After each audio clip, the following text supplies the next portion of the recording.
which corner with this step. You decide when. They send you this something. Yes, maybe you mentioned that.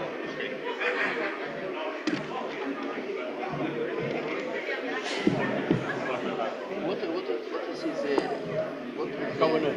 Governor. Governor of province.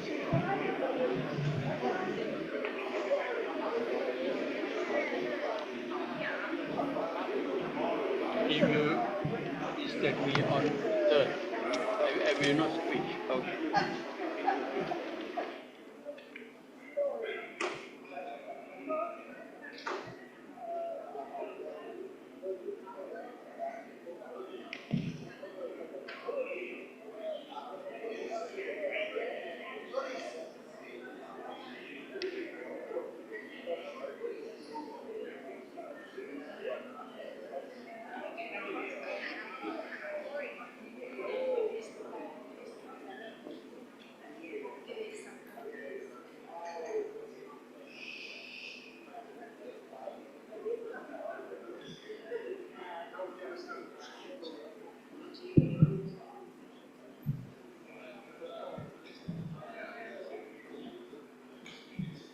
Good morning, very good morning.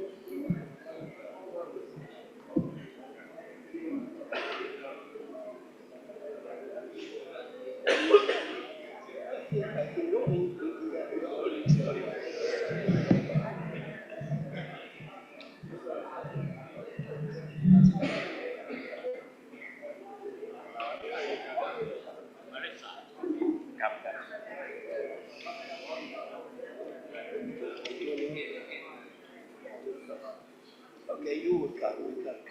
Talking.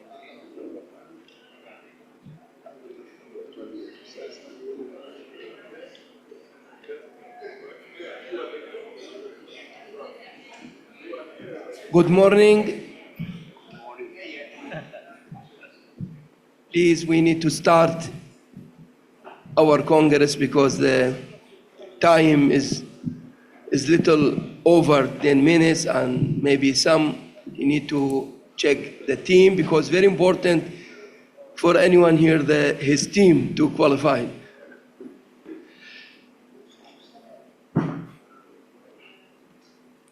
Before we starting our Congress, I would like from Maria to check the attendance in this Congress. I will let Maria check how many attend in person and how many attend online. Maria? Good morning, ladies and gentlemen. Can you hear me?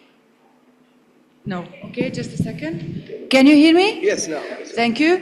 I will call the countries by name. Please shout. I kindly ask you to shout because this Congress is being recorded. When you hear your country name, yes, I'm here present. Thank you very much. So, Albania. Yes. Thank you. Algeria. Yes. Argentina. Yes. Armenia. Yes. Australia. Yes. Austria. Yes. Azerbaijan. Yes. Thank you. Just a second. Bangladesh. Yes. Belgium. Yes. Belarus. Yes. Brazil. Yes. Bahrain. Yes. Bulgaria. Yes. Cambodia. Yes. Canada. Yes. Chile. Yes. China. Yes. Cameroon. Democratic Republic of the Congo. No, okay. Colombia not red. Costa Rica. Yes. Cuba. Curacao. Yes. Czech Republic. Yes. Dominican Republic. Yes. Egypt. Spain. Spain here. Fiji. One sleep. France. Great Britain. Georgia. Germany, Greece, Hong Kong,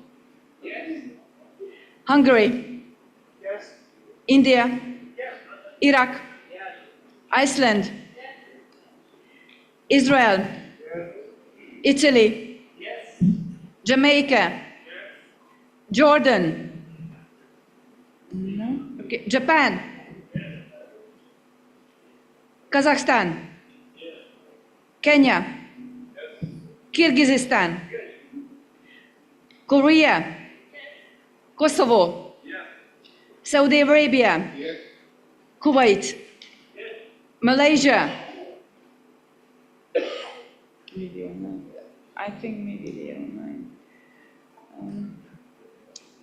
Moldova, Marshall Islands, Myanmar, Norway, Nauru, Panama, Philippines.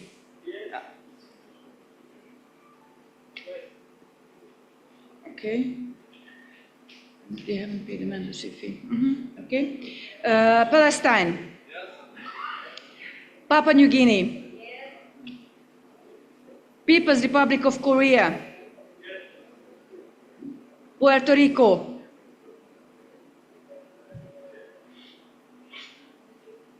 Puerto Rico.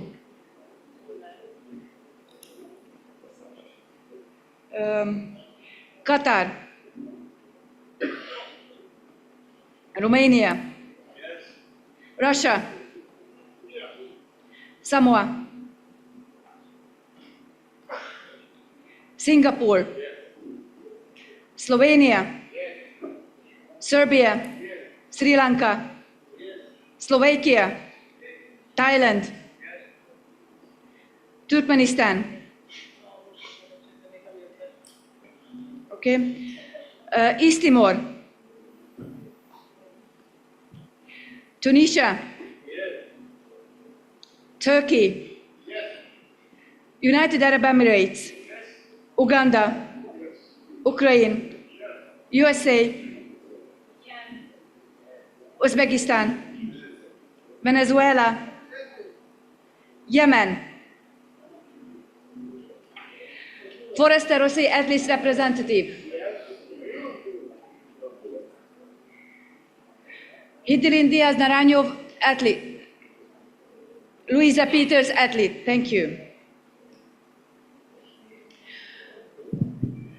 Dear Congress delegates, 72 delegates present in person. Now I will call the online. Zoli Richard, please help me.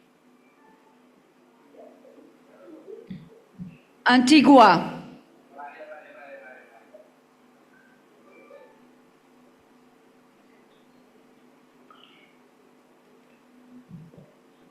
Present. Guam present. Guam is present. Antigua.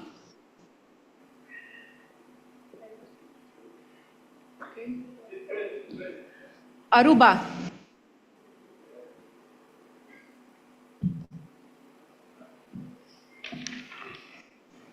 Yes.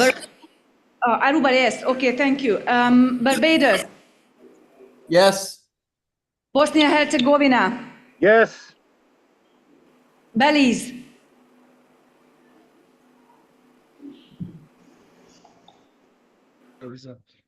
Okay. Bolivia. Brunei. Yes, I'm here. Congo. Cook Islands. Yes, present. Croatia.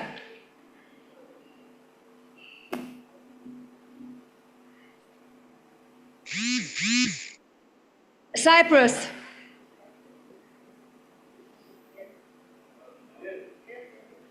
Yes, Cyprus is there. Thank you. Ecuador. Yes. El Salvador. Okay, that was the answer. Estonia. Finland, Yes. Guatemala,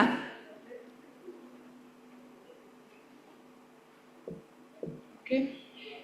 Guam, Present. Guam is here. thank you. Guyana,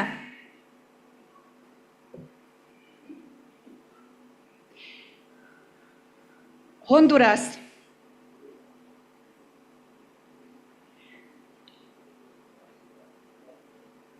Indonesia, Yes, present, Maria. thank you. Islamic Republic of Iran, Ireland, Yes, Ireland. thank you. Latvia,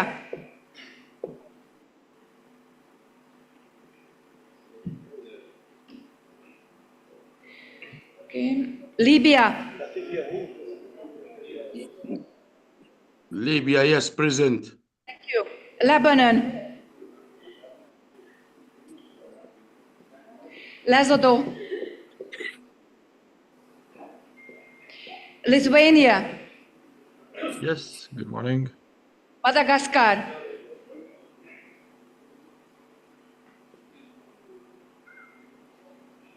Morocco, Malaysia, Yes, Maria. thank you. Mexico,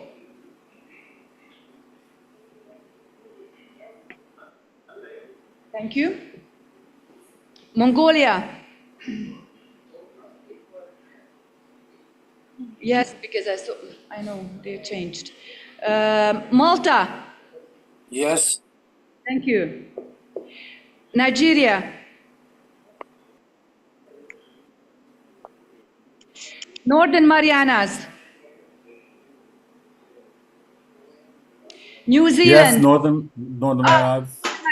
Thank you. Okay, I recorded yes. Thank you so much. New Zealand,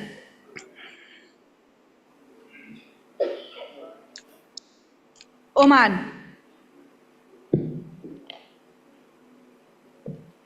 Paraguay, Peru,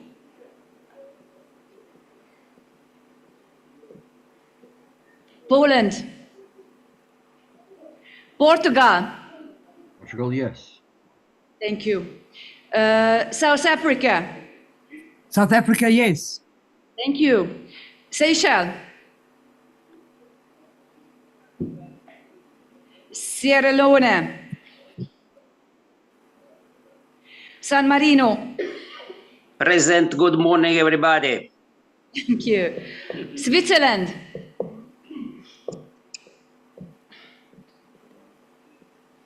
Sweden, Syria,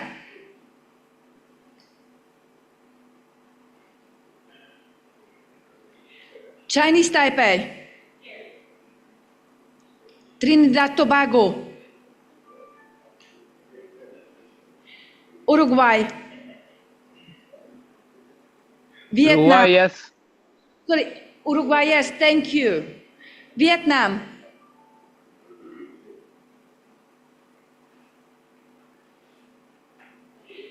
Zambia,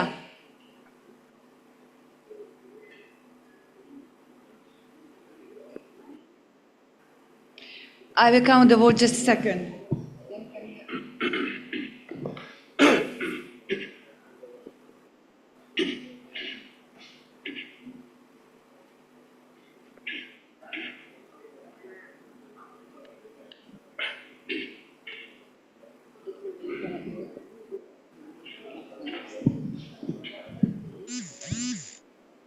Twenty-four members joined the meeting online, and Yanis, please announce.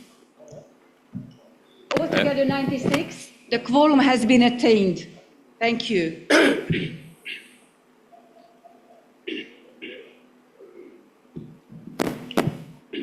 Thank you. Ladies and gentlemen, good morning. Let me start by introducing our distinguished hosts and the IWF administration members sitting at the head table. Mr. Mohammed Jaloud, the IWF President.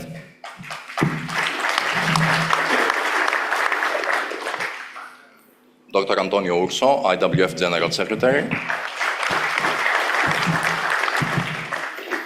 Mrs. Ursula Garza Papandrea, IWF First Vice President. Major General Intarat Yod Bangtoye, Honorary Vice President of IWF and Honorary President of the TAWA. And Mr. Sophon Suwanarat, Governor of Phuket.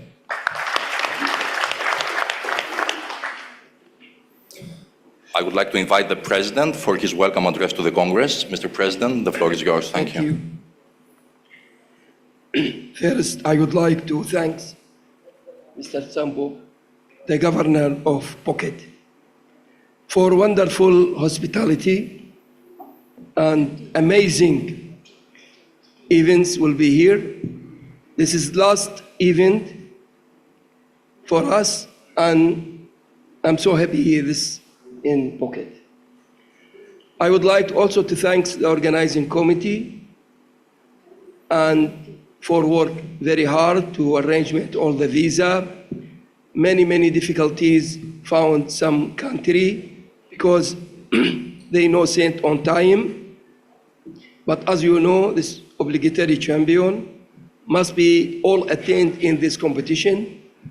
Anyone without participating in this competition, any lifter will be out of the Olympic Games in Paris. It is so important event for us, it's last event.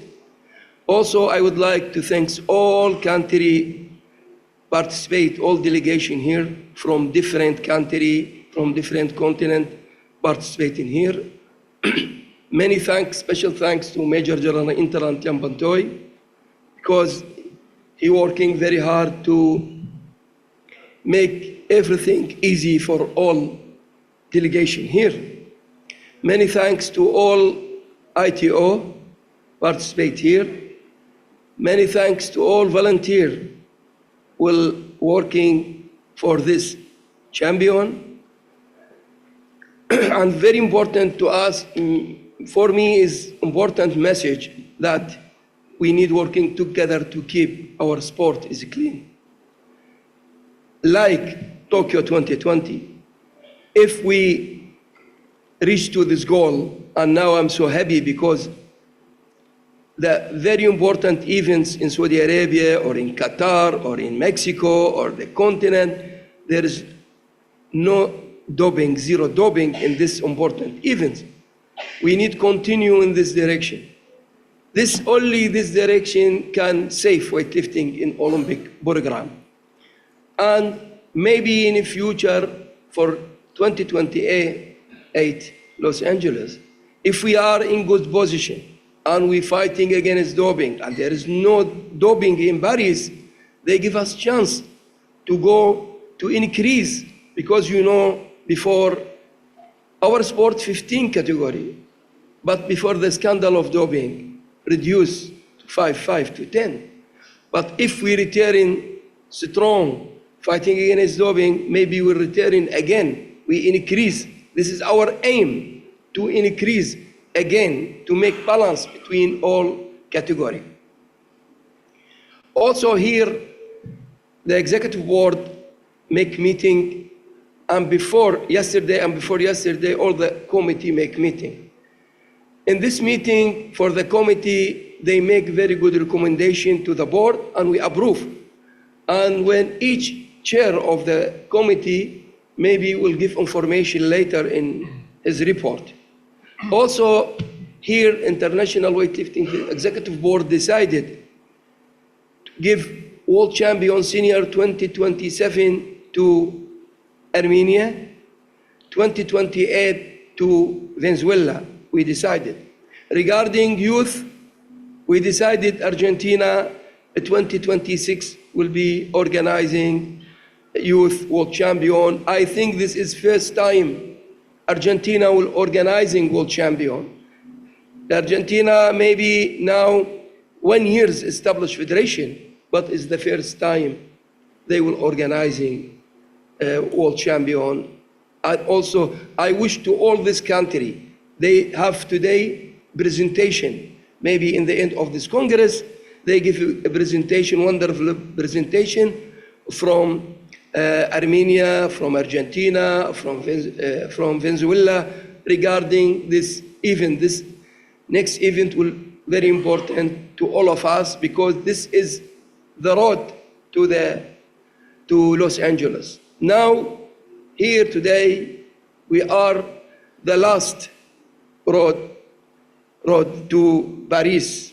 This is the last competition. After this, we will check everything and we'll publish all the lifters qualified to Paris. And I wish to all delegation here very good result and safety to our lifters because this is last competition. I hope, thanks God, to protect all the lifters because difficult the lifters, if injured here, he can recovering with 3 or 4 months. I wish to all safety, and as I mentioned and repeat again and again, please, we must working very hard to clean our sport. Without clean our sport, we cannot request more events to our wonderful sport. Our sport is one of the 9 sports when the Olympic movement, 1896, we are proud that weightlifting is one of the 9 sports, starting the Olympic movement. Also here is the first time in Thailand we choose anthem for weightlifting. After 126 years, thank you to our General Secretary, Dr. Antonio Urso. You will listen later to a beautiful anthem for weightlifting. And this is very good moment, and Antonio will be forever in weightlifting because he's working for the music of this anthem. And in the end, I wish to the host country very good result. Also, we need the host country good result. And I wish to also host country have medals in Paris 2024. And in the end, I would like to thank all for your attention, patience, and I have never seen International Weightlifting Federation like this unity. You are wonderful working as one family, 5 continents working together, 5 continents fighting together against doping. We change the culture and depend on scientific, and I wish to all good stay in Phuket with wonderful and beautiful and amazing hospitality.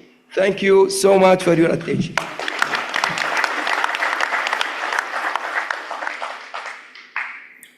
Thank you, Mr. President. Now I would like to invite Dr. Antonio Urso, IWF General Secretary, to extend his welcome address to the Congress. Good morning to everybody.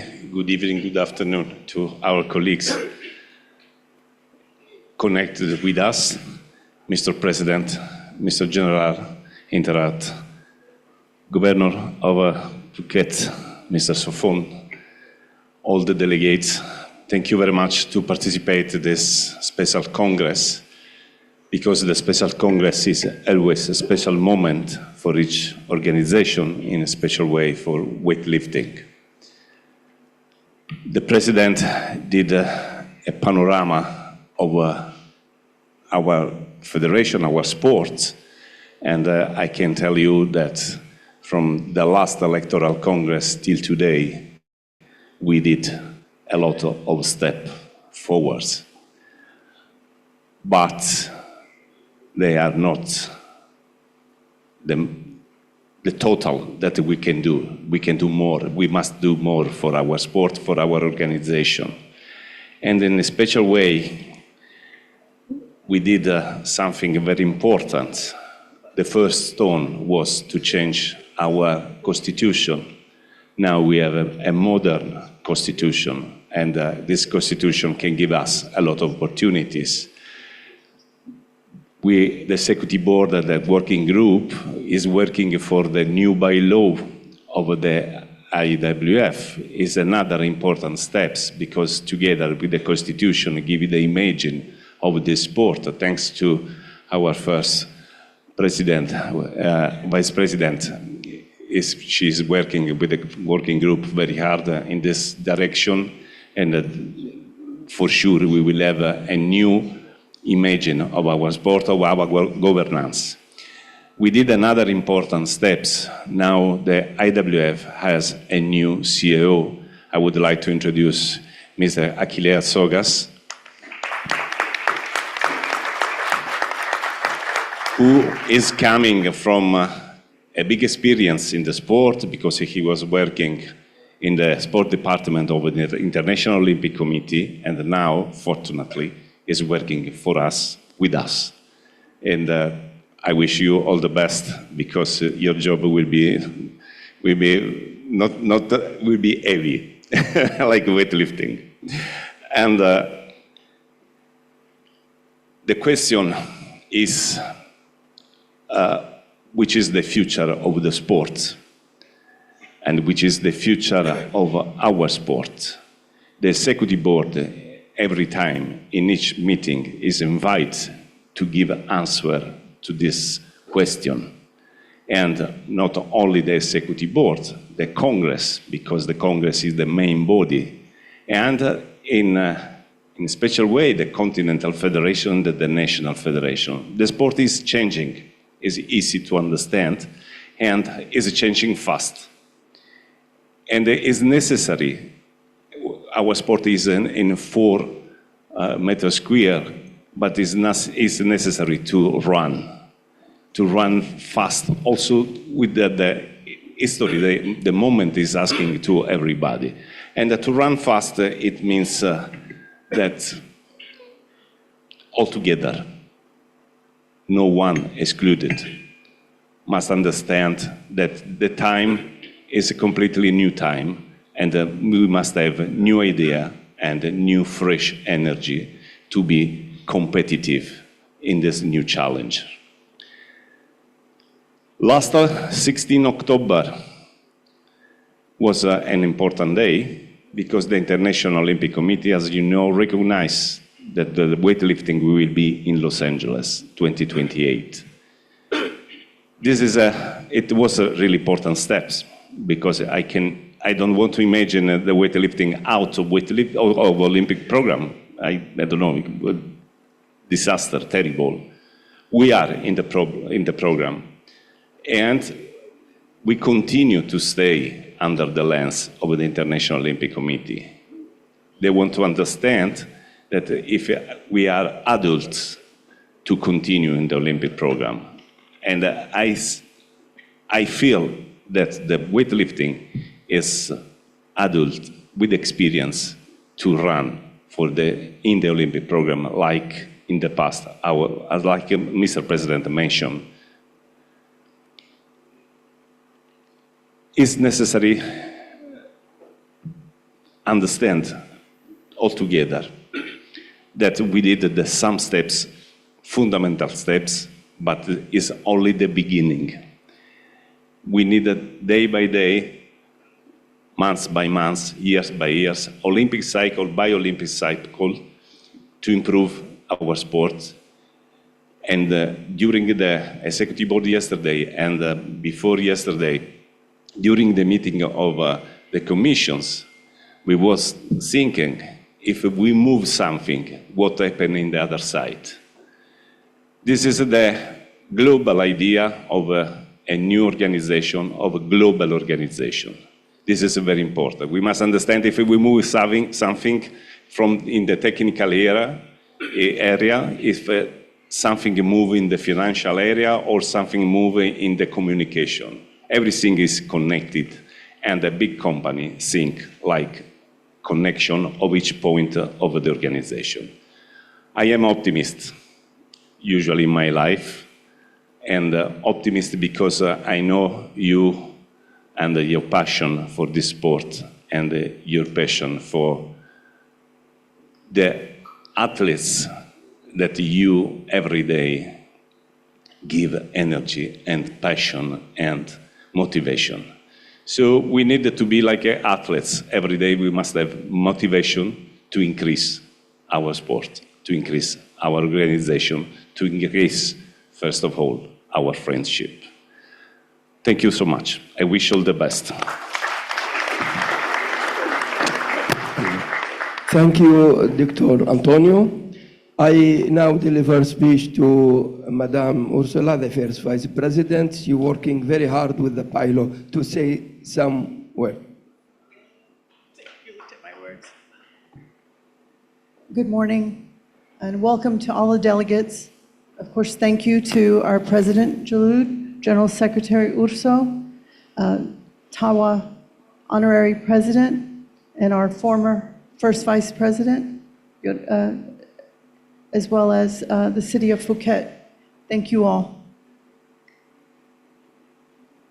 It's interesting for me to be here because in 2017, with your support, I was elected for the first time in Thailand. So it's interesting to be here and to look back and see where we are now and know that this group of people, this Congress, the elected executive board that you elected has brought the sport into a completely different era. Without you, without your support, we wouldn't have reform, a new constitution, bylaws that we can work on. We wouldn't have a new CEO and offices in Lausanne and all the work that's gone into this organization, half of a new board members that are progressive and reform-minded, that want to change and make the sport of weightlifting the best sport in the Olympic movement, who want to make our governing documents the best documents in the Olympic movement, who want to see the sport thrive and grow. And this only happens with your support. This has happened in the last 5 years with your support.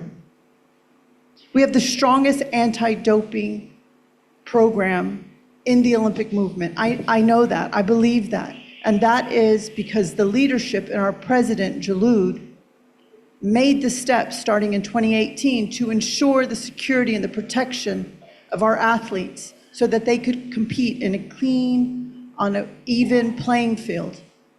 So I just want to say thank you. You are the backbone of this organization. Without you, none of us are here, and none of us can do the work that we do on your behalf.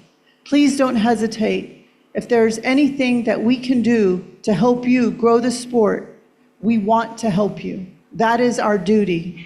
We are stewards of the sport, and we serve you. I just want to remind everyone that without you, we are nothing, and we're stronger together. Thank you. Thank you so much, Madame Ursula. Now I give floor to our CEO to introduce himself because he better than me introduce himself. Mr. Achilles, please.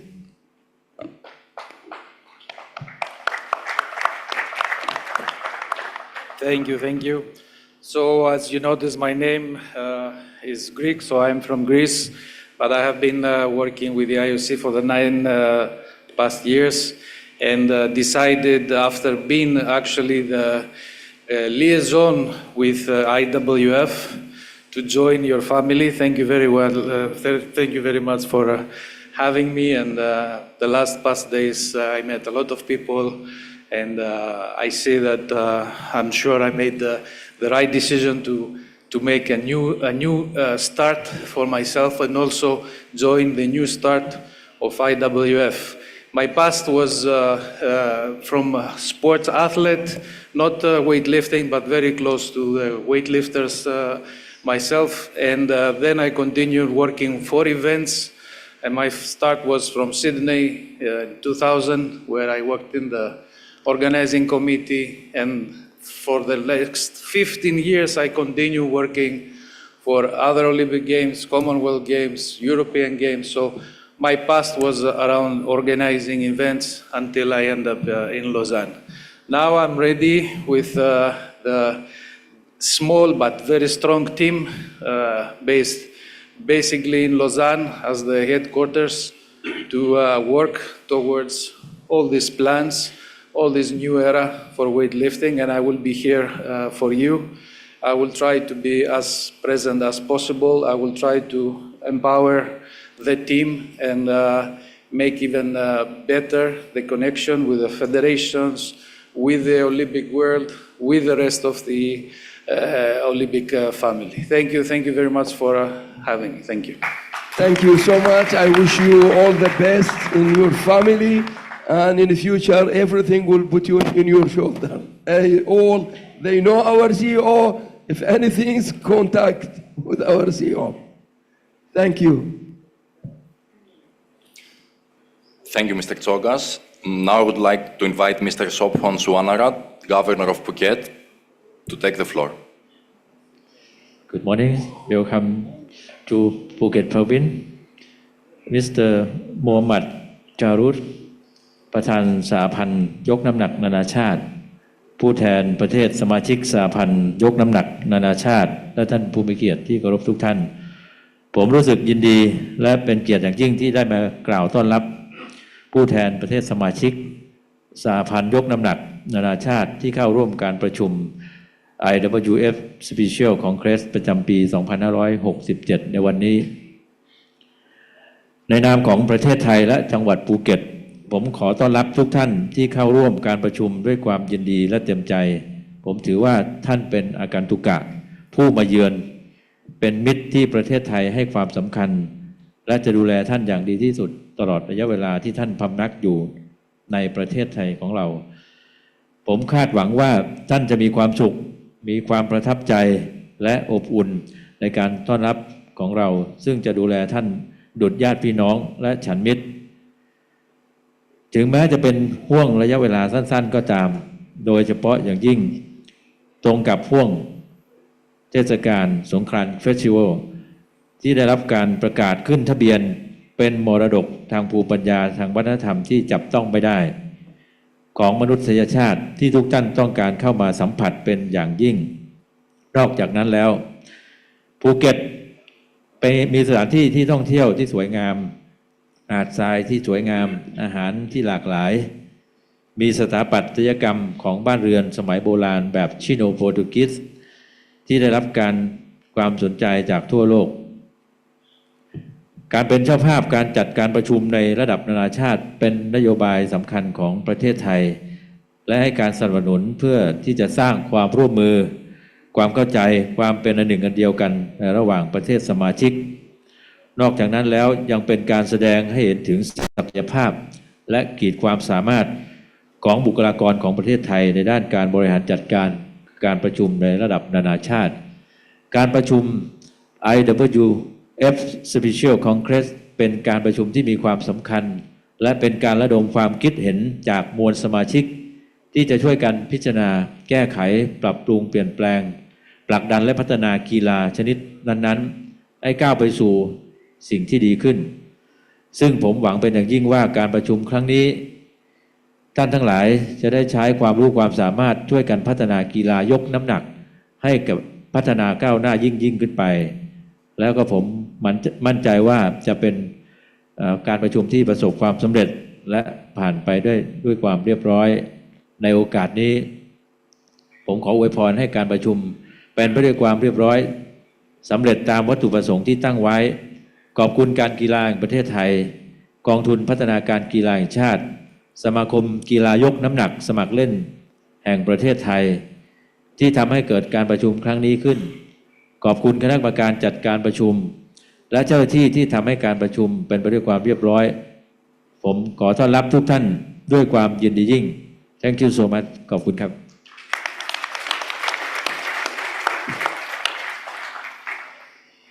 Thank you so much. I now give the floor to last speaker, but big brother for us, Major General Entrant Yan Pantoy. Please say somewhere to your family in weightlifting. Thank you very much. Thank you, Mr. Sopon Sunarat, Governor of Phuket. Dear Mr. President, Mr. General Secretary, Vice President, Export Member, distinguished guests, ladies and gentlemen, on behalf of Thai Amateur Weightlifting Association, thank you much for the export member of International Weightlifting Federation to approve Thailand to organize the last competition for Paris Games. We will do the best for competition to have a clean, and for my experience, everything. Please don't hesitate. If you have any problem, you can contact with our volunteer and our official. Now we use 5 hotels to do on this time, but now it's over. I'm looking for a hotel for our friend, but don't afraid anything. I will welcome all of us who is a family of weightlifting with heartily to all of our friends. And thank you much for you coming, and thank you much for all of officials, and thank you much for the athletes. Everybody will have a good luck. Go to Paris in August. Thank you much.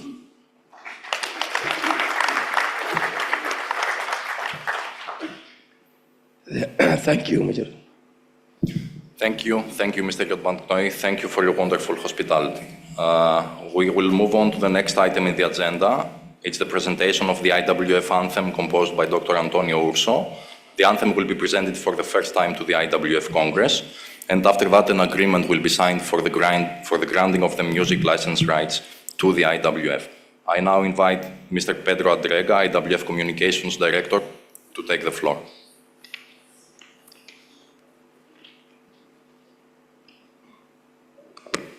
Thank you very much. Good morning, everyone. Dear Mr. President, dear Mr. General Secretary, dear Madam First Vice President, distinguished Major General, distinguished Governor of Phuket, dear board members, and dear national delegates. We all know we are all from different countries, and we all know the importance of the national anthem of each country. It represents our identity, it represents the identity of a country, and IWF is representing 194 countries. Didn't have an anthem. In Mexico, at the opening ceremony, after the Mexican anthem, I approached Dr. Urso, our General Secretary. Most of you know that besides his passion for weightlifting, he's also an avid musician. So I approached him and I said, we need to create an IWF anthem.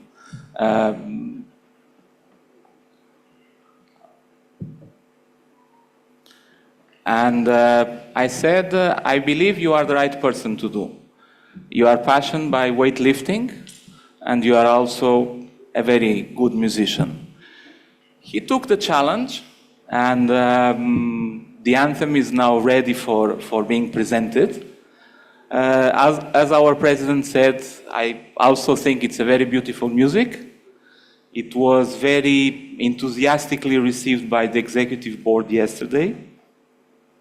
I hope all of you can adopt this anthem as part of the identity of IWF, as part of the value of weightlifting.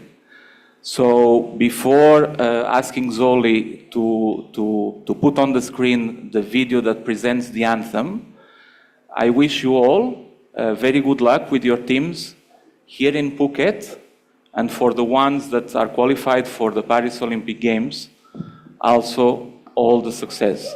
Zoli, please Thank you, but 1 minute. But before, when starting anthem, my humble request to all stand to when we listen to our anthem. Thank you so much. Thank you.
Thank you so much. Mr. Urso, the floor is yours. Thank you. Thank you very much. Thank you, Pedro. Without your idea, probably this anthem don't bore. It was not simple because thinking not like a country, but thinking like an organization who representing country and who representing sport was not easy. But fortunately, after 2 months of the idea of Pedro, one day I was at home and I don't know for which reason, I was sitting in the piano and more than 50 minutes the music came. There is no reason, it's possible to explain this one. And after that, I could contact my close friend, who is the arranger of Bocelli. And I said, this is the music, what do you think? And he said, we start immediately because it's a challenge also for me, because I arrange music for leaders in the music, but never anthem.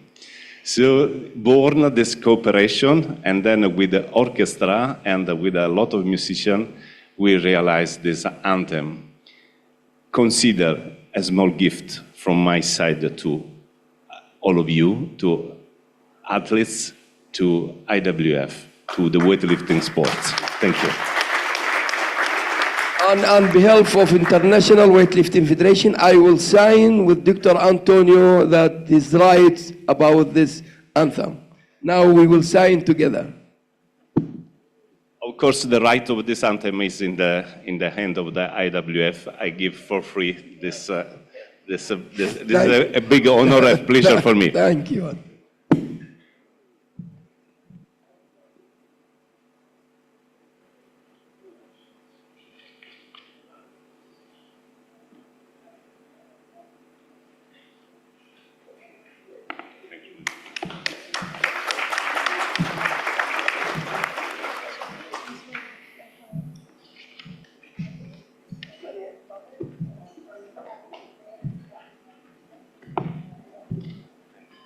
I think in the future, if there is refugee team or some independent lifters can use this anthem, because if he cannot use the anthem of his country, this anthem for his family weightlifting. That means in future, cannot only raise the flag of IWF, but also can use the anthem of IWF if any lifter from refugee team or independent lifter compete, and to be solved all problem. Thank you, Dr. Antonio.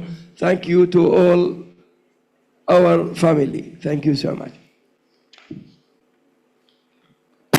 And before we move on, I just want to make one point on procedure. After the introduction and presentation of each item of the agenda, the floor will be given to delegates for interventions or questions. First, the delegates that are present in person, and then those that are online. If a vote is required, it will take place after that. And I am kindly asking all the delegates to limit their questions and interventions to the subject matter of each agenda point, and not exceed 2 minutes so that everyone has enough time to address the Congress. Moving on to the next matter of business, I would like to invite Mr. Sam Kofa to present the technical committee report. Mr. Kofa, you have the floor.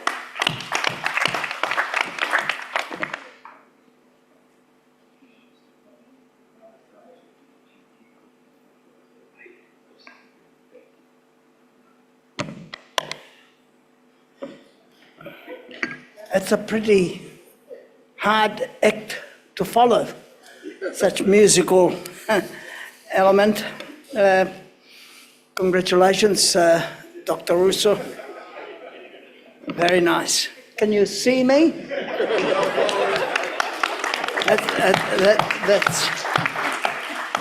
That's important, you know. President Jaloud and General Secretary Dr. Russo and First Vice President Ursula Papandreou and Life Vice President Major General Interat Yotbangantoy. I was going to say, Your Excellency, Governor of Phuket, but he's left us. So, to the report. Early last year, the Executive Board requested the Technical Committee to study and consider 3 subjects. One was the body weight categories. The second was the entry of athletes into competition, whether it would be 2 per nation or 1 per nation and 1 per category. And third was the World Senior Championships qualification or standards to end such championships. Since that time, the Technical Committee worked tirelessly towards these 3 projects. Working groups were formed to intensely study the items which were reported to the entire committee for evaluation and recommendation. Later in the year, the committee, having received the report from the working groups, set about the challenges of deliberating and studying the reports in order to make a recommendation to the Executive Board. I can assure you, an immense amount of work and debate took place in the ensuing months. The report from the commissions were complex and required much study and attention. It was only last week we finally reached a conclusion, and yesterday such conclusion was presented to the Executive Board for their consideration. Today, I can report to you that the Executive Board, during their meeting of yesterday, decided that following the last year of the Olympic cycle, in order to optimize our situation, there will be 16 categories contested in the World Senior Championships, that is 8 men and 8 women, instead of 10 and 10. No decisions were made to decide each categories, as such decision needs more study and research, as well as involving coach and research committee and the medical committee, as well as the athletes commission and continental federations. The executive board discussed at length the one per category per country, and once there was an accord for a variety of reasons, it was decided not to make a decision at this stage. Instead, the executive board yesterday decided to appoint a special commission to oversee these items, as well as populating the new categories, and also engage into the investigation of different opinions put forward and report back to the executive board for their recommendation. Ladies and gentlemen, dear colleagues, it's been quite a long time since we started this process, and at this stage I would like to thank all the members of the technical committee for their hard work and sometimes very heated discussions, but you know, if you want to create a new environment, if you want to create a better environment, you need to discuss it and you need to have some hard discussions. So thank you, Mr. President. That's my report at this stage. Thank you, Sam. I open the floor for any questions to our chair technical committee. If there is no, I will please request, if you approve, raise hand. The report of Mr. Sam, Chair.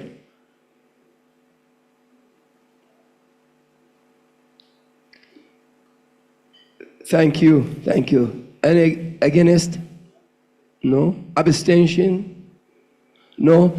Thank you, Sam. Congratulations for you, and you will working very hard for next Olympic Games 2028 for category and for qualification system. Thank you, Mr. Sam.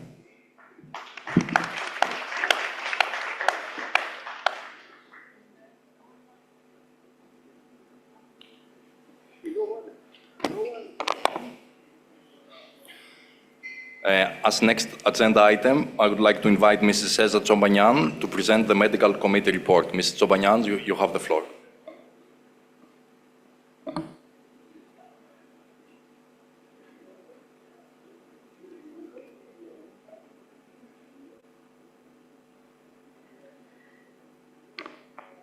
Good morning, Mr. President, Mr. General Secretary, Madam First Vice President, Major General Young Batoy, and all executive board members and colleagues. The following is a brief summary of topics discussed in the medical committee meeting, which was attended by Mr. Jaloud, General Secretary Mr. Dr. Orso, Mr. Achilles, and Mr. Kanjak. 11 doctors comprised the medical committee, 7 of whom were present and 4 sent their apologies. Mr. Jaloud reaffirmed the protection of CIS, or biological female athletes, in regards to transgender policy. He also recommended establishment of medical guidelines for reduction or increasement of body weight for qualification of a specific weight category. In addition, he encouraged further studies of the most prevalent injuries and educating the coaches ways of minimization and prevention. Dr. Orso also suggested using AI as a tool to clearly define weight categories. All doctors agreed to modify the injury report and introduce a QR system or software to input all injury or illness data. This will simplify tracking, categorization, and analyzing incidence of injury. The doctors voiced their concern about back-to-back competition, which renders the lifter vulnerable to injury. Dr. Tsoukaras gave a presentation about disastrous wrist injuries in weightlifting, which occurs mainly during traumatic high-energy rest extension and deviation. He pointed to the importance of correct diagnosis, surgical correction, and extensive rehabilitation to gain normal control and function and return to play. Dr. Zurab presented his study on bioregularity medication in sports medicine. He reiterated the importance of introducing proper supplements during recovery, coupled with positive reinforcement and mental motivation. Excuse me. Another agenda discussion was the modification or change of doctor uniform. However, the majority vetoed the measure and opted to maintain the ITO professional regalia, but with the addition of doctor's emblem. Finally, 2 motions were introduced during the meeting. First, the medical committee recommended selecting a doctor for a weightlifting championship who wasn't nominated by his or her federation. Second, the medical committee recommended reviewing all nominated physicians for weight championship and voting on the selection. Thank you for all of your kind attention and courtesy. Thank you, Madam Caesar. Any questions, please, in person, online? Any questions to Madam Caesar about the report of medical committee? If no, I ask to approve the medical committee by raise hand, in person or online. Yes. Thank you. Against anyone? Here or online? Abstention? Here or online? No? No one took it. Thank you so much, Madam Caesar. What? Must be talking. Anyone he want to raise a question, is this talking? Anyone from online, he need talking? No. Thank you so much. Thank you, Madam Caesar.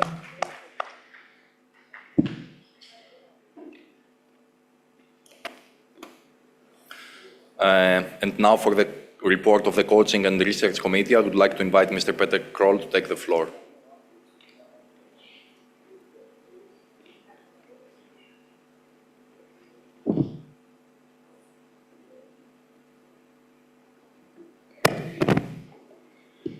Dear Mr. President, Mr. General Secretary, Mrs. First Vice President, General Iwf Baintoy, dear delegates, ladies and gentlemen, let me to present to you the report of the Coaching and Research Committee, not just from the last meeting, but from the period from the last Congress in Riyadh. As you may remember, the main point of my last report was the International Coaching License Program. And it was the main topic during all this period from the Riyadh till now, and also during our last meeting. Also we solved the issue with the Olympic Solidarity project and started discussion about the minimum standards for applying to International Coaching License Program. Very important, and I stress out this importance, is that together with the Bylaw Commission under leader Mrs. Ursula Papandreou and with kind and close cooperation with our lawyer, Mr. Yanis Mournianakis, we reach the main goal of this project, of the beginning of this project, which is the bylaw, the draft of bylaw for international coaching license. For short recall, I would like to say that international coaching license should serve not just for education of the coaches, but also to hold the good culture of our sport, also to supervise our coaches and hold the clean way the International Weightlifting Federation is going now. So all this sense of this project is to improve the safety, the clearness and cleanness of our sport. Very important things which was agreed yesterday during the executive meeting is the validity of this international coaching license program, which will be obligatory, as I informed you in Riyadh already. And it is the 1st January 2025. So we will have a lot of time, or enough time. Okay, thank you. We will have enough time to precise all the things as for bylaw, which we agreed will be ready before the Olympic Games. And all of you will be informed about the final picture of bylaw. And then we will have almost half year for precise and for offer to all coaches which will interested to be awarded by the international coaching license to fulfill all the obligation. Also, the role of the member federations will be very, very significant, because the member federations will be the main appliant of this license or for these licenses. Coaching and Research Committee during the last meeting, day before yesterday, started the discussion about the minimum standards. The minimum standards should be really the minimum standards for coaches to be able to apply the international coaching license. The final picture of this standard, of course, will be a part of the bylaw, so you will know it before the Olympic Games. The second important discussion made yesterday during the executive board was the fee about the coaching license. Of course, our intention was to online it or inline it with the ITO's fees. So distinguished executive board decided that the fee will be $200 per coach per Olympic cycle, which I think compared to other sports, international sports and other international licenses is very fair price, and will allow a lot of number of the coaches to be involved in this project, in this program. So this is about the international coaching license. Of course, I expect that very requests and very question will be raised in this connection. And of course, I'm ready to answer or here or via email. We all from the Coaching and Research Committee are ready to satisfy all your needs or all your questions. The second important things we discussed during the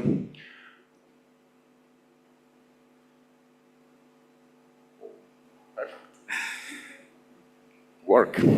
The second important things we discussed during our meeting was the Olympic Solidarity Project.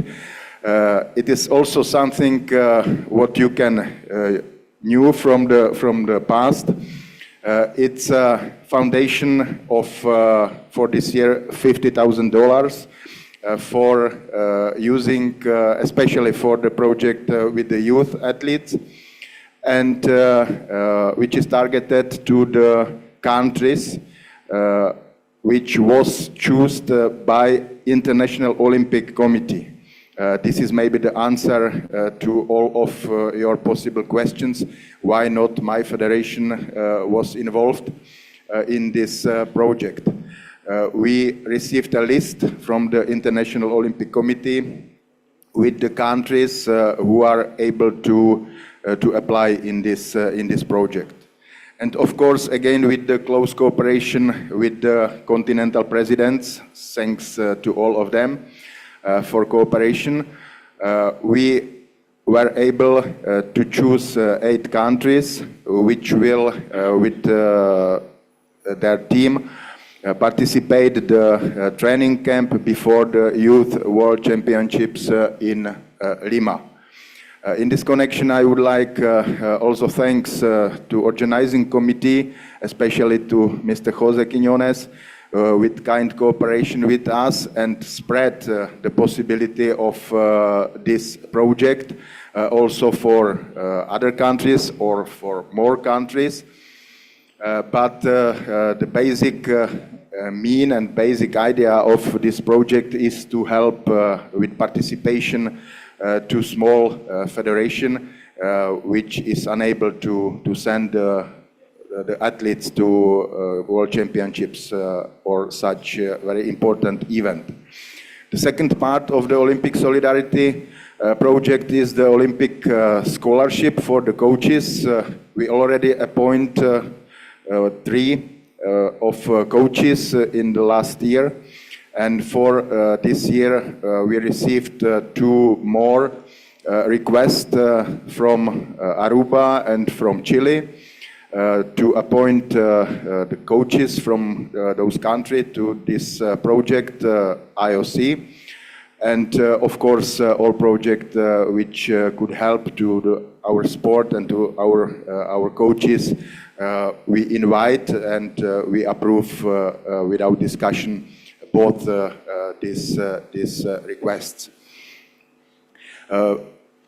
I would like to mention that for the future, the Coaching and Research Committee is planning to precise this possibility of this project, create something long-term, something sustainable for the future, and we would like to motivate also the Continental Federation to participate on this project, not only with the recommendation of the countries, but also with some funds, and to allow as much as possible young athletes participate on training camps, on events, etc., etc.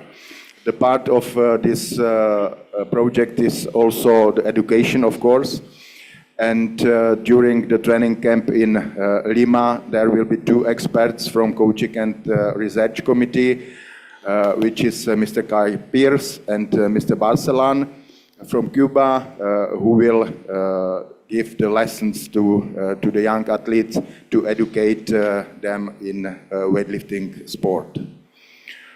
Before the end, let me, dear delegates, dear friends, once more step back to the International Coaching License Program, and thanks very much again to the European Federation and the kind cooperation from LACO, which allowed us to start to launch the pilot program, which was very important for to know how direction we should go.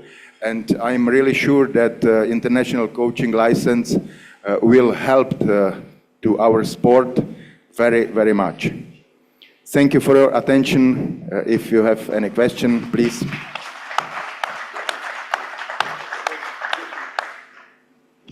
Thank you so much. Only I need to make some recommendation to the president or the chair of the coaching and research. Is very important. Maybe this first time we discussed that we need to make certification license for our coach. Many sport, they have license. They cannot, if you need to protect your sport, no allow to anyone can maybe use doping, use anything, no cheater method to be affected in our sport. This with the certification license, I hope when finished, now we register only the lifters in our system. I hope later we can register the personal coach for the lifters. And with many positive... We will, Mr. President. Yes, we will. Thank you. And if many positive for same coach, must be take same punish with the lifters. I give you example, 2005. 2005, one coach from my country have many positive in working in the foreign country, have many positive.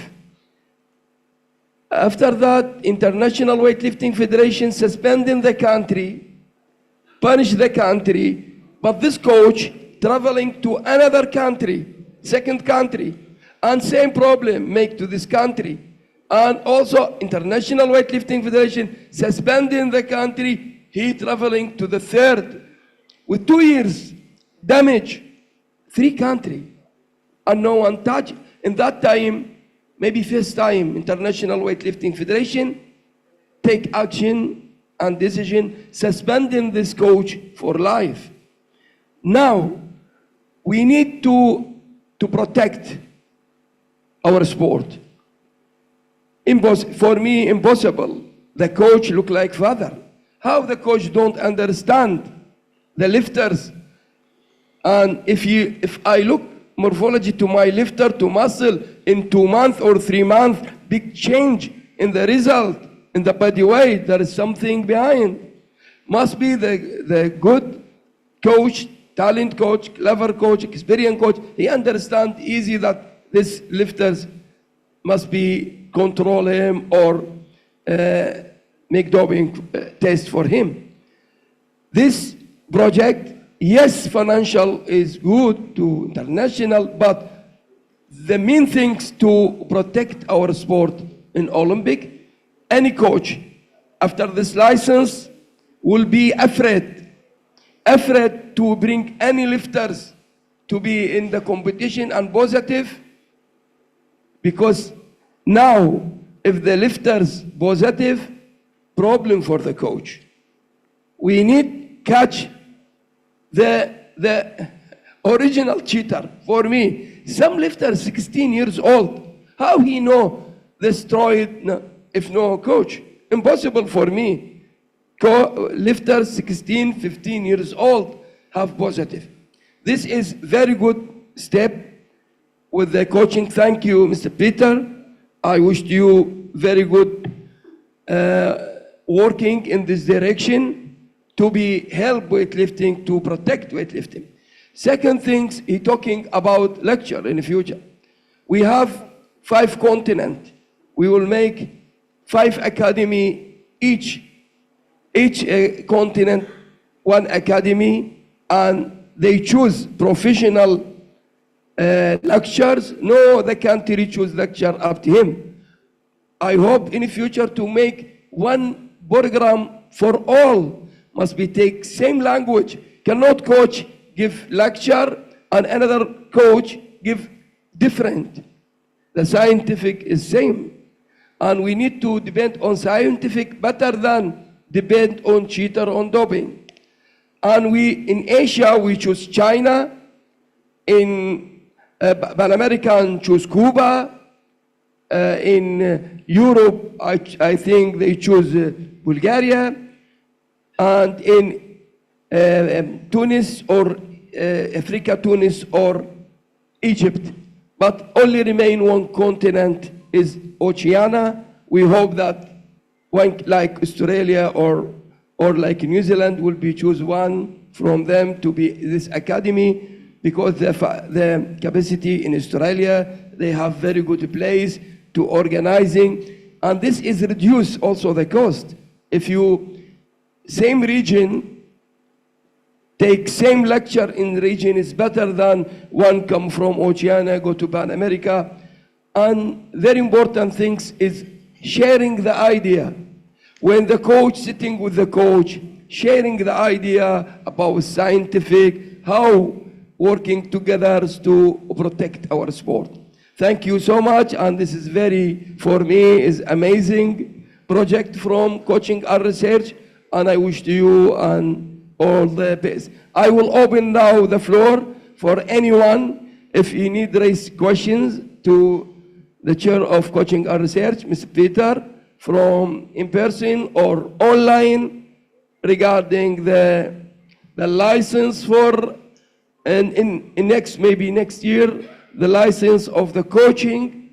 Any questions to Mr. Peter, here or online? Thank you very much. Thank you, Mr. President. 1 minute. If no, I need to approve the report of the chair of Coaching or Research. Please raise hand if anyone approve this report. Thank you very much. Thank you. Waiting. Any against? Abstention? Here online? No? Thank you so much. Now you can. Thank you, Mr. President. So much, I wish you all successful staying here. Thank you very much.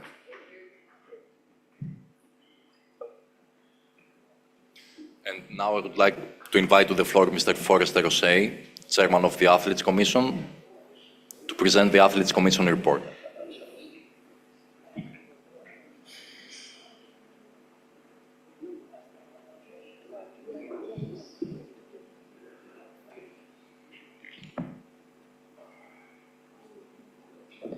Welcome, Forrester.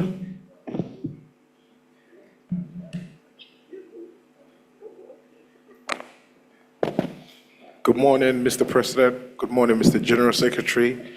Good morning, General Interact. And good morning, dear Congress and our dear beloved leaders of our beloved sports.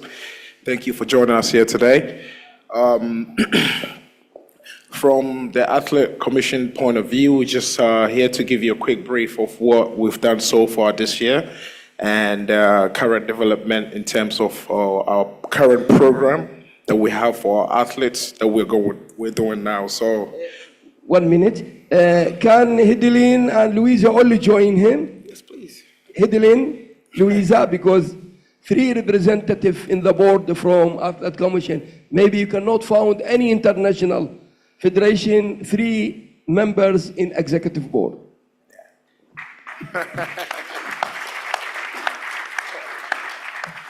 Thank you. Thank you, dear colleagues, for joining me today. So to start off, go over here, it's fine, yeah. So to start off, what has the Athlete Commission been doing for the past couple of years? So initially last year, we started a program to support the athletes directly with financial support to help them qualify for Paris Olympic Games. During that process, we had 10 athletes that we selected from the different continents, 2 athletes per each continent, a male and a female, to support them and help them with their preparation for Paris. At this current point, we have a projected number of, let's say, 6 to 7 athletes that will be qualifying through this program to qualify to compete in Paris. Hopefully everything goes as planned and we have no anti-doping violation from any of these athletes. That would be a very good start for our project. At the moment, we're planning to initiate the second edition of this program right after Paris Olympic Games, and to help our federation take off the financial burden of the federation, we are currently also looking around to secure possible sponsorship from elsewhere to help us with this program. So at a later date, just to give you a heads up, our barbell companies and some of our companies that are currently working with us, you'll be hearing from the Athlete Commission in hoping that you can support our program for the next edition.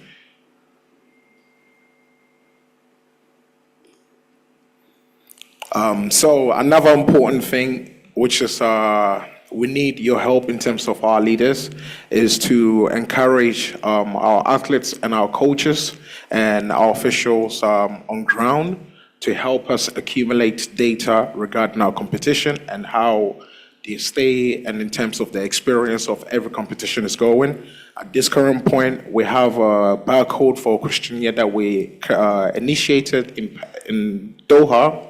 And we had over, I believe, 50 athletes or personnel that responded to this. To be honest, it's the initial launch of this survey and questionnaire platform for our athletes and also our officials. So we wish we had hope for more results. And like I said at the beginning, we need your help to bring the awareness of this to our athletes and also to your officials so they can answer this questionnaire so we can accumulate data to make our competition even better in the near future and make the experience for the athletes way better as well. So moving on as well, if you look to the, I'm guessing to my right-hand side, that's the barcode. Please, I would advise you to take your phone out, take a scan of this barcode and send a link to your athletes that are on ground as well. And for those that are trying to qualify over here or that know they have their athletes that are already qualified but the athletes are here, we created a little campaign, Road to Paris photo frame. It's a selfie photo frame for our athletes, which is going to be at a competition venue. If any athletes know that they qualify, they could use this frame to take a picture and post it on the Instagram to share their to share their journey going into Paris. So please tell your athletes to utilize it. It will also be great for our social media page in terms of IWF and also bring some awareness to the Olympic movement in terms of on social media to let them know that we're also here and we're finishing off our qualification process for our athletes to make it to Paris. To the next slide, please. She got it. Just bear with us for 1 minute. All good? I think we just have a technical error over here. More or less, that's the end of our report today. If you have any question for us, please, we're here to listen to you and provide the necessary answers.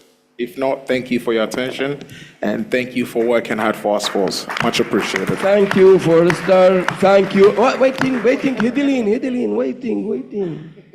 Thank you, Louisa.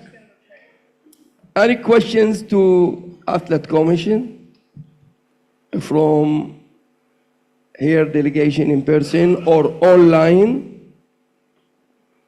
Any questions? Nobody.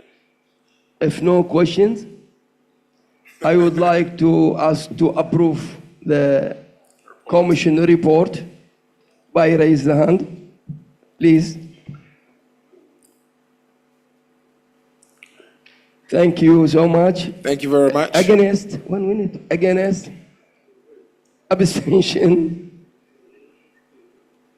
If no, thank you so much. I wish to you and to all Athlete Commission working very hard for our sport. And now you have no one voice in, maybe we are only the federation give 3 voice in the executive board and in the Congress, even we give in the Congress, and any maybe only international federation make our commission strong.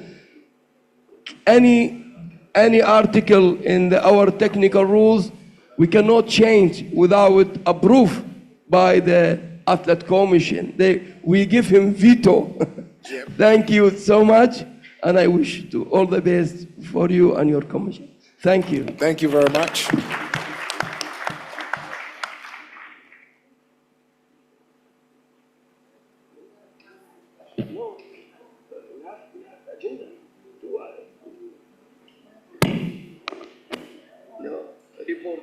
And the next item on the agenda is a report on the refugee and sustainability projects. So I would like to invite Mr. Florian Sperl to take the floor. I think until number 11 point, after that we can give a break after lunch. But until 11, please, I need all sitting here, attention. Finish financial, after that we give 1 hour to break to go eating or rest. My presentation? Yes, Mr. Florian. Presentation. Yeah, dear colleagues, friends, first, dear President Jalud, dear General Secretary Urso, Madam Vice President Ursula, and Mr. Interat Jokmangtoy, dear continental leaders, dear delegates, member federations, welcome also from my side. First of all, let me thank for the opportunity to speak and to give you all my report on the 2 new projects regarding refugees and sustainability.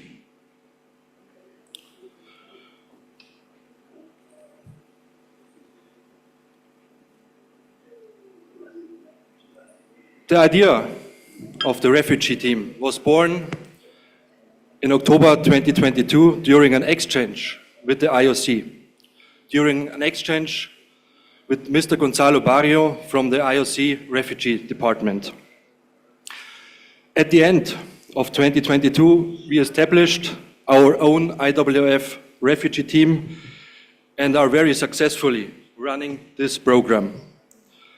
Last year, we are already able to take part in weightlifting events and competitions with 4 refugees.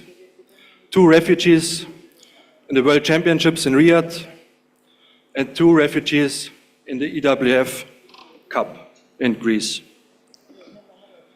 And as always, with new projects, we had our challenges, but we learned from the past and we learned from them and we improved the project.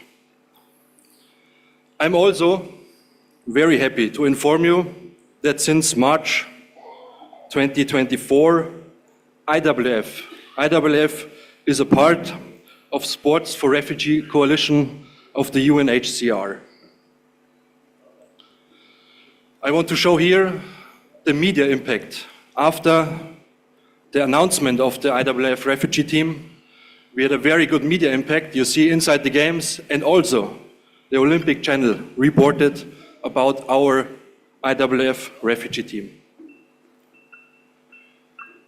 Today, 2024, we have a refugee team again. The deadline for the application expired at the end of January, and the working group was able to decide on the new team in February. We are now looking forward to going into 2024 with 4 athletes. Just like last year, we have a team manager and a physiotherapist. The goal of the team this year is to take part in the World Championship in Bahrain. And thanks to Bahrain Weightlifting Federation for supporting this team. I wish the team very successful 2024 and very emotional moments. I come now to the IOC refugee team. There is nothing to do with the IWF refugee team. We are only the advisor to the IOC about weightlifting. And for this period, we have 1 female scholarship holder and 1 male scholarship holder. And the IOC Executive Board will decide about their participation in the Olympic Games in Paris in May 2024. But I'm quite sure Both will participate in Paris for the IOC refugee team. Also, I want to show you that the collaboration with the IOC Department for Refugee is excellent. The name is Gonzalo Barrio, and we are working very closely together. So, ladies and gentlemen, what is the plan for the future? Of course, we want to develop the team further and learn from the past and our experience.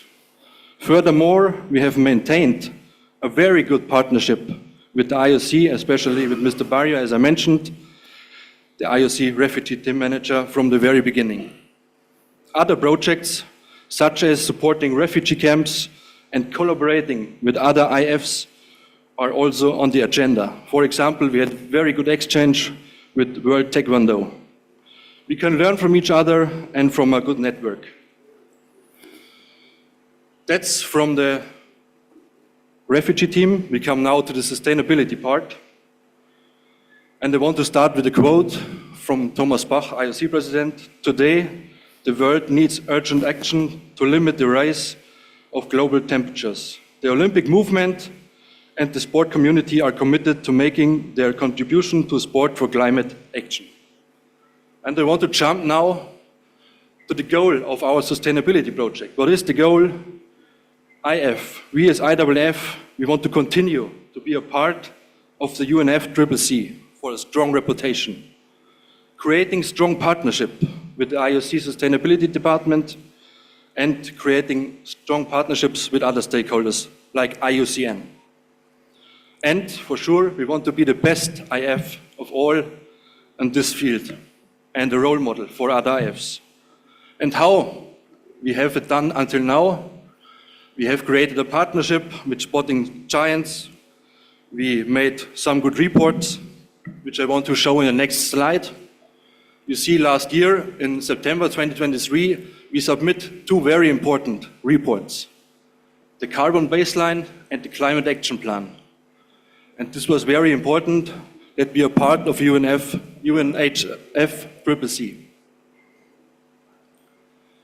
Now, December 2023, President Chalout signature the IUCN. IUCN is International Union for Conservation of Nature. IWF is one of 23 IFs. Many NOCs, many other IFs, many member federations are member of the IUCN, and it was also recommended by Julie Dufus from the IOC.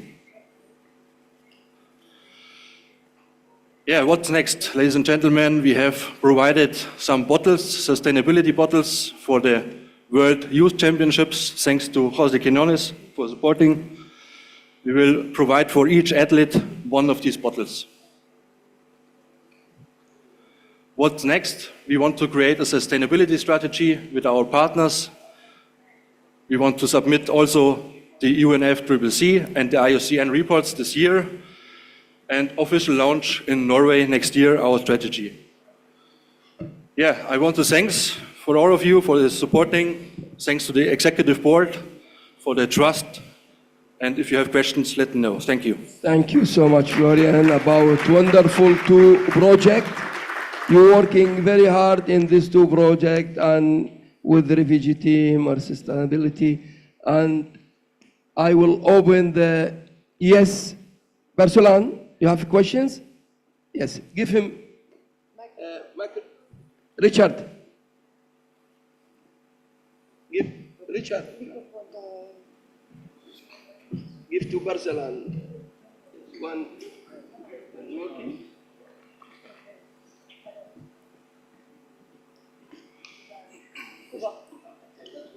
Mr. Barcelan. Sí. Sí, muy buenos días. Sí, muy buenos días a todos los presentes, a todos nuestros queridos hermanos de este bello deporte. Para nosotros constituye en el día de hoy nuevos retos y creo que con la intervención que han hecho los compañeros que nos han antecedido, muy fantástico todo lo que aspiramos a hacer para el desarrollo de nuestro deporte a nivel mundial. Más que una pregunta, nosotros lo que queremos hacer una sugerencia, una recomendación, y no es la primera vez, ya en reiteradas ocasiones hemos mencionado que en el caso de los atletas cubanos que abandonan las delegaciones por determinadas razones, no son perseguidos políticos, no son sancionados políticamente. Por tanto, nuestra sugerencia es el nombre de refugiado. El concepto de refugiado no se apropia cuando un atleta cubano decide abandonar la delegación. Y todos sabemos que sucede con frecuencia. En el caso del equipo de levantamiento de pesas, muchos han abandonado la competencia e incluso sin competir. Entonces, mi propuesta respetuosa es precisamente evaluar el nombre de refugiado. Pudiera ser independiente, pudiera ser otro nombre, y creo que se ajusta más a la realidad viviente de la Federación Cubana de Levantamiento de Pesas. Muchas gracias a todos por su Thank you, Mr. Barcelan. Mr. Jose? Yes, thank you. Mr. President, first of all, congratulates all the lecturers, speakers in this Congress.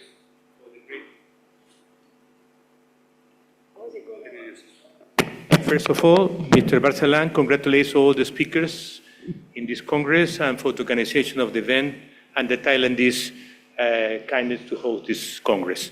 Then he goes as a suggestion more than a question.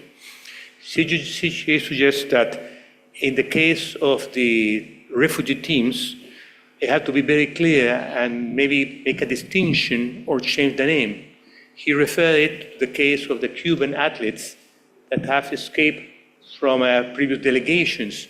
They are not political refugees, they are not economical refugees, the problem is that sometimes the label as political refugee can be confusing. And that's the reason he's suggesting to use, to clarify the concept or use a different denomination, because in his country, this can raise questions and confusion.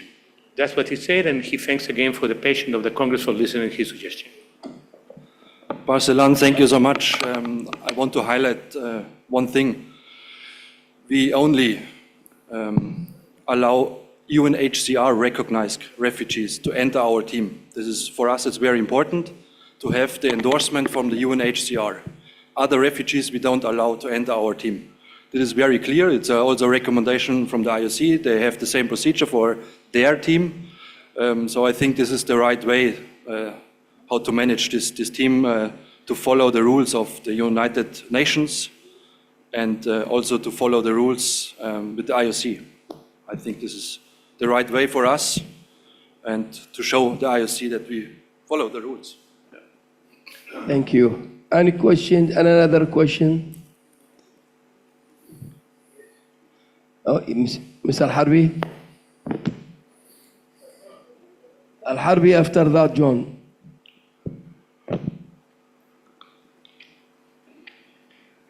Good morning. Thank you, my dear Florian, about your good presentation. And we are lucky in Saudi Arabia. We are host first refugee team.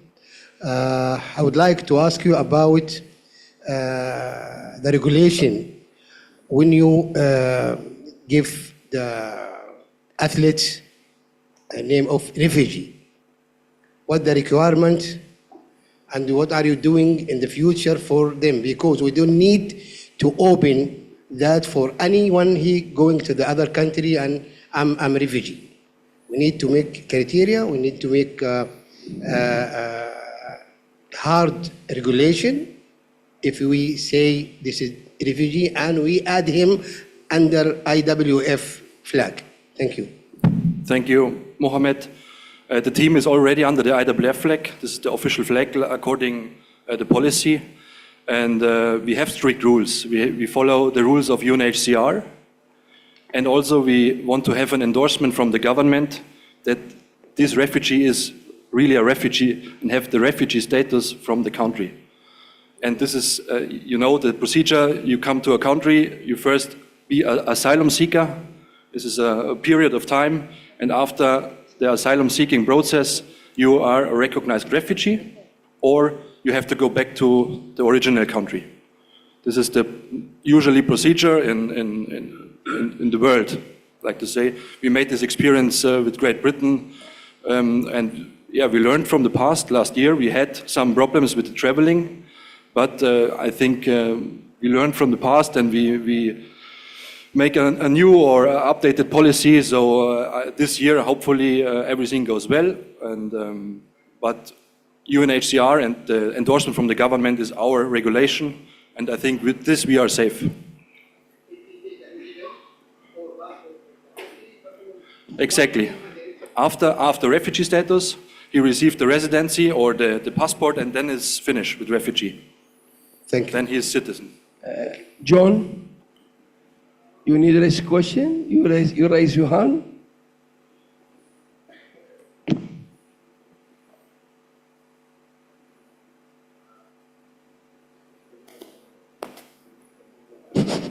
Thank you, Mr. President.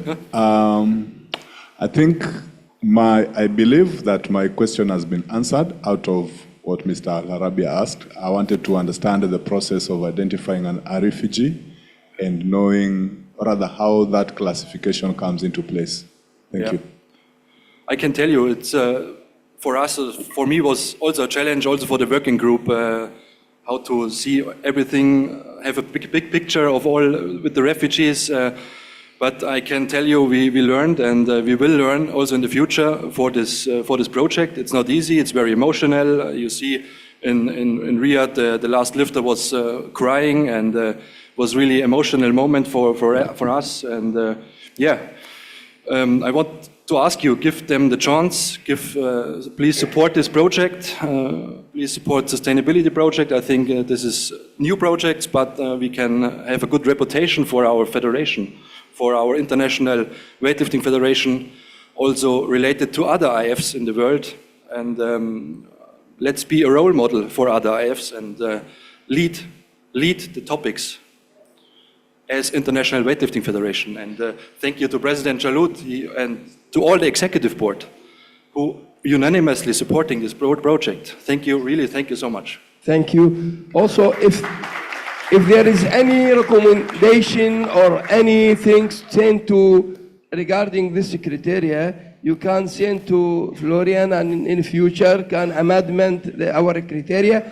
We listen to anyone. Anyone have idea in this? Barsalan or Mr. Muhammad Al-Harbi, John, later when see the criteria. If you need anything added, send to Florian. Florian can amendment some criteria to make it clear for anyone what mean the refugee lifters.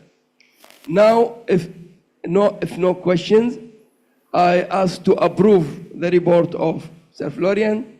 Raise the hand, please. Thank you so much. Against? No? Abstention? Here or online? No? Thank you so much. Thank you so much. I wish you all the best for Paris. Thank you.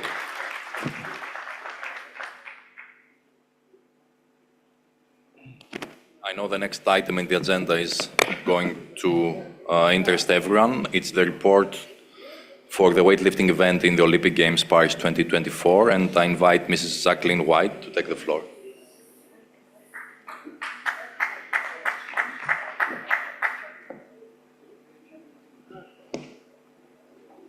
Welcome, Jacqueline, manager of weightlifting in Paris. And you know, Jacqueline is lifters before, representative Australia. And I'm so happy that one from our family is take very important roles in Paris as manager for weightlifting. Welcome to your family, Jacqueline. Thank you. Thank you very much. Dear President, dear General Secretary, Executive Board members, and all, thank you very much for having me here today. It is truly an honour to be here. We have a beautiful headquarters in Paris, but it's so nice to be here in Phuket and at a weightlifting event, which of course for me is what it's all about. Today, I will give you some updates for you to better understand where we are on this fast track to the Games to Paris. First of all, I'd like to say that we are on track and on time on almost all topics, and for that, I would like to thank the IWF and the community, our IF delegates, Matthew and Moira, the hardworking staff at the IWF Secretariat, of course, the Executive Board and the various committees. And I would also like to make a special thank you and mention to the French Federation. Michel, Arnaud, I see you here. Merci à vous. Désolé pour mon mauvais français. Where is Michel? Here? You can join Jackie because you're president of hosted country. So now let's share some updates on Paris 2024. So some recent highlights. We received the keys to the Olympic Village. This was a 6-year project that was delivered 1 day ahead of schedule, so great news. We also had the final IOC Coordination Commission meeting, where it was unanimously agreed that the sport and anti-doping operations and services are on track, on time, and remaining true to the Paris 2024 vision. And the close working relationship of the sport department and the international federations was highlighted. So again, we thank you for that. And finally, at the end of the month, we had our volunteer convention.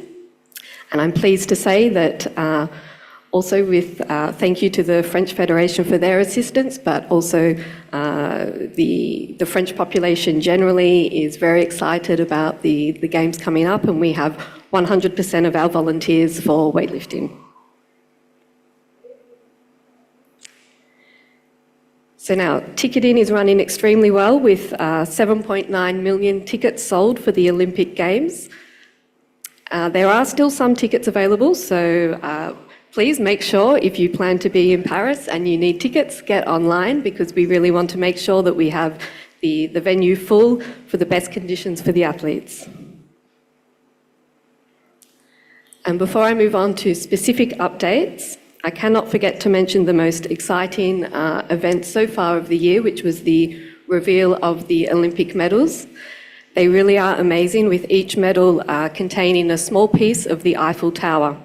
So the athletes will all be fighting for this, we know, in August for weightlifting, and it's an amazing piece of French history and a tribute to such an emblematic monument of the world. So now for some weightlifting specific updates.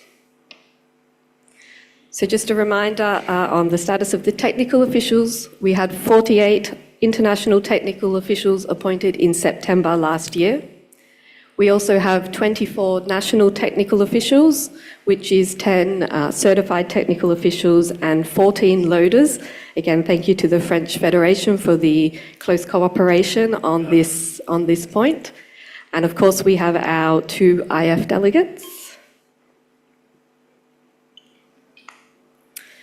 So all international technical officials and national technical officials will receive the official Paris 2024 uniform, and it is a classic uniform with a nod to French, with a touch of France, I would say.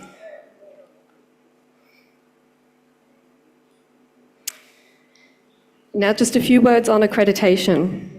So there is the deadline for the long list as it pertains to the NOCs and the teams is the 26th of April. So this includes the submission of the conditions of participation forms. Just one thing to highlight, that in Paris, the accreditation card does not act as a visa waiver as it has in previous games. So if for participants coming from countries requiring a visa, this is part of the process.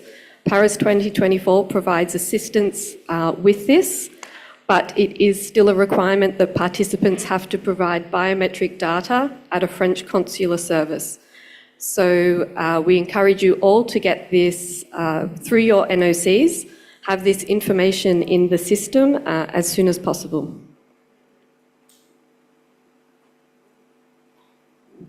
Now, a short update on accommodation.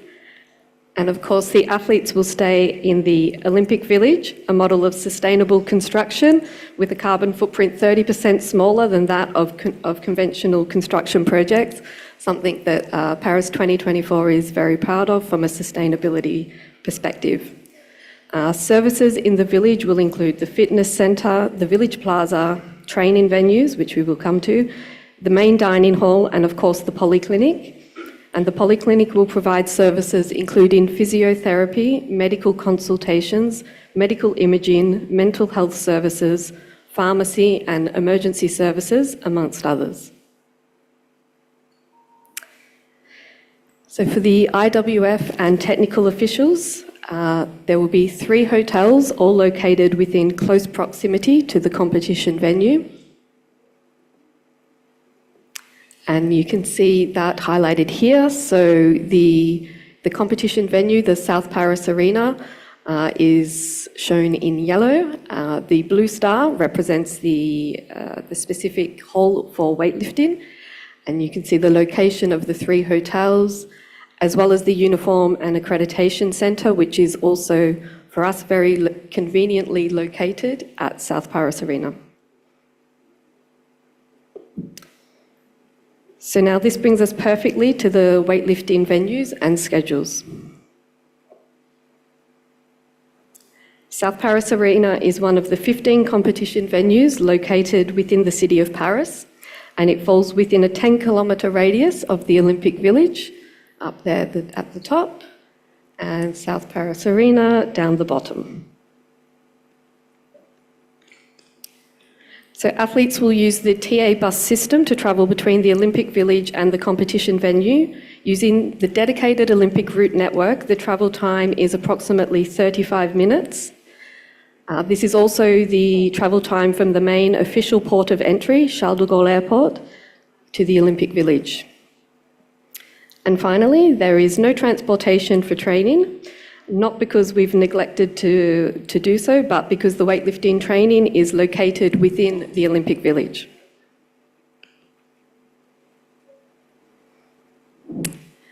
And so the competition schedule, which I'm sure you are aware of, we have 5 days of competition from August 7th to the 11th, where we finish with the women's plus 81 kilogram category before the closing ceremony. 10 competition sessions, all where athletes will be fighting it out for one of those beautiful medals that we saw before. So again, just to highlight the South Paris Arena, which is really like a small Olympic Park complex with multiple competition halls.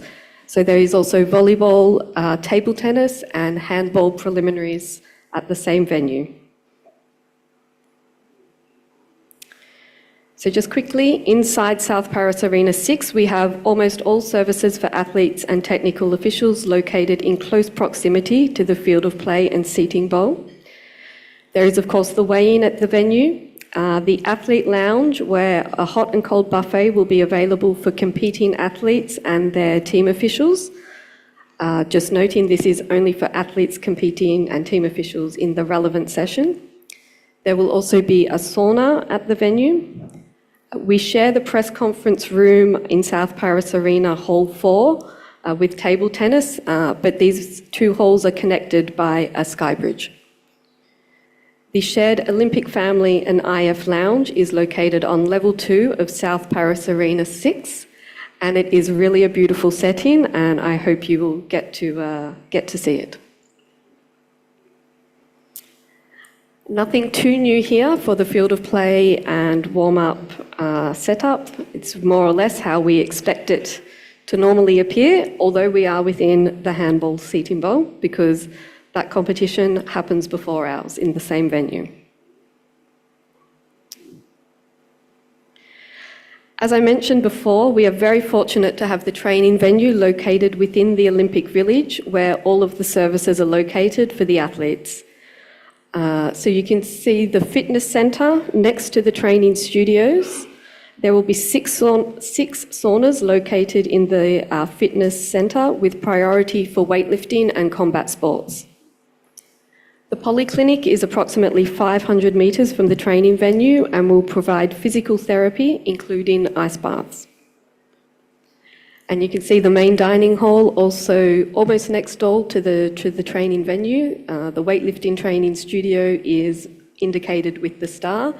And there are also additional casual dining spaces around the village. So training will take place every day from 27th of July until the 10th of August with 5 1-hour and 40-minute slots per day. NOCs will be allocated training slots on a rotating basis. So this is an example for one day, and obviously every day it would change so that the groups are not always training at the same time. And just a small point, we have in Paris the peer accreditation, which replaces the former training venue pass. The quota allocated for weightlifting training sessions is 1 peer accreditation per NOC. And I would just like to make one more point, which regards headshots of athletes, so photos of athletes. So it's an important information for teams. Headshots will be taken for sport presentation purposes, and they are planned to be taken in the village studio and in the training venue on dedicated dates. So more information will be communicated on this. However, any information that you can provide regarding likely arrival dates in the village and use of the training venue would be appreciated. And I think you can communicate this to the IWF, Matthias, yes? Yes, or also through your NOC. So the training venue will be equipped with 24 platforms, bars, weight sets and squat racks. There will also be pulling blocks and jerk blocks and other additional equipment. As for the competition venue, the training venue is fully equipped by ZKC Barbell. And without giving too much away, just a sneak peek of how some of the competition equipment will look. The equipment is on its way to Paris now, and I would like to thank ZKC Barbell, Tori, and all the team for all of their hard work to ensure that we will have not only top quality, but also beautiful looking sport equipment at the Games.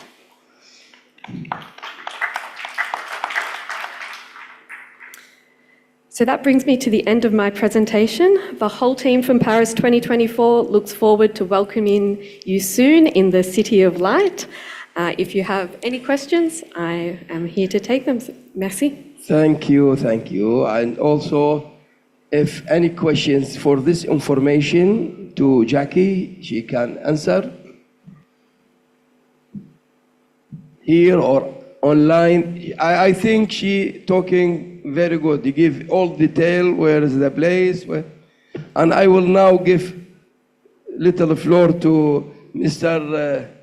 Michel, the president, if you need to say welcome in Paris to anyone. Michel, if you need, say somewhere. Host country. Personnellement, je voudrais remercier donc l'organisation de Paris 2024 et la Fédération internationale d'haltérophilie de nous avoir permis de collaborer pour cette organisation.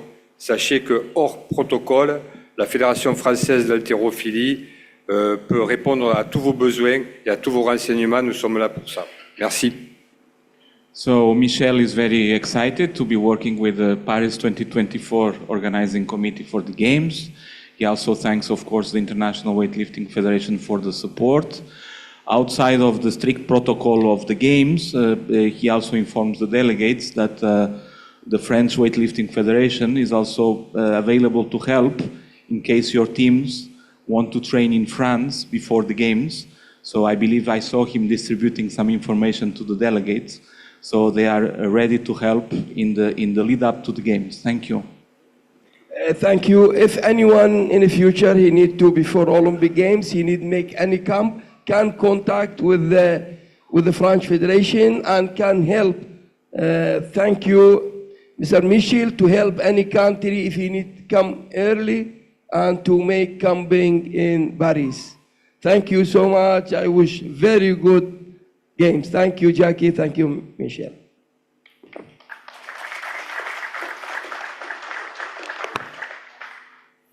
And as I was just informed, there is a slight change, so I'm inviting next Mr. Matthew Curtin to speak about the Olympic qualification system.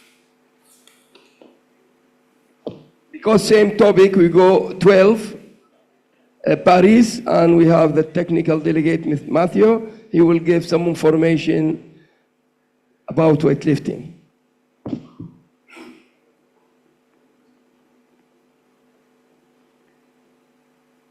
Thank you, Jacqueline. And thank you to the French Federation. If I may, before the protocol, Mr. President, just recognise the very, very close cooperation with the organising committee. Mr. President referenced that Jacqueline was indeed an athlete. She represents Australia, my country of birth. She competed at the World Championships and the Commonwealth Games. And so, dear colleagues and friends, it's a real reassurance that a weightlifting person is organising the Olympic Games.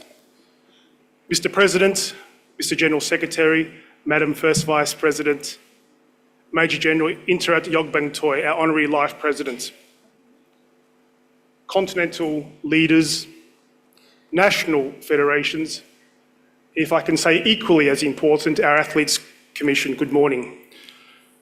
Mr. President, as you rightly indicated this morning in your opening remarks, the Olympic Games is, of course, the celebration and the pinnacle of our sport.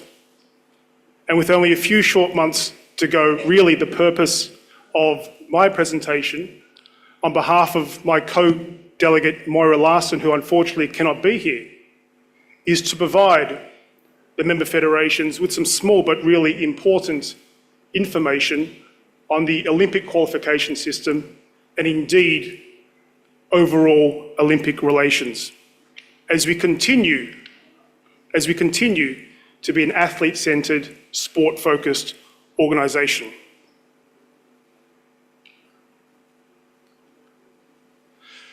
Mr. President, dear colleagues, as you know, this is the final Olympic qualification event. We were together just a few short months ago in the Kingdom of Saudi Arabia for what was the biggest World Championships, and there, thank you again to President Mohammed Al-Harbi for his hospitality. And now in Phuket, Thailand, we have our second compulsory event.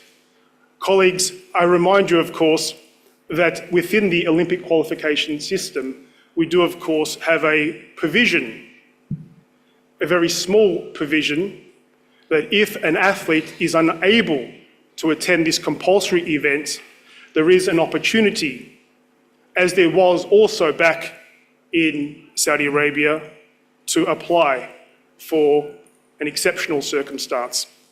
And as you can see on the screen, it's effectively in regard to a travel restriction only. In that regard, the IWF Executive Board appointed an independent commission to address these issues. And this commission was recommended by the International Testing Agency. Here you can see the names of the colleagues of the existing working group. My apologies. You can see the names of the 5-member working group, 3 of which have voting rights, together with the support of Mr. Koffer and Dr. Fadi Masmoudi, the chairman of the medical committee. Procedurally, colleagues, as per the Olympic qualification system, athletes have until the 16th of April to apply for this special exemption. That is 5 days before, 5 days after the completion of this particular championships. Moving on to the universality places. As per the Olympic qualification system, Mr. President, applications closed on the 15th of January of this year. And I can advise that the IWF received 32 applications from 28 NOCs. These, let's say, applications will be assessed firstly by the IWF after the World Cup. And as you can see, on the 14th of June, the Tripartite Commission will advise the NOCs of the successful universality places. Dear colleagues, hopefully this information is not new to you, but again, I would kindly draw your attention that all information is, of course, available on the IWF website, where you can see the qualification system, both in English and France, and importantly, the next steps and the timeline once qualification finishes at the end of this competition. Moving on to the equipment, and thank you, Jacqueline, for highlighting the great partnership with ZKC. Back in late January, I had the great pleasure to represent the President in China, where we inspected and approved the equipment to be used.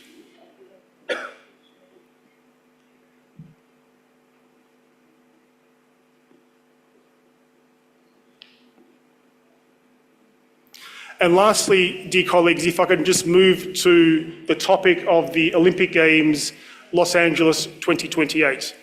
Of course, there's many years until we meet again in Los Angeles, but in respect to the event program principles, I can advise that the IWF submitted its questionnaire to the IOC on the 28th of February. This was a 68-question document of which extensive consultation occurred from within the IWF. Here I've referenced the leadership of the President, of course, the General Secretary, the First Vice President, our continental leaders, the Technical Committee Chair, and of course, the Athletes Commission. And the main focus, naturally, is the event program and the athlete quota for Los Angeles 2028. And here I can say that by Q1 2025, we will know from the IOC what the final, let's say, number of categories and athlete quota will be. With that, Mr. President, I understand that the break is next, so maybe I should keep my presentation short. And of course, happy to take any questions. Thank you, dear colleagues. Thank you so much. Thank you, Matthew, working very hard as first technical delegate, and Moira is missed here for apologize for some reason, but they working together, Matthew and Moira, working very hard as technical delegate, and I appreciate the hard work for Matthew, working very hard to show even International Olympic Committee how the weightlifting federation working in the hard way to protect our sport, to make easy qualification. And next step, we need to remove any weak points from our qualifications. We need amendment and we need to attention about any weak point in our qualification for Paris. I promise in behalf of the technical committee chair and the technical delegate, we will working together with the executive board to avoid all the weak points in the next qualification. And one of the weak points is withdraw from competition without compete. We will take care in our consideration about this. Any questions to Mr. Matthew? If no, many thanks, Mr. Matthew. Now, last point is in the first part.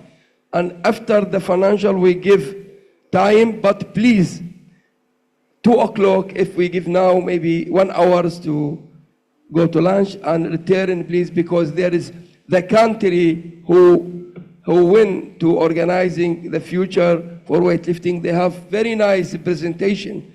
I'm happy if all return here after this financial, we will give a break. Now, financial, give a break, and we continue next. Also today, we have ITO meeting. ITO meeting for all our referee will be in this hotel, third floor, and 7 p.m. I wish to all attend in the time.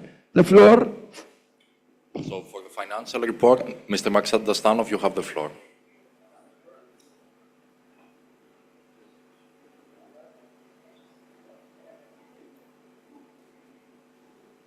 Dear Congress members, dear board members, I'll be quite short with my presentation. Only just this week, the audit was finalized for the financial statements of 2023. Yes, could you please go to the next page, to the audit opinion? Yeah.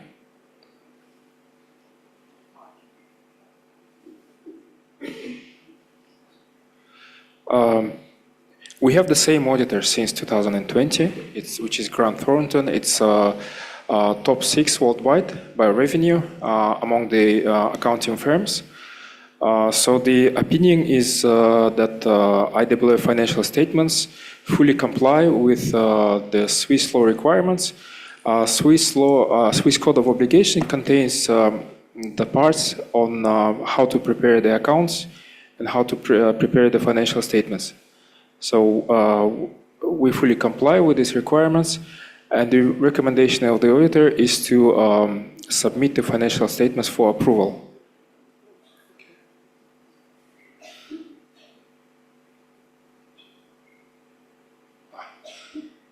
Sorry, I skipped too much. So let me present you the balance sheet. These are two statements that every financial statement must contain. Here, I'd like you to pay attention at what we had in our cash as cash and cash equivalents at the end of 2023, which was around 13.8 million. We have investments in UBP in Switzerland, and we have 2 bank accounts in OTP and UBP. So 13.8 million at the end of 2023. And this is income statement. Last year, so total revenue we earned was around $3 million. Just an important remark, these statements are prepared, income statement is prepared based on the accrual basis, which means that this is not cash received. So last year we received around another 1.6 million of cash. If we add it on top of this 3 million, so it would be 4.6, but we're going to recognize it as revenue this year. And going a bit down, this is our expenditure. This is our regular cost items. The most significant being like topping control costs, development expenses. Yeah, so total expenditure incurred was 10.3 million. So the excess of expenditure over the revenue was 7.3 million. This year we had a good return on our investment portfolio in UBP. We had good yields thanks to this new strategy that we implemented in 2022 in September. So I will show you on the next file composition of our portfolio. And another important thing that auditors, they wanted to highlight it separately is at the end of 2022, we made a registration for Swiss VAT.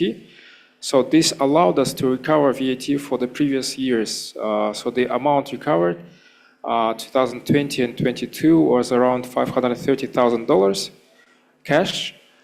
And from now on, we're going to recover VAT on a quarterly basis.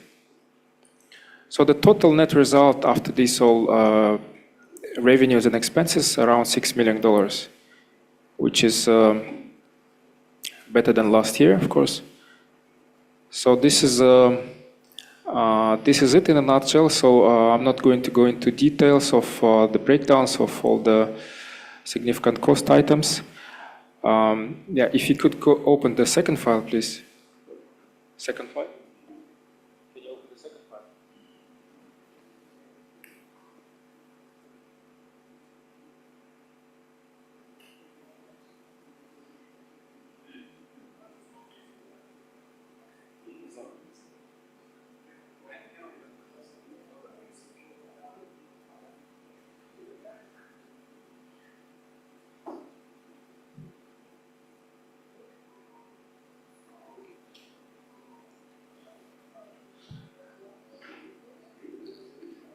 Okay.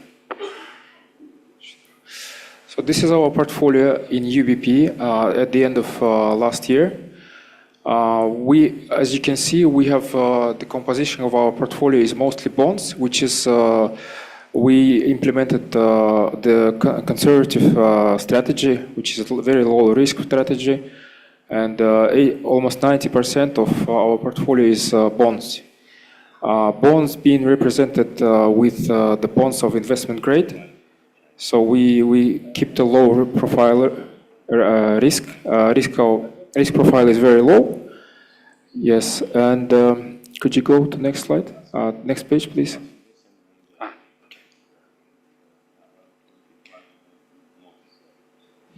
So this is a breakdown of our result on a monthly basis for last year.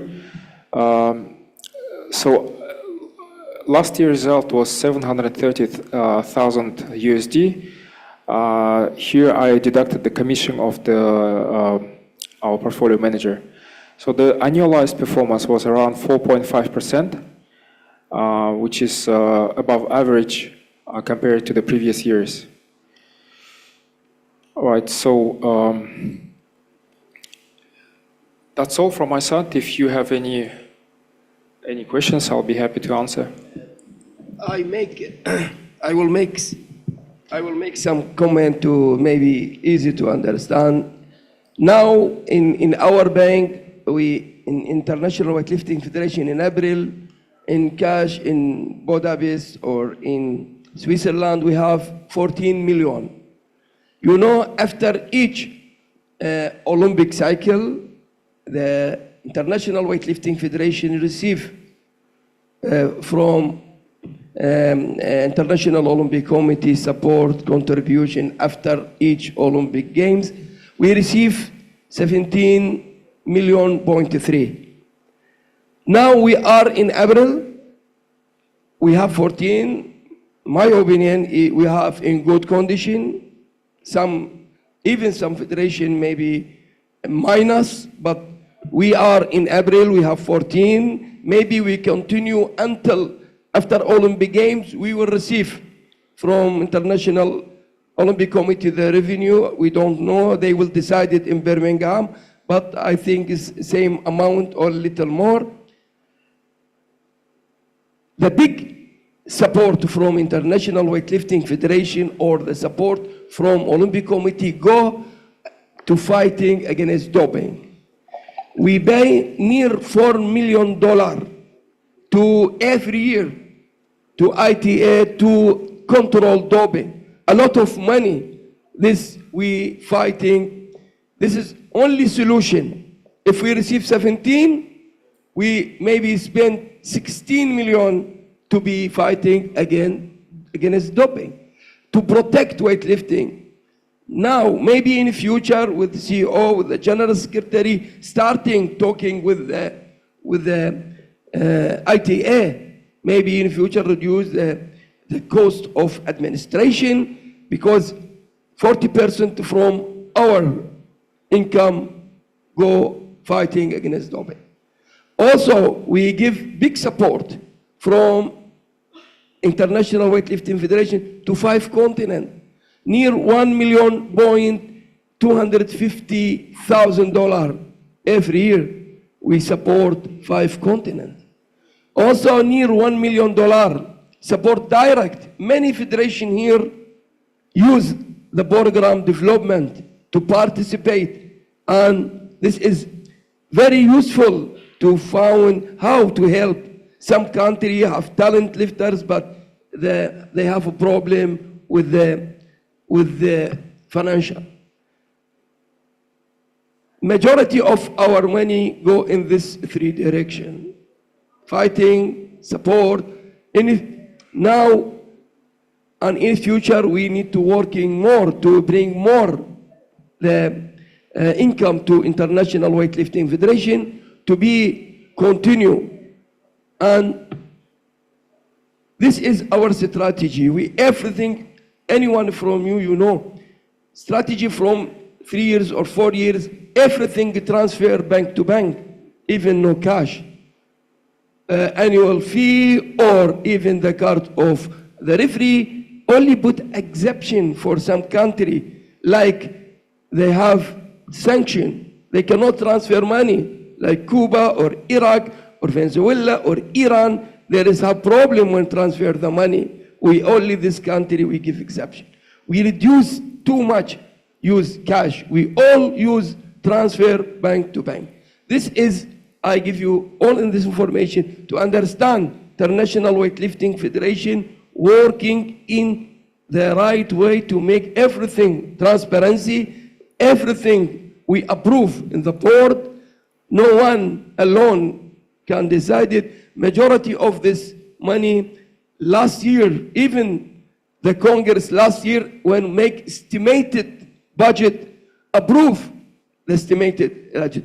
And this year in the October or in Bahrain in December, we'll make estimated budget for 2025. Also, we come to you to approve in December, if Allah give us life. This is I need to talk. Now I will open the floor to any questions to our financial. If there is no questions, thank you for your trust. I will ask now or later. I ask Maria if she need added something or need some voting. I think we have, if there is no question, I would like to get the approval. Do you approve the 2023 IWF audited financial statements as well as the reappointment of the auditor in the person of Grant Thornton? Yes or no? Anybody? Please raise the hand if yes. Okay, against? Abstain? Thank you very much. Online? Sorry, who was abstain? Who abstained?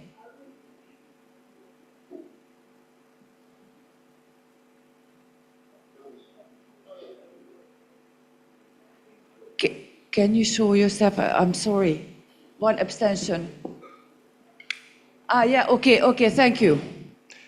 Now I will talking like this. Maybe I apologize. This is last time you will receive the report before, after the board, because must be this report approved by the executive board and can approved by Congress.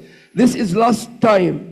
Yesterday in the executive board, I make a proposal that in the future from Bahrain, you will make before 15 days, we make online meeting for the financial and approve and send to all member federation to be read, and if have any recommendation or anything to, this is last time you will receive, I promise, you will receive report before 1 day, because the problem is technically we make meeting on next day. Now the financial meeting will be never happen before 1 day for Congress, I promise, next time. Thank you so much for your trust.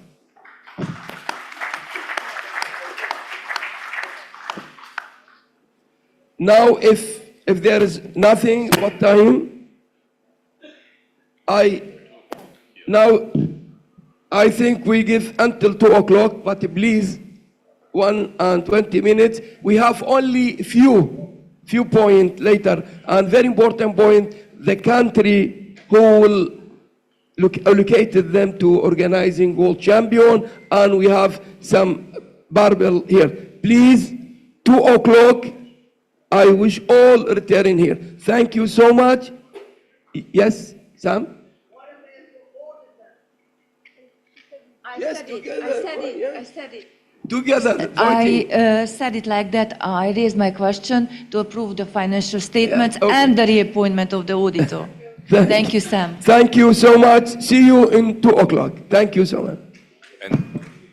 So, delegates on behalf of the organizing committee lunch will be in Novotel Hotel Restaurant ground floor, in the hotel right across, and there will be additional arrangements in the second floor of the hotel as well.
Melody.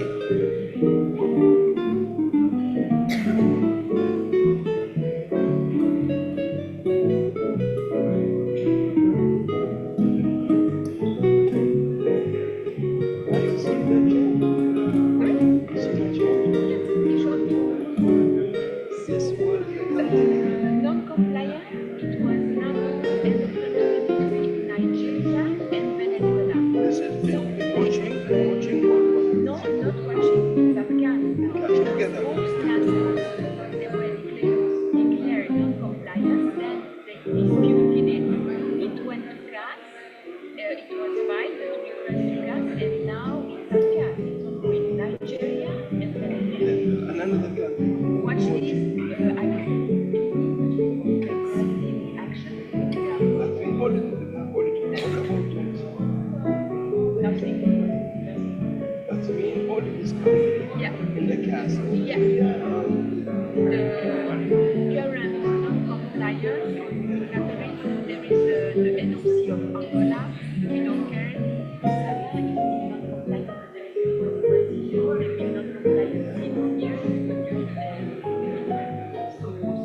Jose,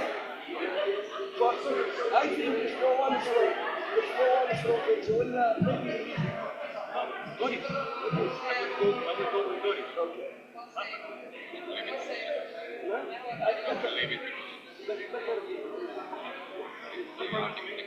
Yes, only these two countries. Yeah, yes. I will only take it for the decision. IWF, subject, but no make any presentation, only the result. Yes, after Bureau Spain. Yes, after finish, last one, talking about Lima. After Lima. After Lima, no. After Argentina or Armenia. After Argentina, finish. Yeah.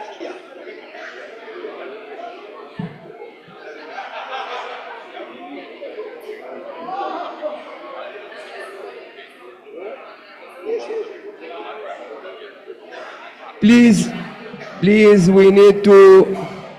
we have presentation for some event. Please, you can take it, please. Thank you so much for your cooperation.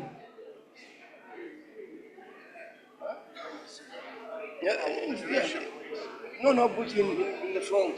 See one who is in front, no here. Prepare for him. One is no here. Right. Put one chair in the front and put Mr. Araik in the front.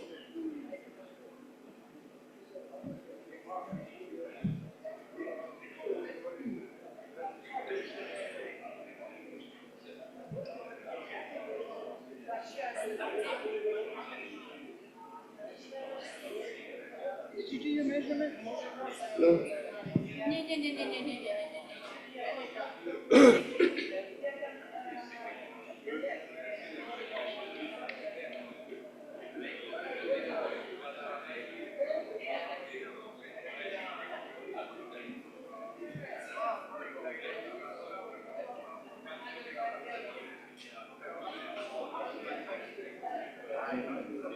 My fan.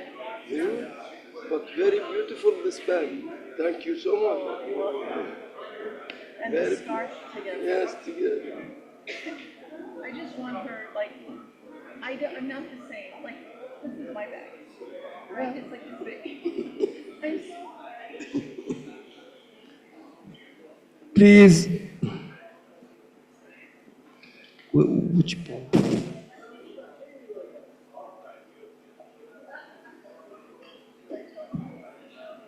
Please take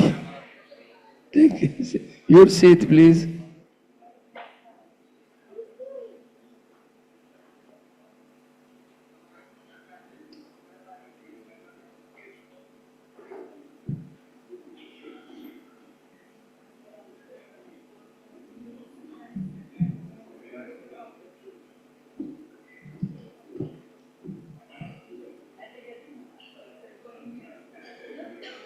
You need one?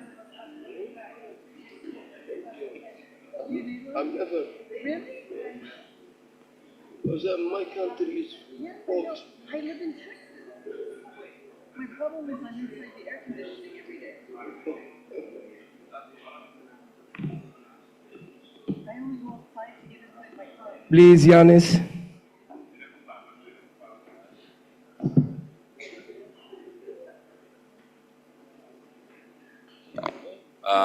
Please take your seats, everyone, so that we can begin after the lunch break. We are going to move to the next items of the agenda, which is the presentation of the 2024 IWF events. And first, I would like to invite Mr. Jose Quiñones, President of the Pan American Weightlifting Federation, to take the floor for a presentation for the 2024 IWF World Youth Championships in Lima, Peru.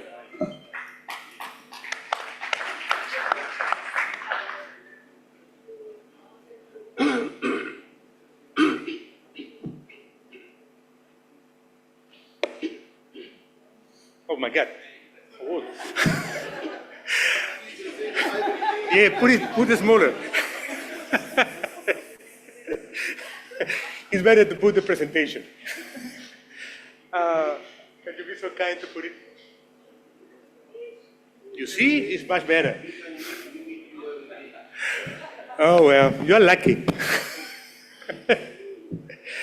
Dear friends, Mr. President, Ursula, Antonio, dear friends all, thank you for the opportunity. It's a pleasure always to stand here and to see so many friends again. I'm here on behalf of the Peruvian Federation and, of course, as part of the Pan American Federation to present the next month, almost next month, May event in Lima, the Youth World Championship.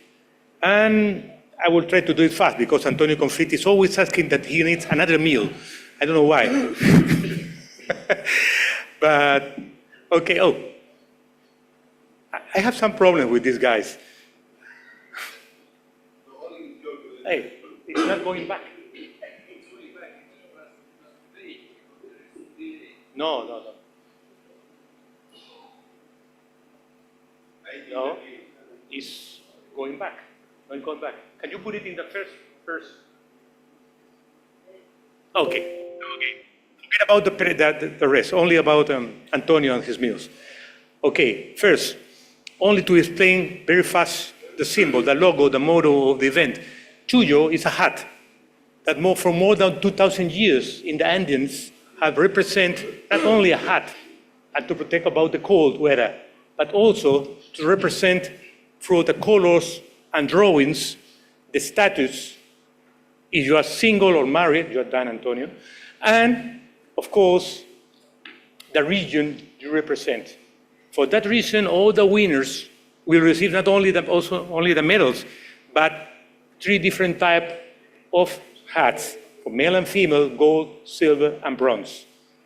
So, a special gift for you, a big one. Now, Lima, maybe some of you have already come. We have already organized 3 World Champs and a Grand Prix and a University World Cup and Pan Am Games and many other events. It's always a pleasure to receive our friends. We love to receive friends from abroad. And Lima is a beautiful city, not only because I live here. I was not born there, by the way. I was born in a best city in my country, in the north. But Lima is a beautiful capital city at the sea. And for that reason, because we represent all our country, 3 regions, coast, mountainous, jungle, and also a mix of cultures. Okay, we are considered the best gastronomy destination in the world. In the last best 50 restaurants in the world, we have 2 in the first 10, the first one and the 6th one, and 1 more in the best 50. And the best of Latin America, of course. We are proud of it. And we are proud to show it to our friends.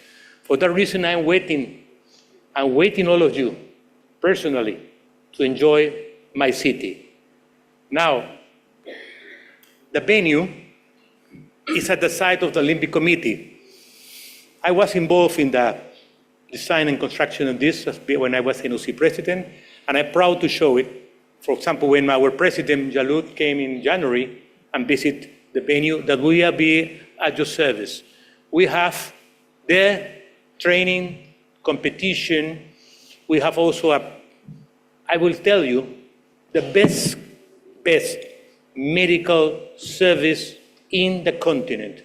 Because we went to USA in Coral Springs and we copied it and, let's say, put more modern equipment there. Everything will be there for the athletes and the delegations. This is the venue, okay? Enough space for what we are proposing. 2 platforms, 2 competition platforms at the same time competing. In the left will be the male and the right will be the female competition platforms at the same time, for first time in a world championship. Because as the president was saying, we have always to innovate. We have to go further, okay? And some of the reasons we are facing problems as organizations is the length of the championships. And we can cut it by half the time. It will be easier, cheaper, better. I hope we can demonstrate it. We already tried in the Pan American Junior Championship a couple of years ago in the same place with 2 competition platforms and 2 medal ceremony platforms at the site. That allow us to go faster and also to the ITO to have more time for resting. So that's what we're going to propose to all of you. Official program, we presented 2 options, to have it in 4 days or having it in 5 days. Can you imagine to have a world championship in 4 days? That is possible having 2 platforms. We have learned in USA that have almost 5 platforms, like Mexico also have 5 platforms in some international and national events. But this is the first time we'll do it in a world champ. So we have been discussing if we go to 4 or 5. And that depends, of course, on the quantity of people. The quality, of course, is the best. But we have so far 65 countries that send the preliminary entries in a total of 615 athletes. Of course, this will be reduced, but we don't know how much. 4 days, you can work 320 to 340 athletes in 4 days. In 5 days, you can go over 400. So maybe, I believe we will stay with the 5 to have, and if we can cut a little bit in time, good for everybody to go to do and make some tourists. Now, the visas is always a topic that is the nightmare for sport leaders. We have to assure that every single athlete have the right to participate in an event with no complex regulations. For that reason, we analyze, and of the 64 countries, we have 24. It's a mistake they put Aruba, I don't know why, because Aruba doesn't need it, but we have 24 countries that need visa. Of them, 13 needs visa and doesn't have an embassy in the countries.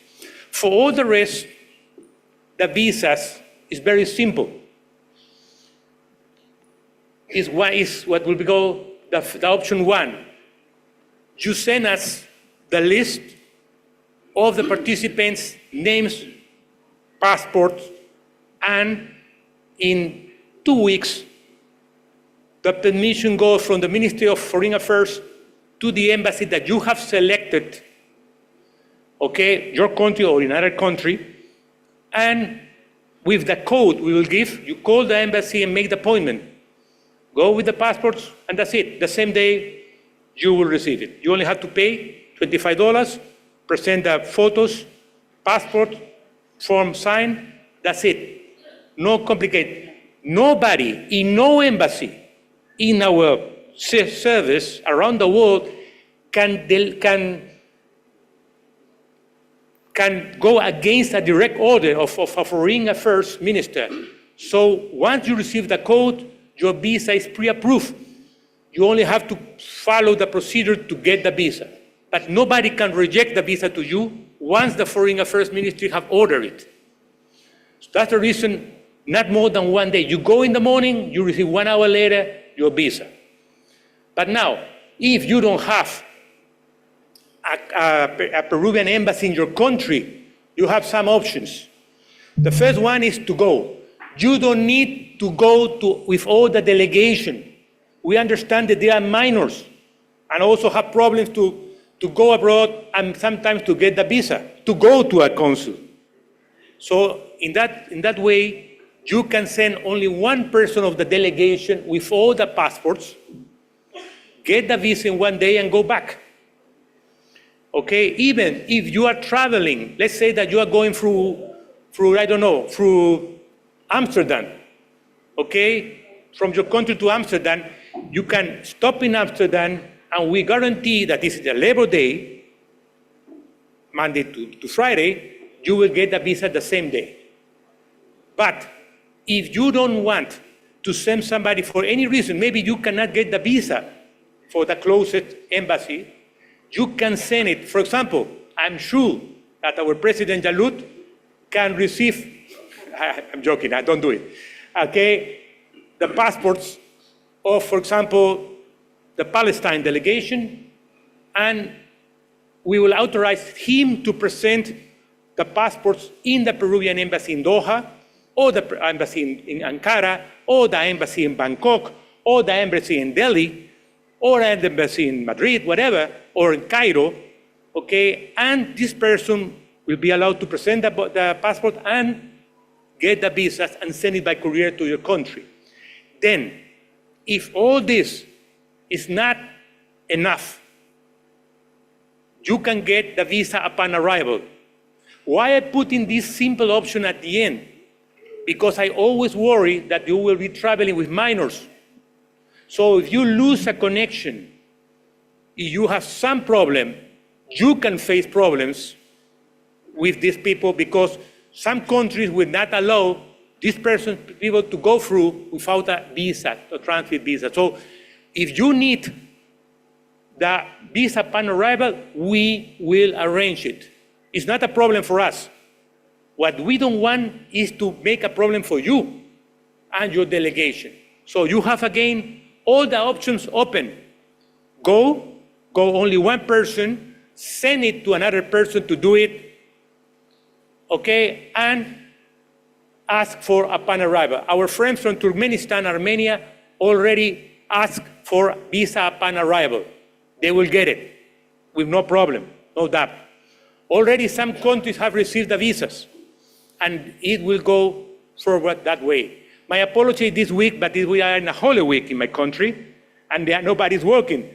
But normally, I tell you, it takes not more than 15 days from the moment you send all the documents to the moment you receive the visa. And Al-Harbi here knows that it's true. So, well, I took some time the visa because I know that is something important. Now the meals, our friend Al-Harbi also, in the last Congress, you asked why? To have a special request for halal food. We respect all the religions, and we consider that we cannot force the people, oh, you are so hungry, eat it. No, you have to respect all religions, so we will have kosher and halal food in our country. Okay, don't worry about it. And every single type of meal or food will be identified, so nobody will make mistakes. Now, we have made, with our NOC nutritional department, all the menus, considering all the nutrition facts, okay, considering 5,000 kilocalories per day per athlete. That's a lot, huh? Maybe not for some people, but that's a lot. Okay, so lunch, dinner, everything is already standardized. Now the airport, well, you will see the last months of the airport, Jorge Chavez, for 9 years have been the best, considered the best airport in the region. But now, for next year World Championship, because December this year, the new airport at the front of this one will be finished. This has a capacity of 23 million passengers per year. The other one, next year, this year, December, will open with 40 million capacity. More than double in all the facilities. It will be the first airport city in America, South America. So, and that will be top of the art, okay, beginning December. So next year, I know. Antonio, go to it, okay? So you can easily come from Europe or any part of America to Lima. And from next year, also from Asia. Okay, transportation will be a shuttle bus from the airport to the hotel, no problem with that. We will have, this is for Jalut. Okay, your car, Antonio, is at the back. Okay, but we will have some special cars for all the VIPs, and we will have bands for the IWF staff and for the doping control experts, and everything will be arranged properly. Okay, and accommodation. At the beginning, we offer one hotel that was a Holiday Inn in Miraflores, the tourist district in Lima, but after we received the 615 entries, we get worried because normally a Youth World Championship will have around 200 athletes, but we need to be prepared for more. So we already select 2 more. This is option 1, the holiday. We select 2 more hotels. This is a 4-star luxury, but this one, the Dolphins, is a 5 stars. It's in a beautiful place called San Isidro. Yes, I live there. So this will be available also, and I'm not copying Thailand, but we have also the Novotel Lima. So if you put together the 3 hotels, of course they have a big capacity, but we have select 500 rooms between the 3.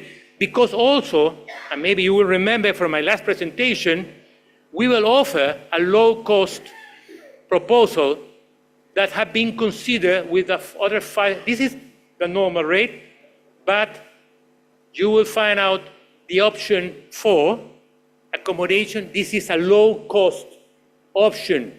This is 100 meters from the competition and training venue. And this is our sport village facilities.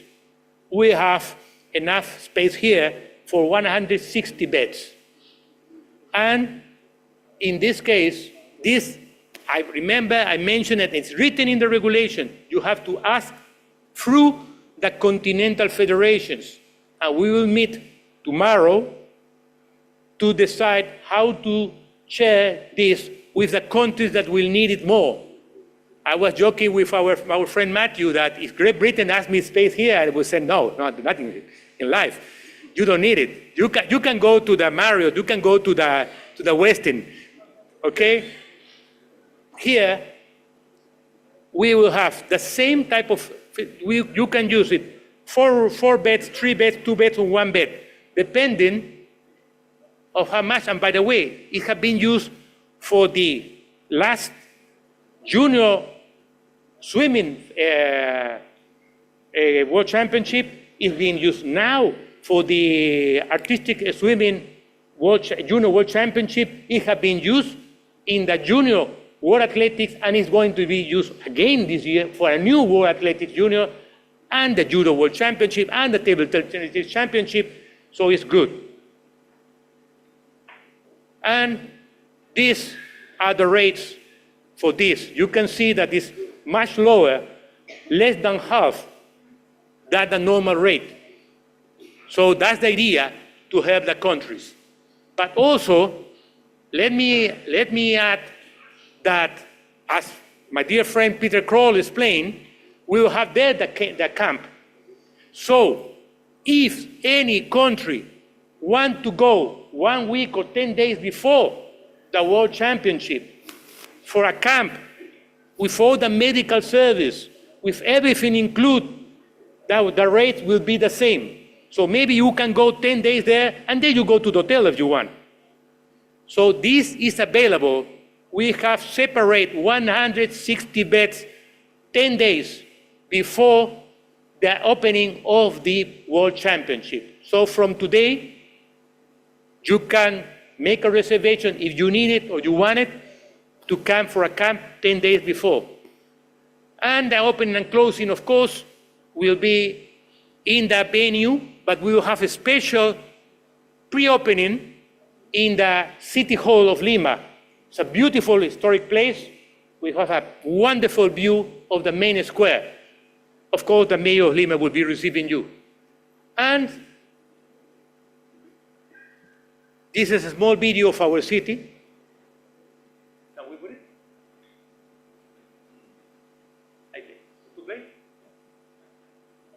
Okay. So that is Miraflores.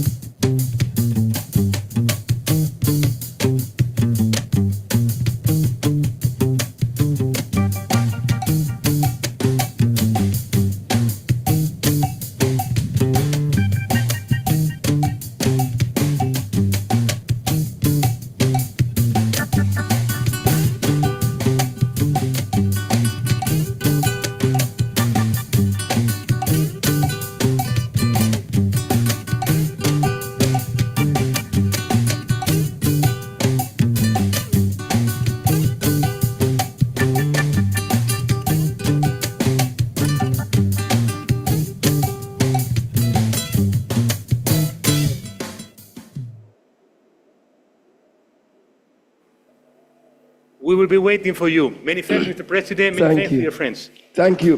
Thank you. Mr. Jose, first, I will congratulate for this wonderful information presentation. It's clear. This is first congratulations. Number two, congratulations for you re-elected as president of Pan Am Federation in this year.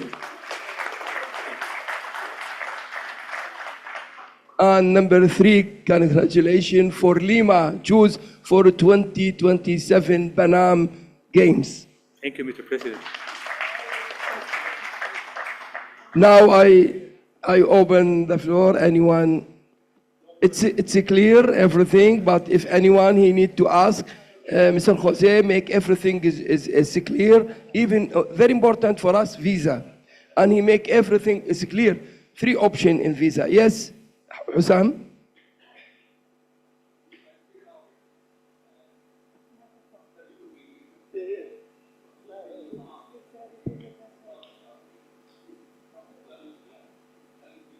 No, wait. He asked about if there is same problem with the food in Mexico about contaminated food. No. Bureau is no. Only to be clear, there are 3 countries in the world, 2 of them in America, one is Mexico, that have contamination in the meat. Only 3. Even WADA have established some limits on percent of the substance that can be considered normal if the sample have been made in that countries, but not in Peru. We don't have that problem in Peru. We are free of all.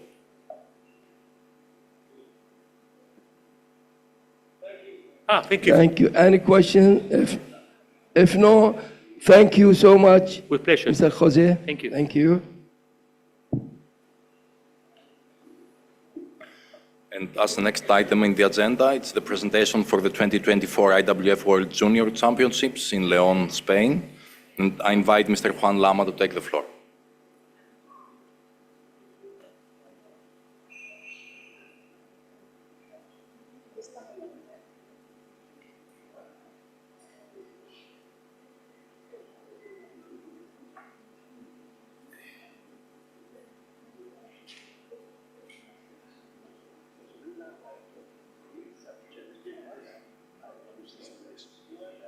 Hello? You hear me? Yeah. Well, first of all, thanks, Mr. President, thanks, Mr. General Secretary and Mr. First Vice President. Thank all the executive board members and all the national federations. I'm going to try to be short, at least shorter than Jose for sure. Well, we have no news from what we presented to you on the last Congress in Riyadh, yeah? We are plenty on the same place because we have everything booked before, and everything is kind of the same. The only new thing is that we already have there the visit of the technical, let's say, committee. So we have Mr. Antonio Urso, also Mr. Antonio Confliti, and Mr. Matthias Lent. Yeah, you are here there. Yeah. with us there, and we were trying to plan everything, to do everything good. As Jose said, Spain is an easy country for the visa, so I don't think that we will have any problem with this because it is one of the easiest countries to travel to in the world. Also, we have all the hotels booked. We have talked with them about the halal and all the different religions restrictions to the food, so we won't have a problem there too. The city, León, is a small city, so once you arrive to León, there will be no problem with transportation because mainly you can do everything walking, but anyway we'll have buses and transportation for going to one place from one place to another. And well, that's mainly what we have. We have prepared a small video, just 1 minute. It wouldn't take long. Please, if we can play. I just want you to show how is the city, to encourage you to be there for some more days than the competition and to try to enjoy the city and enjoy Spain. Thank you.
Thank you very much.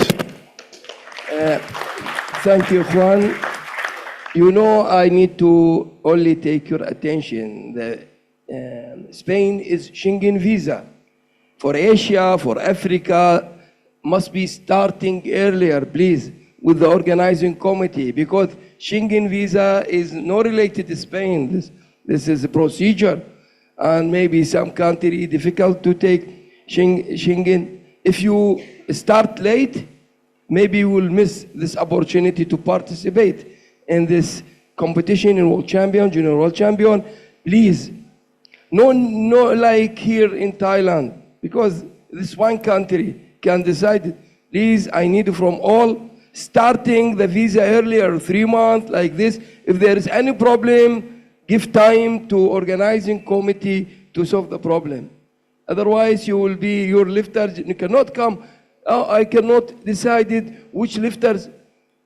You must be, if you have 2 lifters, 3 lifters sent, and after that, before 1 month or like this, the time you can decide who will go. But if you delay, you waiting until you decided before 1 month, decided who will traveling, no participate, maybe you miss this champion. Please, only I need to attention about the Spain is Schengen visa. Now, any questions to Mr. Juan? Before the questions, sorry, I would like just to ask 2 things. First of all is, obviously, if you have any trouble with the visa, you can contact me or just the Federation and we will answer as fast as possible. So I think we are fast with this, so please feel free to contact us. And also, I don't know if you noticed, but at the last part of the video, you have some few takes of a training center. We have a training center there. It is small, but anyway, we can build it to be bigger. So if any of the member federation is willing to have a training camp there just before the World Juniors Championships, feel free to contact us. We will try to offer a good price, and then you can visit Spain a little bit before, let's say 10 days, 15 days, whatever you want, and stay there for longer. Okay, so just feel free to contact me, and I will give you a price proposal and everything as fast as I can. Any questions to the General Secretary of Spain Weightlifting Federation? If no, thank you so much, Juan. Thank you very much. I wish to you organizing good competition. And now the last presentation for this year's events for the 2024 IWF World Championships in Manama, Bahrain. I invite Mr. Tariq Suhail Arif to take the floor.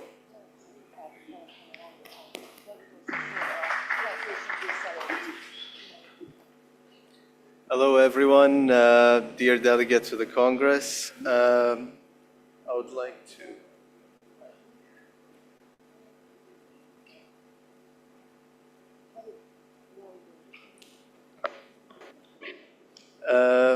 Bahrain IWF World Championship.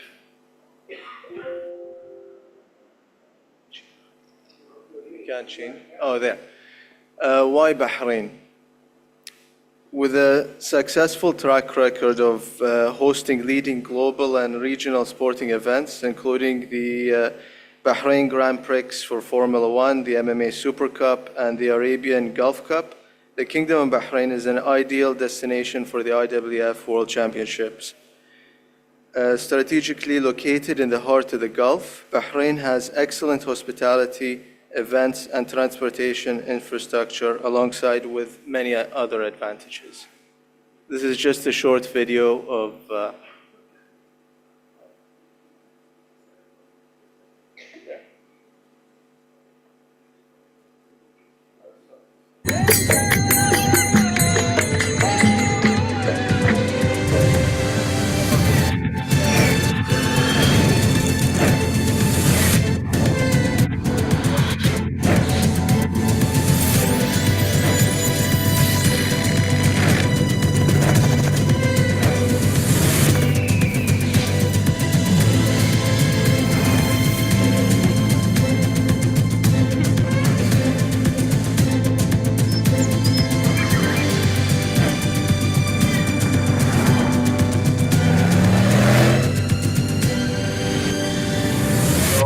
forward and welcome you to Bahrain.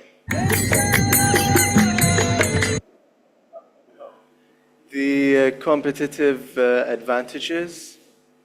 We have direct flights to 26 airlines connecting on 60 airports. Almost all major airlines offer daily flights to Bahrain International Airport. The airport is only 15 minutes away from the tournament headquarters, and the accommodation. The local transportation is, we will provide local transportation from the airport to the accommodation. And actually, transportation won't be needed from the accommodation to the sporting arena, as it will just be a 5-minute walk. And with the other accommodation, it's going to be just actually a 1-minute walk to the competition venue. We also, visa and entries. We will be providing visas to all delegates throughout the world, and nobody will have any issues with visas. We usually get the visas issued within 2 to 3 days after the application is done. And we will be doing all of the applications.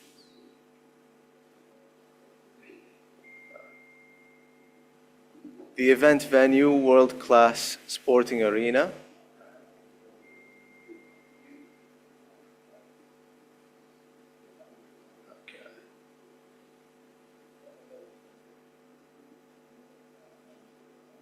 State-of-the-art venue. This will be the venue of the World Championship. It's actually a structured tent that will be built in Bahrain Bay Island. It's one of the most known and newest island, I can say, of Bahrain. It was just built like a few years back, and it's actually surrounded by the sea.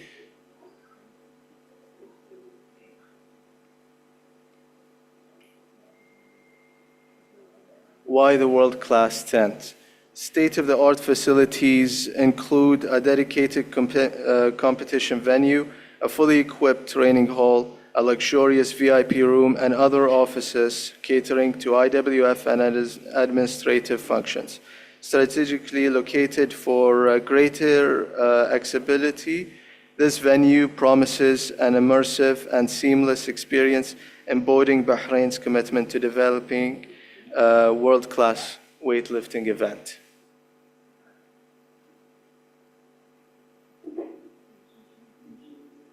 So we have two options on the accommodation side. As you all know, Golden Tulip Hotel, where we hosted the 2022 Asian Championship, and everyone was staying in, well, most people were staying in the Golden Tulip Hotel. It's a five-star hotel located in the center of Bahrain, just 10 minutes drive from the airport. And that's Golden Tulip Hotel.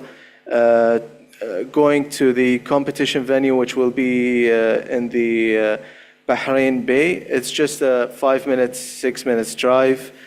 And I could say it's like a 15 to 20 minutes walk. And the weather would be really ideal and great during December, varying from 17 to 25 degrees Celsius.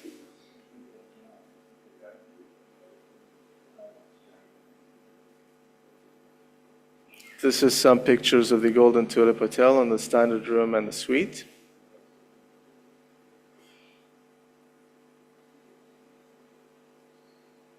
The training venue, actually the training venue will be in the competition area, but we will be having around 12 platforms also equipped in the Golden Tulip Hotel for athletes, or it's just a cheaper option on the event.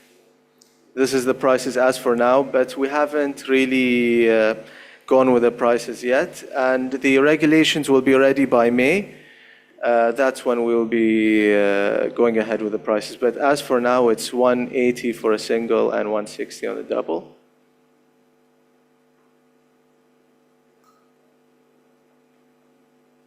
The event option 2 will be the Windham Grand Hotel, located in the Bahrain Bay, just 1 minute walk to the competition venue.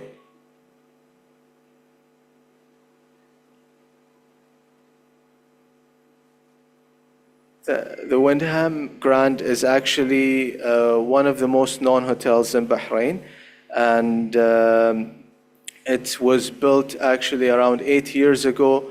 It's a dry hotel with no alcohol, but we are willing on doing the special IWF alcohol part. We'll get that covered. Yeah, we will get for the special executives. That's the standard room and the suite.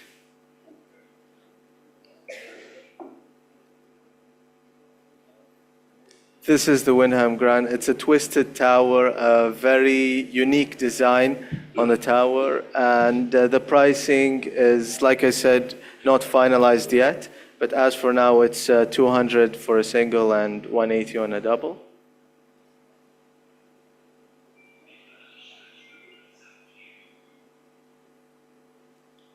The Diplomat Hotel will be where the IWF Congress will be held, but we haven't yet decided on where to do the IWF Congress, but as for now, we have kept it on the Diplomat Hotel.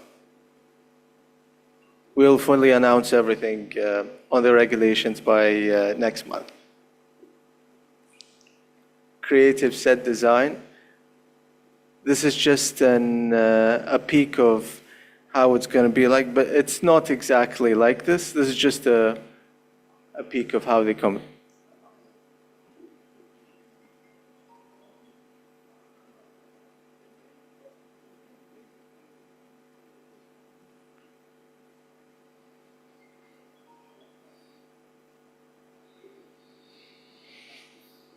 The climate and tourist attractions. The climate would be really ideal, 17 to 25 degrees. Usually in the summer it's really hot and humid, kind of like the weather over here, but in winter it's really beautiful. A kingdom of history. That's also another short video.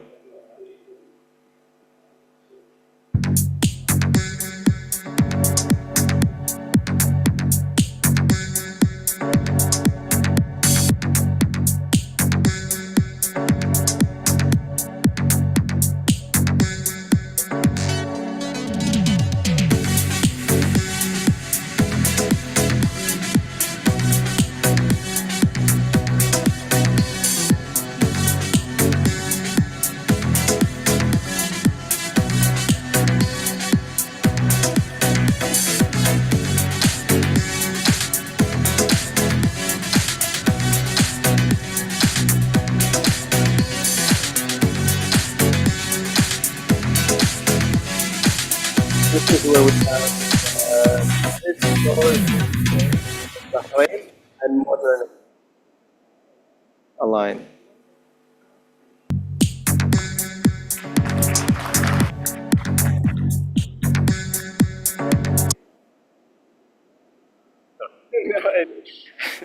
This is where we have history and modernity aligned together, where it's rich history, vibrant culture, world-class attractions, and flourishing hospitality sector.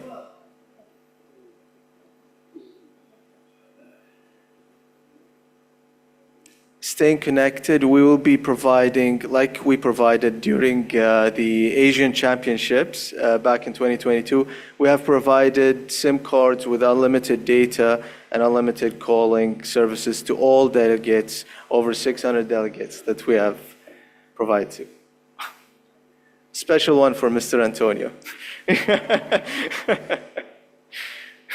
And these are the amazing testimonials from the president of the AWF, Mr. Yusuf Ilmana, Misha Hassouna, the Olympic champion, president of IWF, Mr. Mohammed Jaloud, on the championship that we hosted 2022.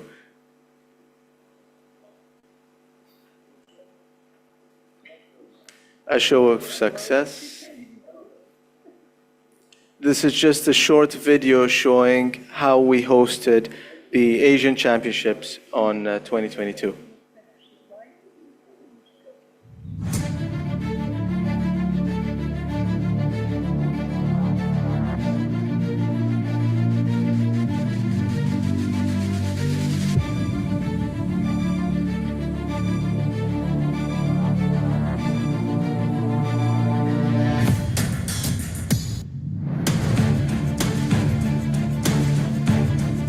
This was all actually done without the loss of the belt.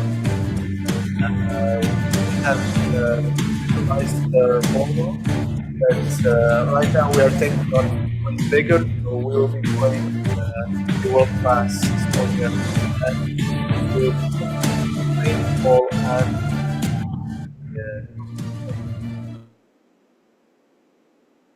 oh, what happened to the video? What happened? What happened to the video? Oh, the internet. Yeah, the internet. Yeah. The internet was. Any questions?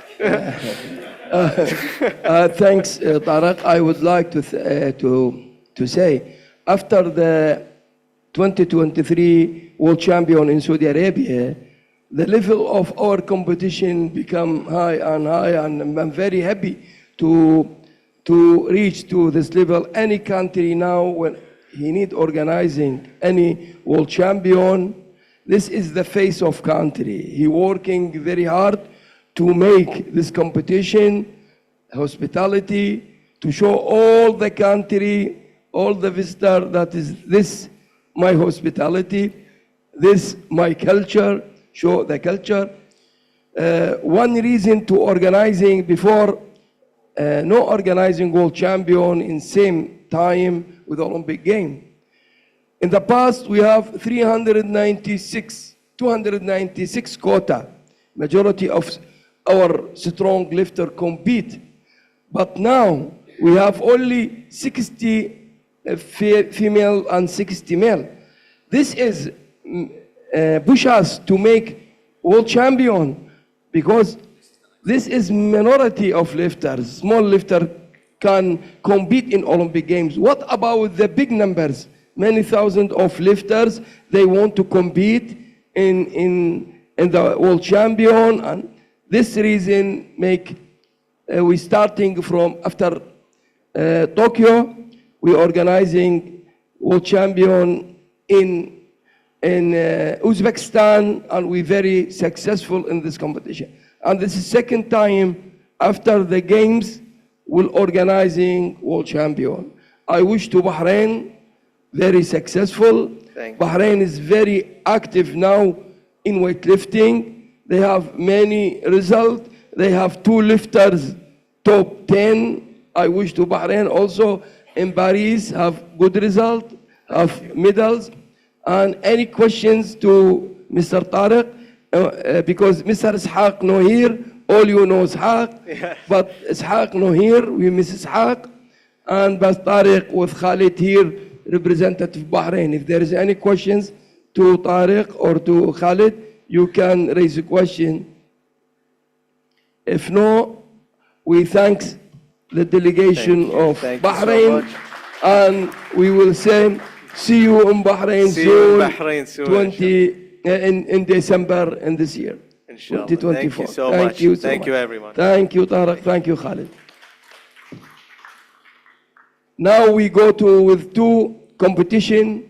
Yesterday allocated. Only we give two competition is, as I mentioned, Armenia is for senior 2027 and Argentina for youth 2026. Also, we decided Venezuela, but Venezuela subject to WADA confirmation. Now we give information to give a floor to Mr. Araik to make a presentation regarding Armenian.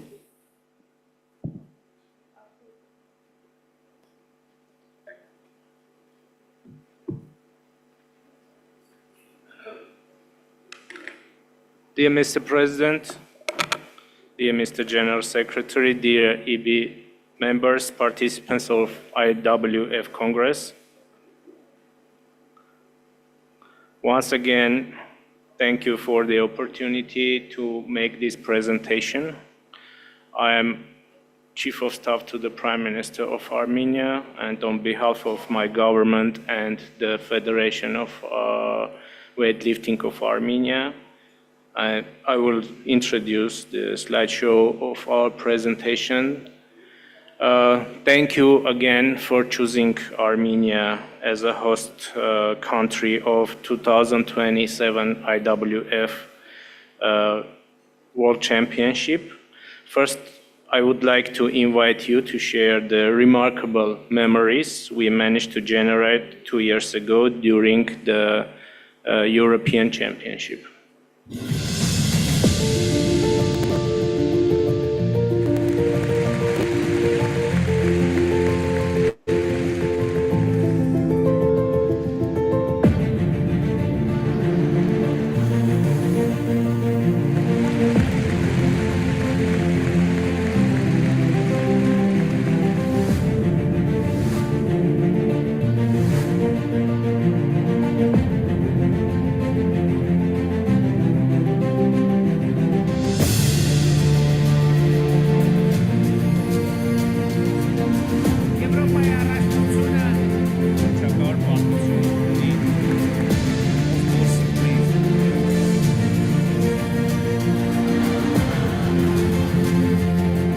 It was really a high-level opening ceremony. So thankful to the Armenian Weightlifting Federation and the government.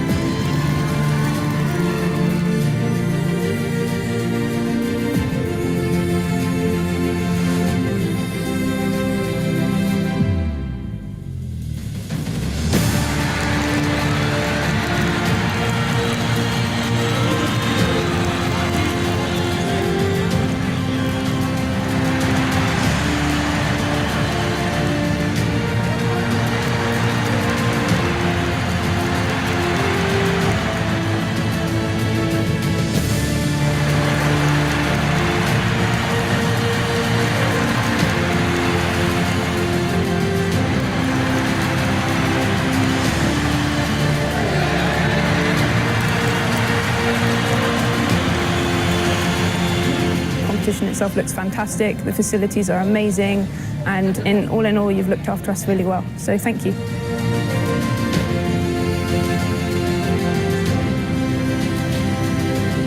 It is a very good platform. The gatherings are also good. Yes, I liked everything.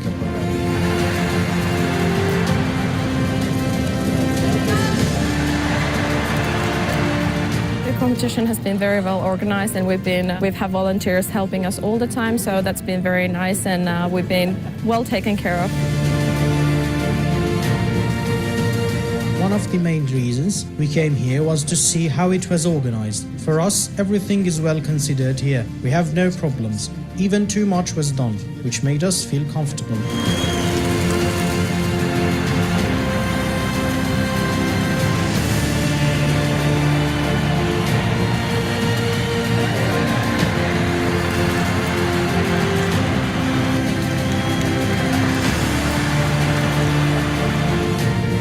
Thank you, Armenia.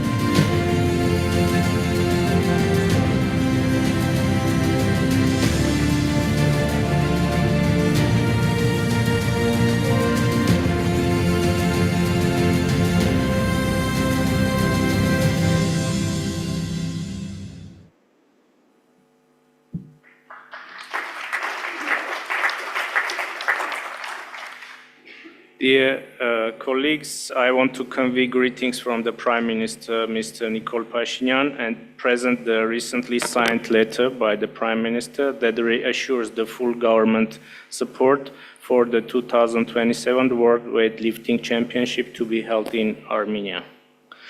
Let me explain why I believe that Yerevan is the best option for the 2027 IWF World Championship. Many of you have seen how weightlifting found its glory in Yerevan in 2023. The volume and quality of the investment, as well as the measurable outcome of the event, have placed it on the top of the achievements, already setting the new standards. I would like to mention that the quality of sports presentation and broadcasting production, according to the leading international media and broadcasters, Yerevan even managed to create a remarkable condition to showcase the sport and its best asset, the athletes. The very successful TV product was delivered by the state-of-the-art TV crew and equipment. Over $350,000 secured 16 cameras production with telescopic crane, multiple slow motion systems generating outstanding footage never been seen before. The event was broadcast globally through the national broadcasters and the Olympic Channel. Yesterday, we offered the same or even better quality TV production. That means that we will cover the entire cost, including the custom-made TV graphics and additional technological solutions to enhance spectators' experience both in-house and in front of the screens. To make it clear, we offered not only license fee payment of $300,000, but we will pay for the top TV production mentioned above. The TV production as well any other technological needs will cost IWF nothing. During the European Weightlifting Championships held in Armenia, we also paid special attention to providing comfortable training conditions for the athletes. With the support of the government of Republic of Armenia, the sports school was rebuilt, receiving a completely new look conforming to international standards. This sports school served weightlifting participants of the European Championships as a training hall. According to the athletes, everything was done at a high level. In 2027, we are also ready to provide the highest conditions. Armenia is a weightlifting nation. Many of you can attest the level of engagement is truly remarkable. We have learned from the past events, including from the consultation with the EB members, which I truly appreciate. The most sensitive issues will be taken care by the Special Government Committee to handle visa process and airport clearance. I do believe that World Championship 2027 in Yerevan will provide massive benefits to the IWF stakeholders, athletes, as well as to the nation of Armenia. The special attitude towards weightlifting in Armenia is evidenced by the sports conditions of our national team. The women's and men's weightlifting teams have consistently secured prize spots for years, ensuring their place on top platforms in Europe, and currently they are considered one of the strongest teams in the world. We consistently rank among the leaders in the medal fight. As you know, thousands of fans gathered near us to witness the medal fireworks. we can guarantee the full house experience of a cheerful crowd of 7,000 plus spectators. Armenian nation's benefit could be seen in its strategic development and humanitarian perspective, viewing the world through the lens of sports competition, building the future of global cooperation and mutual respect. Armenia succeeded not only in organizing of European weightlifting, but also in hosting several major international tournaments in the last 2 years. These include the European Boxing Championship for Adults, the Sambo World Adult Championship, and the World Youth Boxing Championship, and others. In total, Armenia hosted around 3,000 participants from different countries within this framework. According to the assessments by the highest officials of the international federations and media outlets, we conducted these championships at the highest level. The new list of international tournaments to be held in Armenia again proves the Armenian success in the sports arena. It has already been confirmed that in the next 4 years, various European and world championships in volleyball, karate, basketball, figure skating, fencing, gymnastics will be held in Armenia. Additionally, in 2027, the sports and cultural games of Francophone countries will be held in Armenia, along with the International Sports Conference, the fight against doping in sports. In general, Armenia is an open and hospitable country for everyone. The safety of delegations is unquestionable.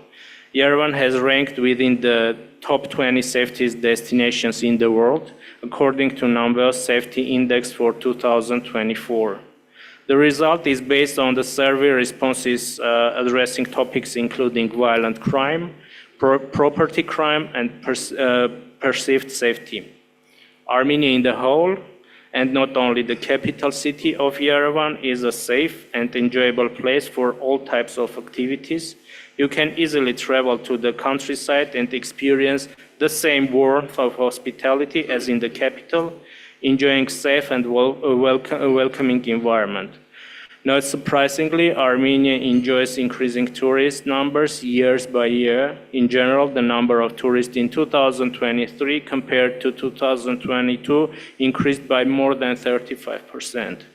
In short, Armenia is a country where all delegates can come not only to compete, but also to have a pleasant time. And lastly, let me once more express my appreciations to the IWF Executive Board for electing our nomination, and welcome to Yerevan 2027. Thank you very much. Thank you, Excellency, Mr. Araik, for wonderful presentation. Also, many thanks. I am so happy because weightlifting in Armenia, ancient and one of the famous sport. If you account the medal for Armenia in Olympic Games, you found weightlifting one is important sport in Armenia. I'm proud that weightlifting is so important, and I wish to Armenia in Paris have medal, fighting for medal, I'm sure. And I'm so happy because from the government, Prime Minister, all support our events. That means this respected from the high authority in Armenia, and Mr. Araik is the chief staff. He come to here, respected the executive board, respected the Congress, and I appreciate you. Thank you for your delegation, and I wish to you successful in Olympic Games and 2027. If we are still alive or new elected, we will be very happy. We'll celebrate with you this big events in Armenia 2027. Thank you so much. I give the floor to anyone from the Congress. You see how amazing champion I never see in any continent make champion like what happened 2023 qualification in Yerevan. It is one of the amazing events forever in Armenia. For this, I open the floor. If anyone he need ask Mr. Araik to any questions regarding visa, regarding anything, welcome, and Excellency Mr. Araik will answer. Any questions? In person, online? If no, thank a lot, Thank Mr. you. Araik. Thank you.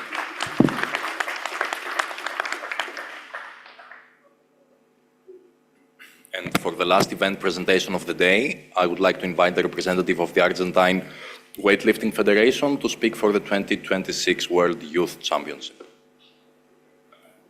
Welcome, Gustavo. Welcome, Marcelo, to in your presentation.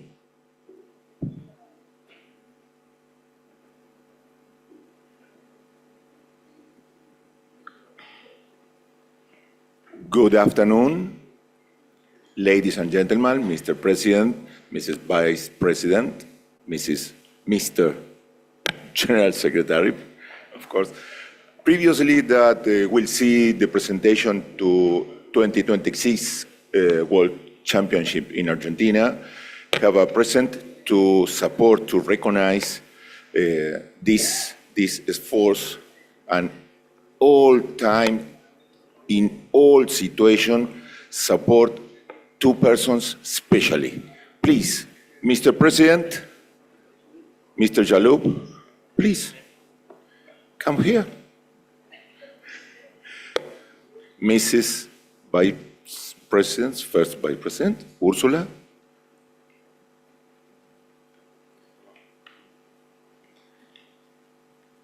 Mr. Jaloub.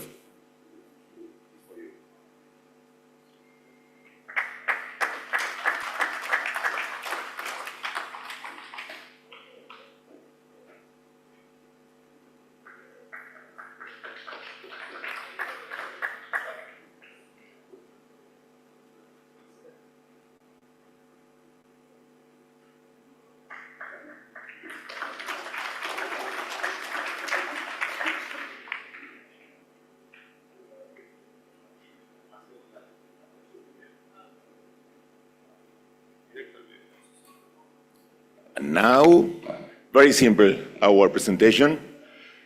We'll see the video. That is possibility that the election support proposal in yesterday from Argentina 2026 Youth World Championship. Please.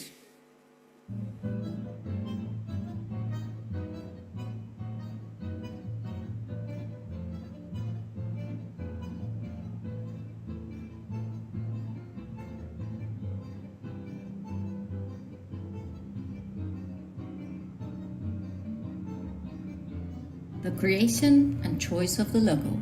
It's a great honor for our country to run for hosting candidates. That is why we symbolize the fusion of sport, movement, dynamism, passion, and glory through the design of the logo, combined with a representation of the Argentine flag, our albiceleste as the athlete's portrait, where the golden sun refers to triumph and greatness. Finding ourselves united and hosting this important event is a source of pride for us as Argentinians and sports lovers.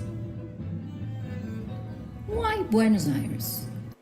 Capital of Argentina, strategic location, time zone aligned with the US, second safest city in Latin America, according to The Economist, extensive public transportation network, and environmentally friendly. La Rural competition venue. Leader in fair, congress, and event activity in Argentina. Main fairground in the city. 45,000 square meters distributed in 6 pavilions. El Fras was declared a National Historical Monument. Privileged location in the center of Buenos Aires. 5 million visitors per year.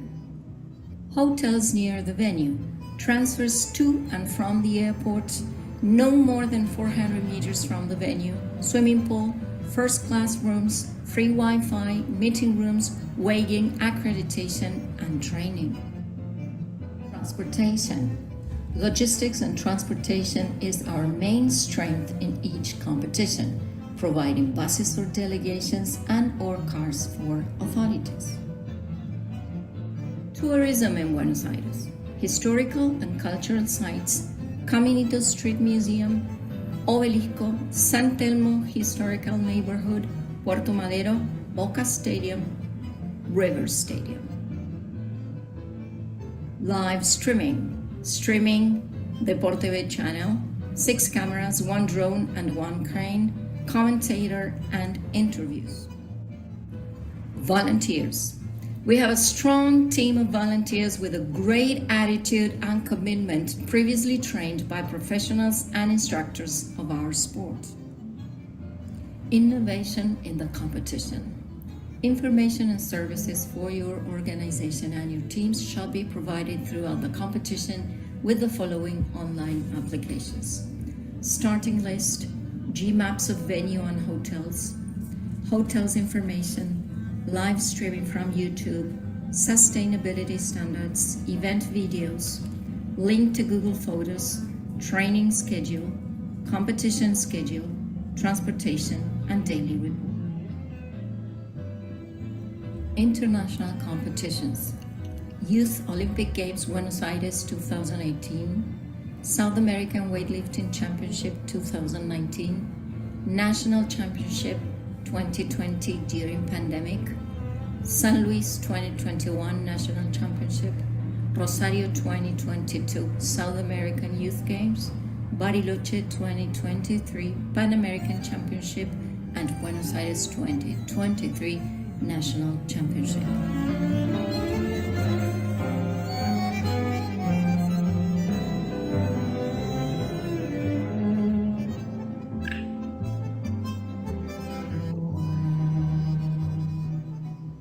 Thanks. This is the final. This is the first edition.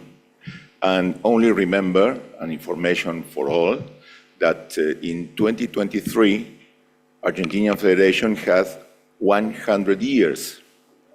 In 100 years, this is the first opportunity that's organized a world championship. Thank you for all. Thank you, Gustavo. I believe with the new rules and government, Gustavo with the federation, with Marcelo, will organizing wonderful world champion, and wonderful beef, steak beef, because it's very famous, Argentina. Okay, any questions? Sorry. Yeah. Please. Any questions to the delegation from Argentina regarding visa, everything? We have time. Maybe this is only, as he mentioned, first presentation. Later, after we sign the contract with the Argentina, may make another presentation. We are absolutely sure that in Argentina is the best food, the best beef, and the best wine in the world. Is sure. Thank you. Thank you, Dan. Thank you, Dan. Thank you. If no question, thank you so much. Thank you, Gustavo. Thank you, Marcelo. And now I would like to invite Mr. Jose Quiñones to take the floor. No, Nerwe. We forgot Nerwe. Nerwe, where is Stein? We forgot Nerwe, 2025. Welcome, Stein, to here.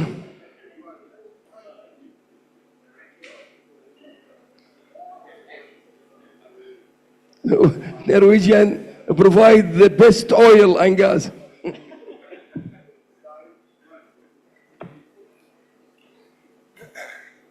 Welcome, Stein. Thank you very much. Dear President, dear General Secretary, dear Vice President, and dear Congress. I have this presentation from the World Championships next year in Norway. Looking forward to see you all there. Some of you joined Norway for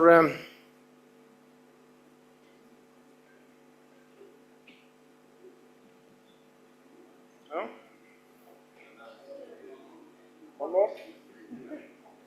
Okay. 2016, we was having the European Championships in Førde in 2016. So this was the motivation for applying for the World Championships next year in 2025. We have a small video. It's texted on the bottom, so maybe it's difficult to see, but I hope it can be some good pictures at least. Vest i Norge. Blå fjordar, mektige fjell. Naturparadis som lokker turister fra alle verdensjørner. Her, innst i en av fjordene, ligger Førde. Hit skal verdens sterkeste kvinner og menn komme for å kjempe om det aller gjeveste, ære og medaljer. Verdensmesterskapet i vektløfting 2025 i Førde skal bli det mest fantastiske og spektakulære mesterskap noen gang. 100 nasjoner, 1000 vektløftere, tusenvis av tilreisende og 150 millioner rundt TV-skjermene. Det blir fest i 10 dager til ende. Dette blir et av de største internasjonale mesterskap på norsk jord siden OL på Lillehammer. Førde-regionen og nabobyen Bergen vil bli invadert av tusenvis av vektløftere, publikum og turister fra alle verdensjørner. Det norske landslaget har hatt en kraftig nivåheving de siste årene. Det spesielle er at det er jentene som gjør det skarpest på vektløfting her i landet. Sportslig mener jeg at de norske deltakerne kan ta VM-gull og sette verdensrekord på heimbane. Førde har vist at de kan. Det beste mesterskap noen gang. Det var dommen for det europeiske vektløfterforbundet etter EM i 2016 i Førde. De samme ordene kan klinge igjen. Vi gleder oss til å vise hva vi kan levere av idrett, og alt det spektakulære utenom som vi kan vise fram. I oktober 2025 kommer de. Norge og Sunnfjord skal stå klare å ta imot.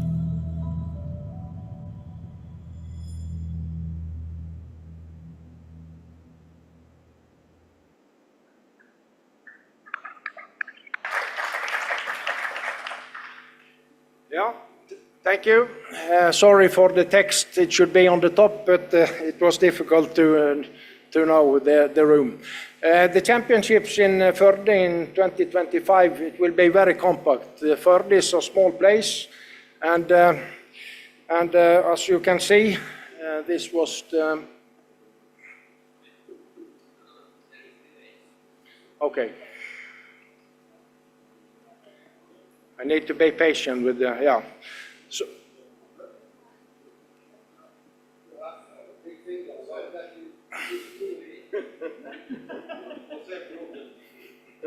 okay, sorry.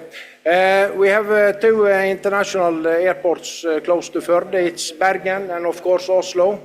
There are from Bergen, which will be the main airport. It will be close to Førde, 3.5 hours by bus, or even a very nice boat trip. So we will provide that, and also from Oslo there are 5 planes every day going to both Florø and Førde. Regarding visa, we will have more information in Bahrain about this, but we are working with the government to make this as easy as possible for you as our guests. Yeah. Yeah, this is the fjords of Norway. I don't know if you have seen or hopefully heard about it, but the trip from Bergen, especially to Førde, will be really nice, crossing the Sognefjord, which is very famous. And I hope this will be a really nice experience for you. To come to Førde, it's a little bit extra trip, but it's a trip for life memory, I hope and think. And also, when you are in Førde, it will be very compact, as you will see here. This is Førde, main centrum, so we have all hotels is close, it's walking distance. Also the training area is marked with the yellow. and the competition arena, the green one. So everything is in short distance for walking. So when you are in Førde, you have a very nice and easy life. And it's also not, Førde is not so big. It's around 15,000 people living there. So it's not too big. Probably the smallest city for the World Championships, but I'm sure it will be a nice experience. Yeah. This is a brand new school which will be for the training. We will provide minimum 60 platforms from Elaiko, and this is also 3 minutes from the main hotel, so it will be a nice condition for the training. Also we have the next is the Førdehuset, which will be the competition arena. Also it was in 2016. It will be we will prepare it for around 2,500 spectators, so we will try to make it very compact, which will be a good atmosphere for the lifters. The picture is from 16 on the right, yes. Yeah, this is from 16. We tried to put some spectators very close to the stage, and I hope we will be able to make it very compact also this time, because I think it makes a good atmosphere both for the lifters and also the spectators. And hopefully we did have a lot of spectators in 2016, but hopefully with our big star Solfrid Kwanda, I'm sure that it will be even more popular in 2025 regarding the spectators from all over Norway. We have a budget around $7.5 million. We will have a big program for young leaders in sport, and also have different integration programs. There will be room prices from $160 to $210 as it looks now. But we will offer a solidarity fund, which will be provided for helping nations having problems to come to Norway, because we would like to have a lot of countries coming to join the World Championships 2025. I told Elaiko Equipment for $1 million. Thank you, Andreas, or thank you to us. But this is also to grow the weightlifting in Norway. We invest all this equipment because we have plans to use the World Championships to increase the popularity of sport weightlifting in Norway. So that's why we invest that much. 600 volunteers looks like will be working for this competition. So it will be a lot of people working to make a good time for everybody. Very short about sustainability, as Florian told. We are prepared to work together with IWF to have this in better than, I shouldn't say before, but even better and better. And we use these 5 goals we have focused in this championships. So we have a big school project. Around 2,000 pupils will take part in that. This is also, they will also come to the competition hall to fill up, so we hope that will be a good resource for both doing the championships, but also having nice experience and some new weightlifters as well, which is also important. We will have a trial World Championships, the 12th of October this year, so there will come some invitation about this. We will try to implement some new competition formats, try to show some new ideas.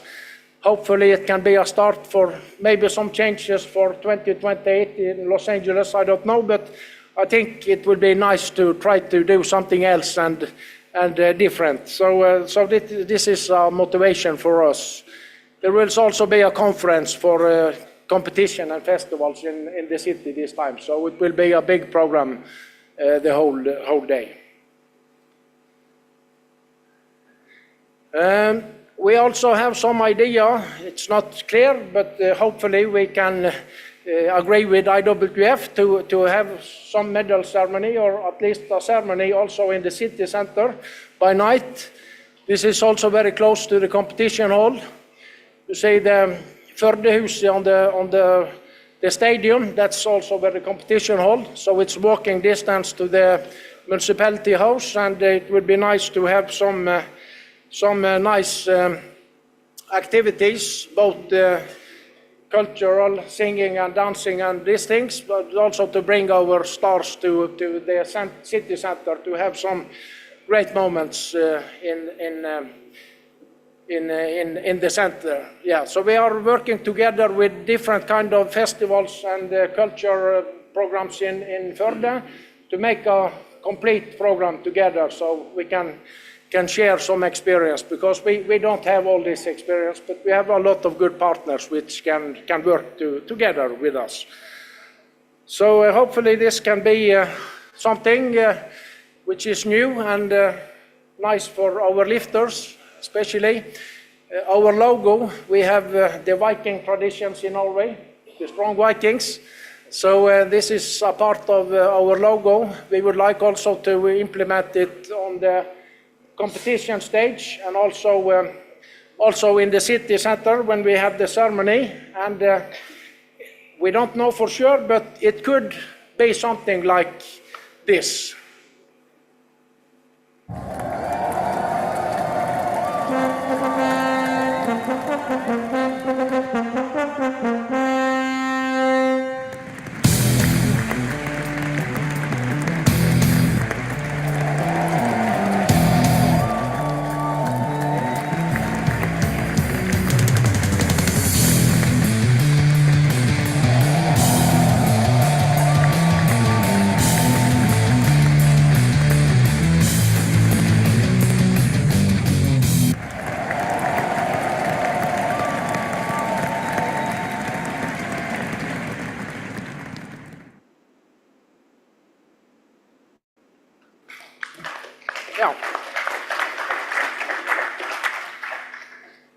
Yeah, thank you very much. This was, tried to do it quick, but I hope it gives some impression about what we are planning to do. Thank you, Stein.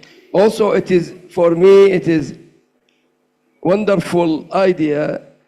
I don't know about others, but to make weightlifting popular, when you make the medals near, but in open, with big screen in the center, many people, they look for the lifters when take medal. Maybe in the end of the day, all the lifters, today's two category, in the end, we go to this place.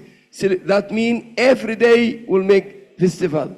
Every day when give the medal, people celebration, people dancing, and especially the country win the medal. And I think it is beautiful. Good idea, beautiful, to show that is also kind for respected weightlifting inside, in the center of the city, with a big screen, show the lifters who win the medals. This is a new idea. I hope will be, in the future, will be true reality. Also, I wish to, now weightlifting in Norway is development under Stein, have one lifters, Gaunda. If God protect her, she will fighting for medals in Paris. And I wish to, if take medal, as he mentioned, weightlifting will be more popular in Norway. I wish to you all the best and good result in Paris 24 Olympic Games. If there is any questions to Mr. Stein, he is ready to answer.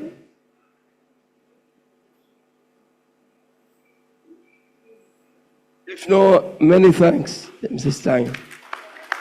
Yeah. Thank you. I just wanted to say short thank you, and I also would like to say that I think this, to bring it to a small place like Førde, can be a little bit, not like the Olympics, but the Olympics will color Paris, and I think for sure the World Championships in 2025 will color Førde city everybody will know that there is a world championship. So I think this will be an experience for everybody. So I look forward to see you. Heartily welcome. Thank you so much, and I wish to you all the successful. Also, I would like to request from China and Uzbekistan, I need to know now in Bahrain, please prepare your presentation for the 2026 World Champion, because next month, me and Dr. Antonio with our CEO, Kilias, will visit China to sign the agreement. You know, until sign the agreement, after that, everything will be, it's okay.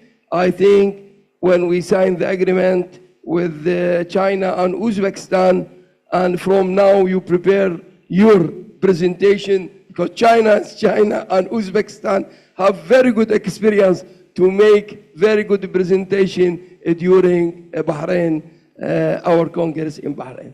Thank you so much.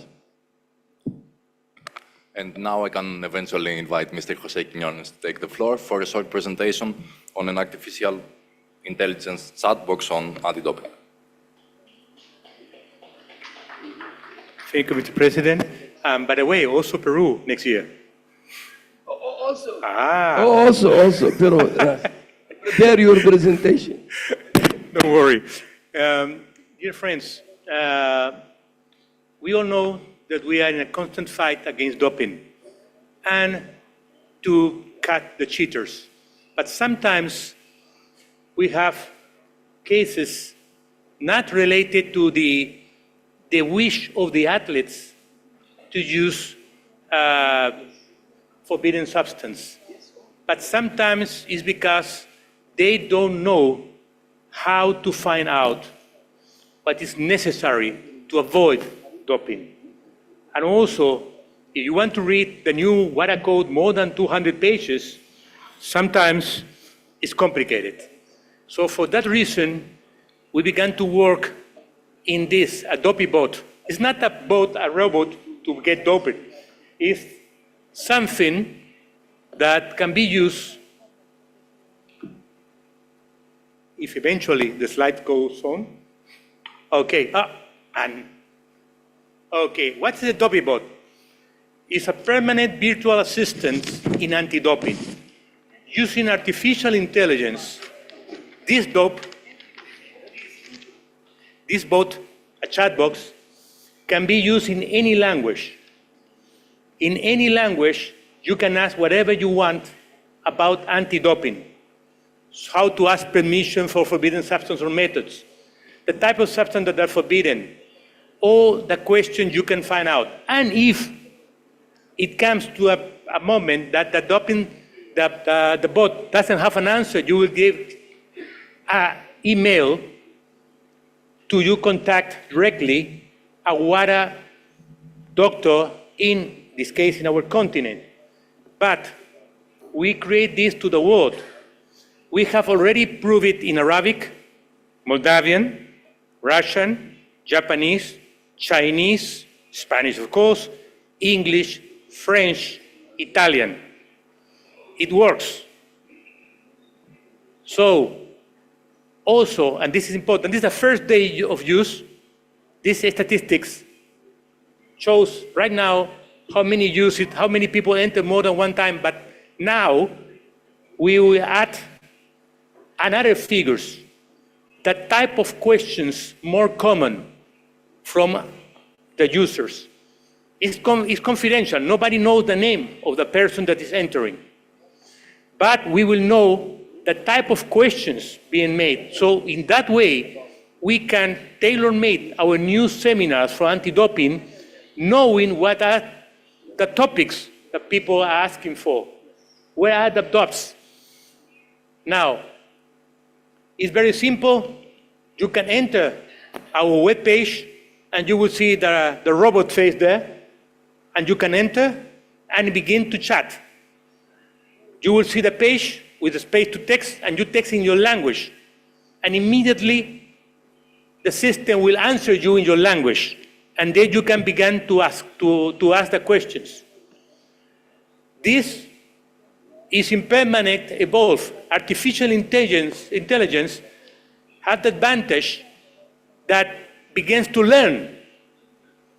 And all this info is based in WADA official documents. So it has been developed with our NATO and the regional NATOs in America. But again, we are giving it if NOCs, national federations, regional federations, continental federations, or IWF want to use it, it's for you, with no cost. The idea is to avoid accidents from our athletes regarding doping, to create a better culture about how to fight against doping, and give these modern tools to everywhere, to everyone. So that's it. Very close and very short. Thank you very much. Thank you, thank you. Thank you, Mr. Khadi. And moving on to the next item of business, I would like to invite the representatives of the barbell companies to make their presentations. And beginning in alphabetical order, first I would like to invite the representative of Eleiko of Sweden to take the floor.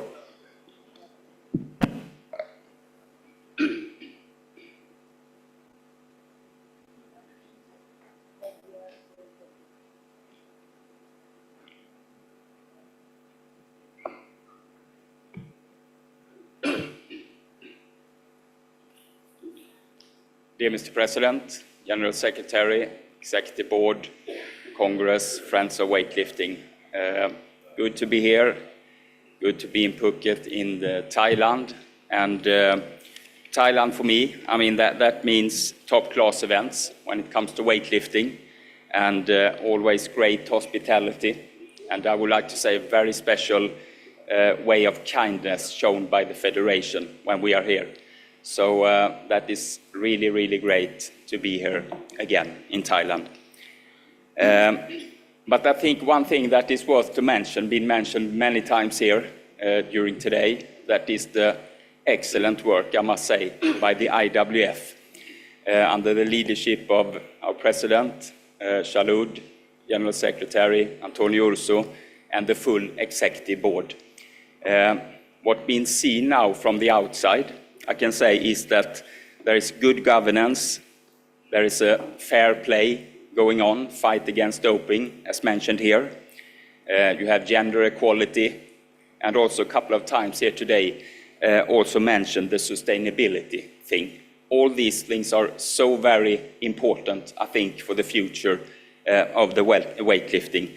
It's simply a change of culture since before that has been achieved. So congratulations a lot here, Ida.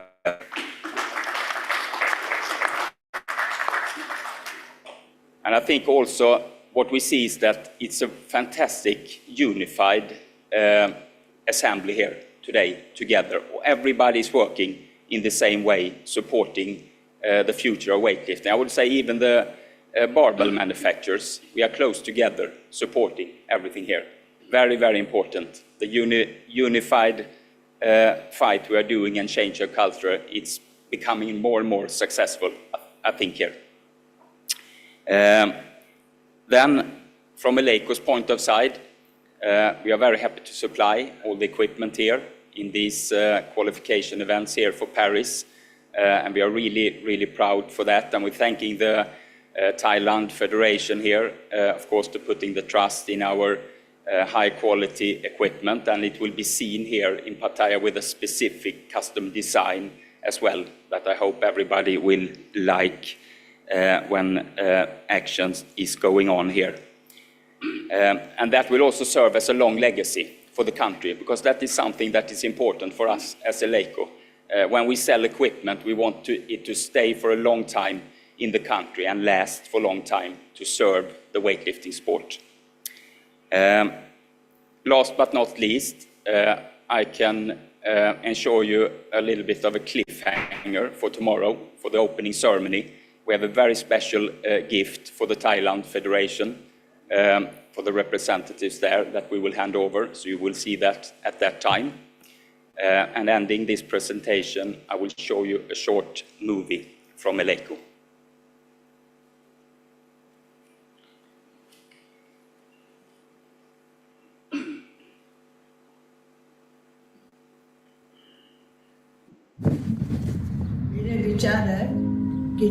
My view is that whether you are young or old, age doesn't matter.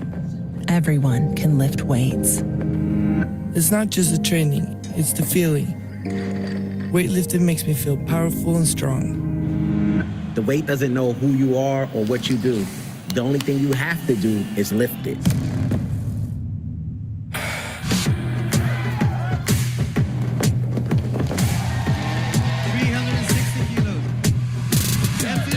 Strength for performance in sport and in life.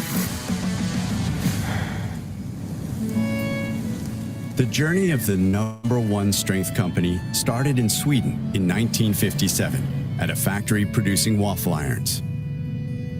The supervisor's dream of the perfect barbell and the company owner's courage and perseverance turned the small electrical appliances manufacturer Eleiko into the world's leader in strength. You got a new American record. With a new standard for equipment performance, longevity, and safety, certified by the IWF, the IPF, and the WPPO. Precision craftsmanship and innovation, inspired by athletes around the globe. With thousands of world records and over 6 decades of perfecting strength equipment for the world's most prestigious competitions and training facilities. The unwavering search for the ultimate lifting experience continues. Day by day, rep by rep. Together, we are building stronger bodies, stronger minds, stronger communities, a stronger world.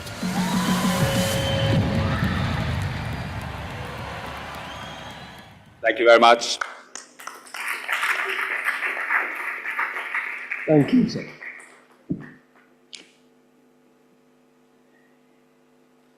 And now I would like to invite the representative of Osaka of Japan to take the floor.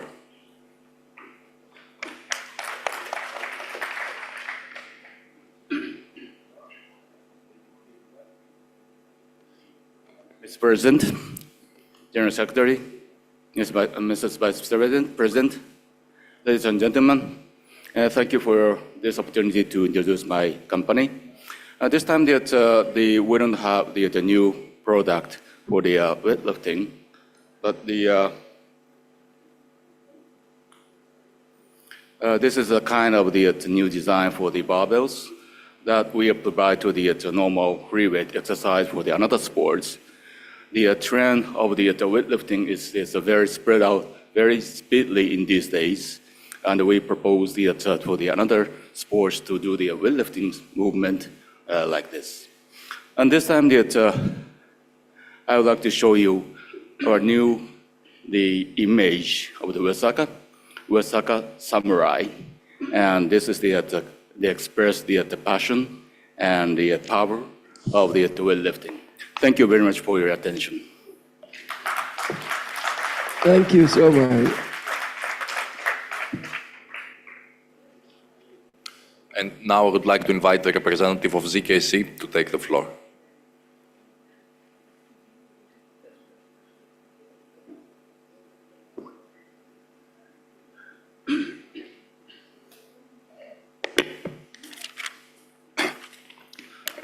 Good afternoon, everyone, and good afternoon, Mr. President, Mr.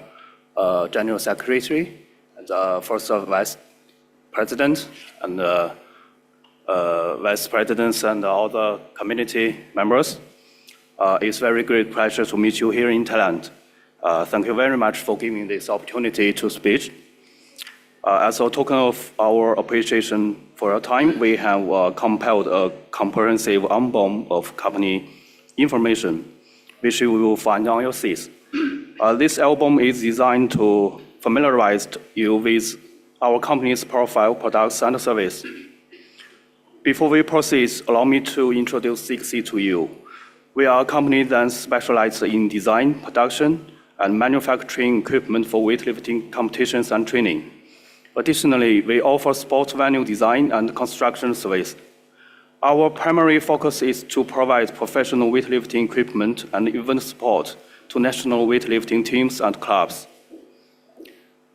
We manufacture a wide range of weightlifting, powerlifting, and fitness equipment, including competition and training gear, such as barbells, discs, platforms, multi-power racks, pulling box, and other training aids. Furthermore, we specialize in strength and conditioning equipment. Moreover, ZKC has a highly professional event service team that ensures the smooth operation of event equipment and properly addresses any emergencies that arise. Our commitment to delivering quality products and event service has been recognized and appreciated through our involvement in numerous weightlifting events, including the 2008 Beijing Olympic Games, the Rio 2016 and Tokyo 2020, and the upcoming Olympics in Paris. Next, please allow me to use a short video to help you better understand our company, even though maybe a lot of you have already watched this before, but enjoy it again. Thank you.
Finally, we hope that all participating teams achieve outstanding performance in this competition.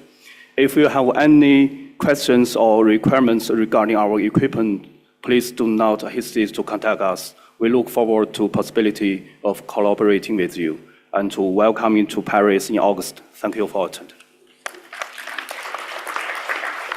Thank you so much.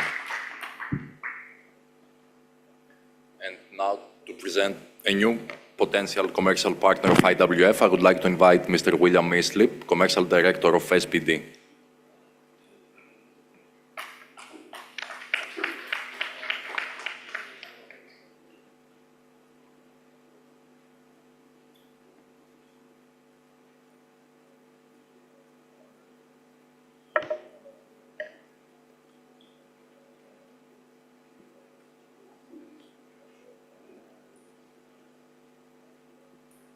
It's important, a new partner, but tomorrow he will starting to give to the lifters. Must be all members federation attention about this, and I hope to make list. No many country take same, and each country can contact and take some donation to the lifters from a new partner. Thank you. Thank you. Mr. President, Mr. General Secretary, Madam First Vice President, National Federations, Athlete Commission, delegates, ladies and gentlemen, on behalf of the SPD board and I, thank you for giving us the opportunity to share a little information about our business in our short presentation today. SPD, strength, belief, determination. We're a manufacturer of market-leading technical support and apparels used by some of the strongest athletes all over the world. We're very excited about the opportunity to build a long-term relationship with the IWF to support the long-term growth and development of weightlifting. Over the course of this World Cup, I'm joined by my colleague Aaron Singh, who many of you will already know, who spent 39 years working in strength sports, latterly working with the English Institute of Sport, and has supported many strength Olympians that we know so well today. And most recently, he's now head of our athletes and events proposition. And myself, my name is William Islip, the commercial director of SPD, responsible for our international sales teams and international sales strategies all over the globe. SPD was founded on 3 core principles: to design products for strength sports and manufacture them to the highest standards, focusing on quality, customer service, and providing a good customer experience. Our second principle is to promote strength sports, because we truly believe that if we can support the promotion of the sport, if the sport continues to grow, then in turn, so does our customer base. And finally, we focus on accessibility, because we recognize that if we can make our products accessible all the way around the world, then in turn, lifters and athletes can access the products that enables them to compete and practice the sport. We currently have 12 products in our range, and admittedly right now that's very powerlifting and strongman focused. But now we've established a partnership that's very exciting with the IWF. You can expect to see our product range expand over the coming months as we enter the weightlifting space.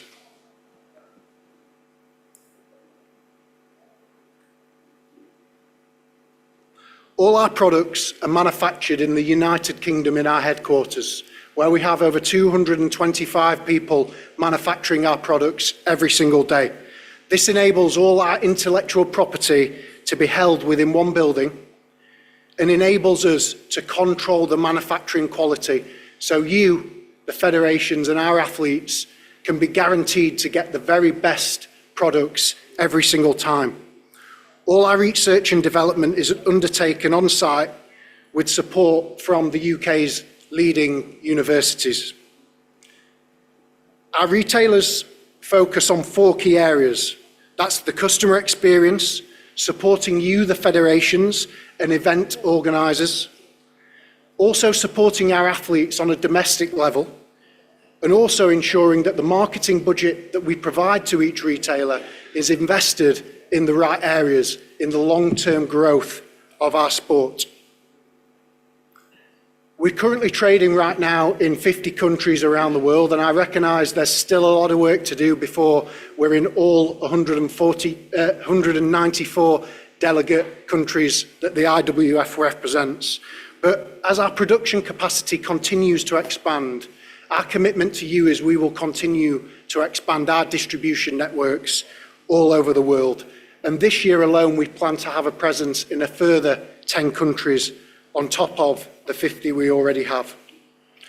It's our vision to be the global leader in all strength sports, across weightlifting, powerlifting, strongman, and CrossFit. In terms of the powerlifting space, we currently sponsor 20 powerlifting federations across the world. What this means is we provide customized kit to all athletes that compete in the open, junior, and sub-junior categories at the world and the regional championships. We also provide media benefits for the federation and for the athletes to help support grow their profiles.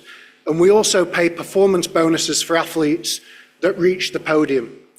It is this that we would love to do in the future in the weightlifting space as well, because we truly believe that this professionalizes the sport, supports professionalise the federations, in turn supports the overall growth of strength sports. We currently sponsor over 160 professional athletes, with many more on unformalised contracts as well. And this can vary across different levels of support, from kit expenses, enhanced expenses, or for those athletes with really strong profiles, monthly salaries as well. And that is across all strength sports. We're the proud presenting partners of the International Powerlifting Federation, the European Powerlifting Federation. We're the proud title sponsor of the World's Strongest Man, giving us televised exposure every single year in over 90 countries. And we're the proud sponsor of British Weightlifting for many years, whom we hold a very strong relationship with Matthew and his team in the UK. Many of you will have seen our Sheffield Powerlifting Championships that took place earlier this year, which saw a sellout audience of 2,500 people in attendance and over 300,000 people watching on the live stream. There was the 12 strongest powerlifters in the world, the 12 strongest female powerlifters in the world, shattered 51 world records in an afternoon. It was the largest prize fund in the sport's history provided by SBD. And it's our intention to work in collaboration with the IWF, hopefully to create something similar in the future in weightlifting. And here's a short video I'd just like to play to show you a bit about the competition.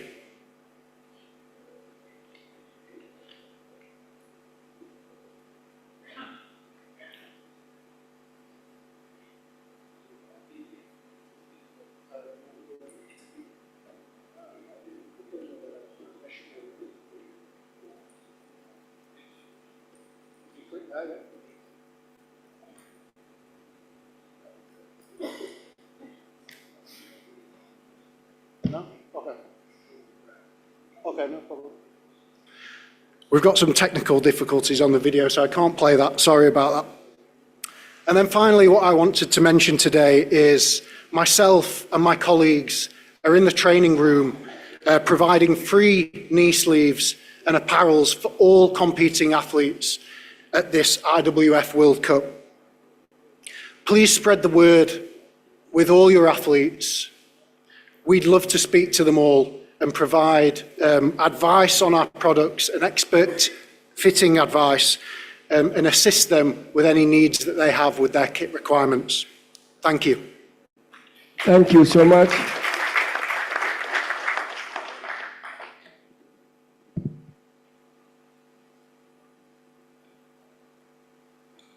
And now I would like to introduce us the last item in the agenda, the vote on a decision on the admission of the Faroe Islands Weightlifting Federation as a provisional, as an associate member of IWF.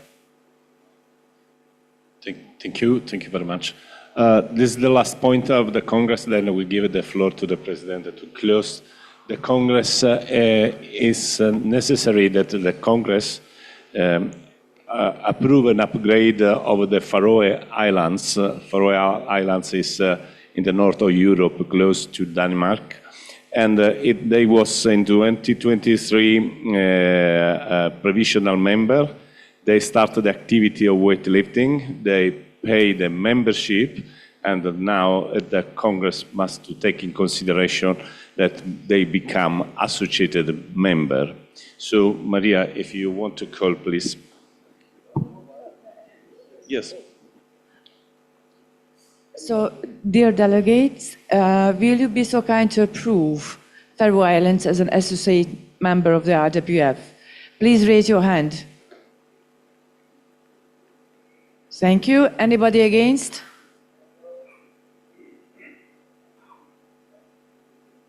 Against? Abstention? Thank you very much. Congratulations, Faroe Islands. Thank you, Mr. President. The floor is yours. Thank you. Now I will, if have anyone, any business, any matter, he want to raise any questions. Now the floor for anyone, if you have anything. Yes, we have Maxime First, we write the name. After that, only write the name, Maxime, and Hussam, Palestine, Russian. Who need more? If no, yeah, Maxime. Give the floor, give the microphone.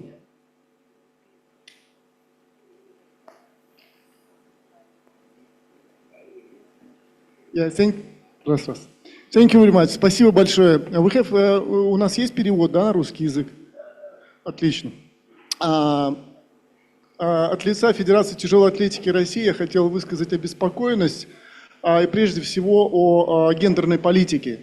Вот, она как-то была принята, и многие не понимают и не участвовали в принятии этого решения. Поэтому вот от лица Федерации тяжелой атлетики России хочу просто декларировать факт, что мы не согласны с этой политикой, и хочу, чтобы это было задекларировано. Спасибо. What he say? Maria, can translate to me?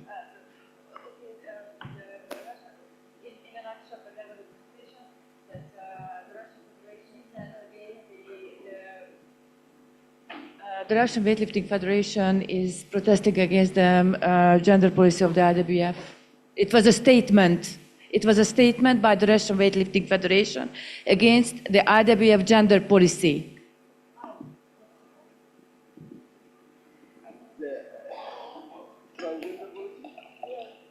I would like to answer Maxime.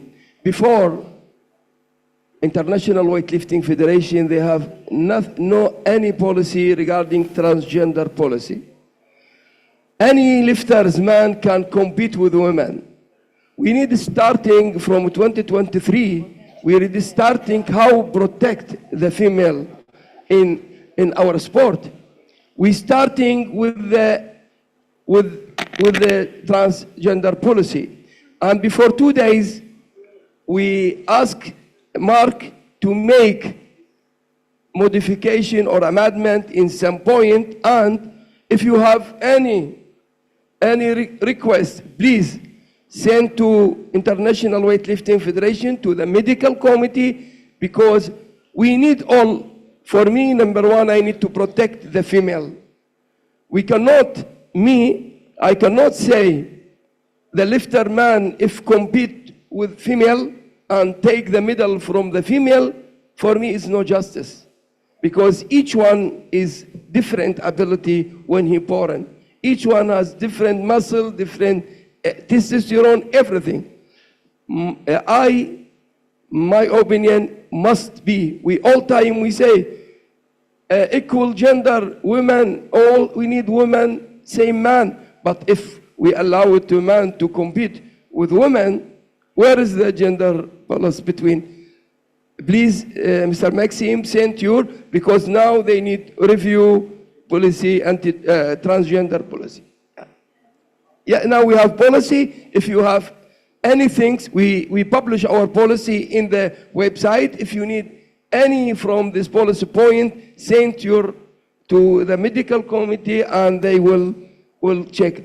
To all, not only for Russian, anyone feel that is to make more protect to female. If I have any idea, please send to our International Weightlifting Federation Medical Committee. The chair here, Mr. Fathi, he is chair of the medical committee, and I'm sure all same your opinion, we need to protect the female. Thank you, Maxime. Now, Hussam, Palestine.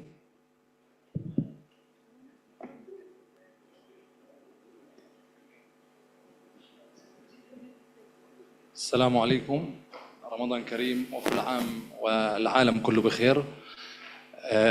أنا سعيد باللحظة هاي إن أنا موجود بين الاتحاد الدولي لرفع الأثقال ممثلة بالسيد رئيس الاتحاد الدولي لرفع الأثقال وأمين عام الاتحاد الدولي، رغم الظروف التي تمر فيها بلدي من حرب وحرب شرسة ومجاعة، ولكن أنا سعيد أن أنا موجود في هذا الملتقى. كما أشكر المملكة البحرينية على استضافتهم ممثلة بالسيد إسحاق والأخ طارق والأخ خالد الدوي على تسهيل المهمة. نحن نمتلك لجنة أولمبية تأسست سنة 1930. نحن نحب السلام ونحن موجودون بين أخواننا ونتمنى السلام أن يعم في كل العالم. شكرا. Thank you. Translate, Mr. Tariq. He thanks everyone on the support that he's getting, and he's very pleased on being over here in the Congress. And after a really hard time and the war and the pressure that was being held in Palestine, he was very pleased. The warm welcome from the President, Mr. Jaloud, and the General Secretary, the First Vice President, and Bahrain for welcoming him on training camp, accommodation, and everything, and support to the Palestine team. And he's looking forward to the Olympics, and he thanks you all for the continuous support. Thank you, Hussam. Mr. Monico.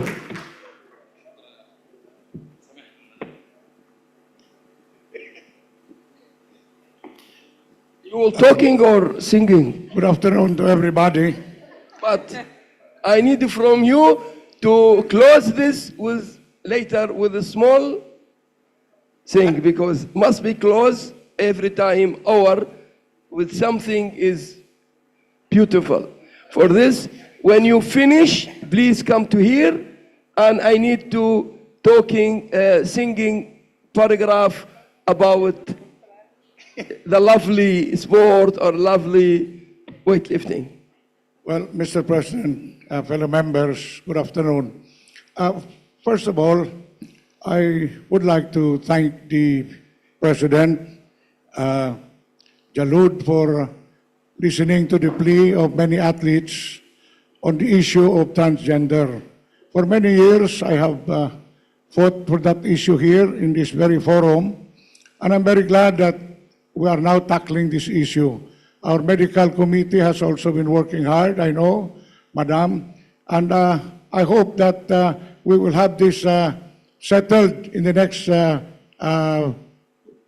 international events, and we hope that in the future, if there is a bigger group of transgender, we can have probably a new category for them, but not to go against the genuine women. It is very unfair for our women in the world to fight those who have some problems medically. So thank you, Mr. Jaloud, Mr. President, my brother, thank you very much.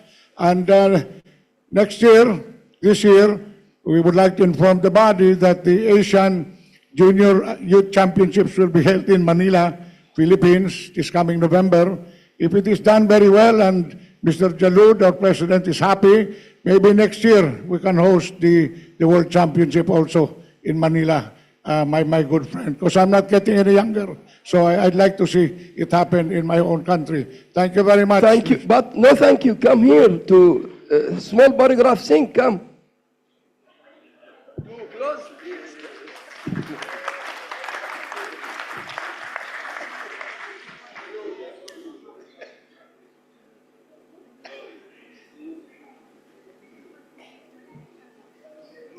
I believe this is the reason why our president asked me to come for this meeting right away. Please, I will close this beautiful, wonderful, amazing Congress with the short thing by our brother Monico. Monico, make us enjoy and relax after long. Yesterday, we are meeting. Make all people enjoy with your voice.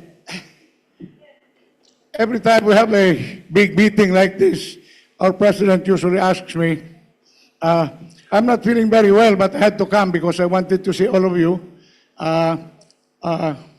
It's not been very easy for me because I lost my wife 6 months ago, and I thought I would retire. But our President Jaloud and Almana have always been very helpful to our country, to the Philippines. So even if I don't have the right voice now, I'd like to say, I see trees of green, red roses too. I see them blue for me and you. And I think to myself, what a wonderful world. I see skies of blue, clouds of white, a bright, blessed day. The stars say good night, and I think to myself, what a wonderful world.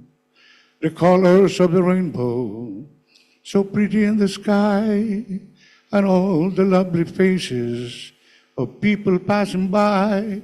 I see friends shaking hands, saying, how do you do? They're really saying, weightlifting loves you.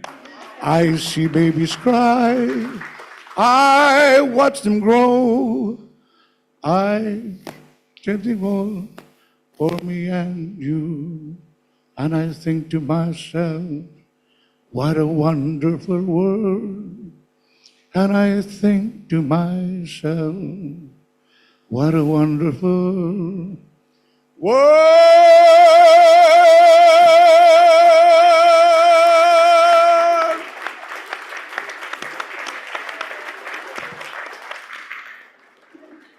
Thank you so much. Thank you for all delegation. Closed by Mr. Monaco. Thank you so much.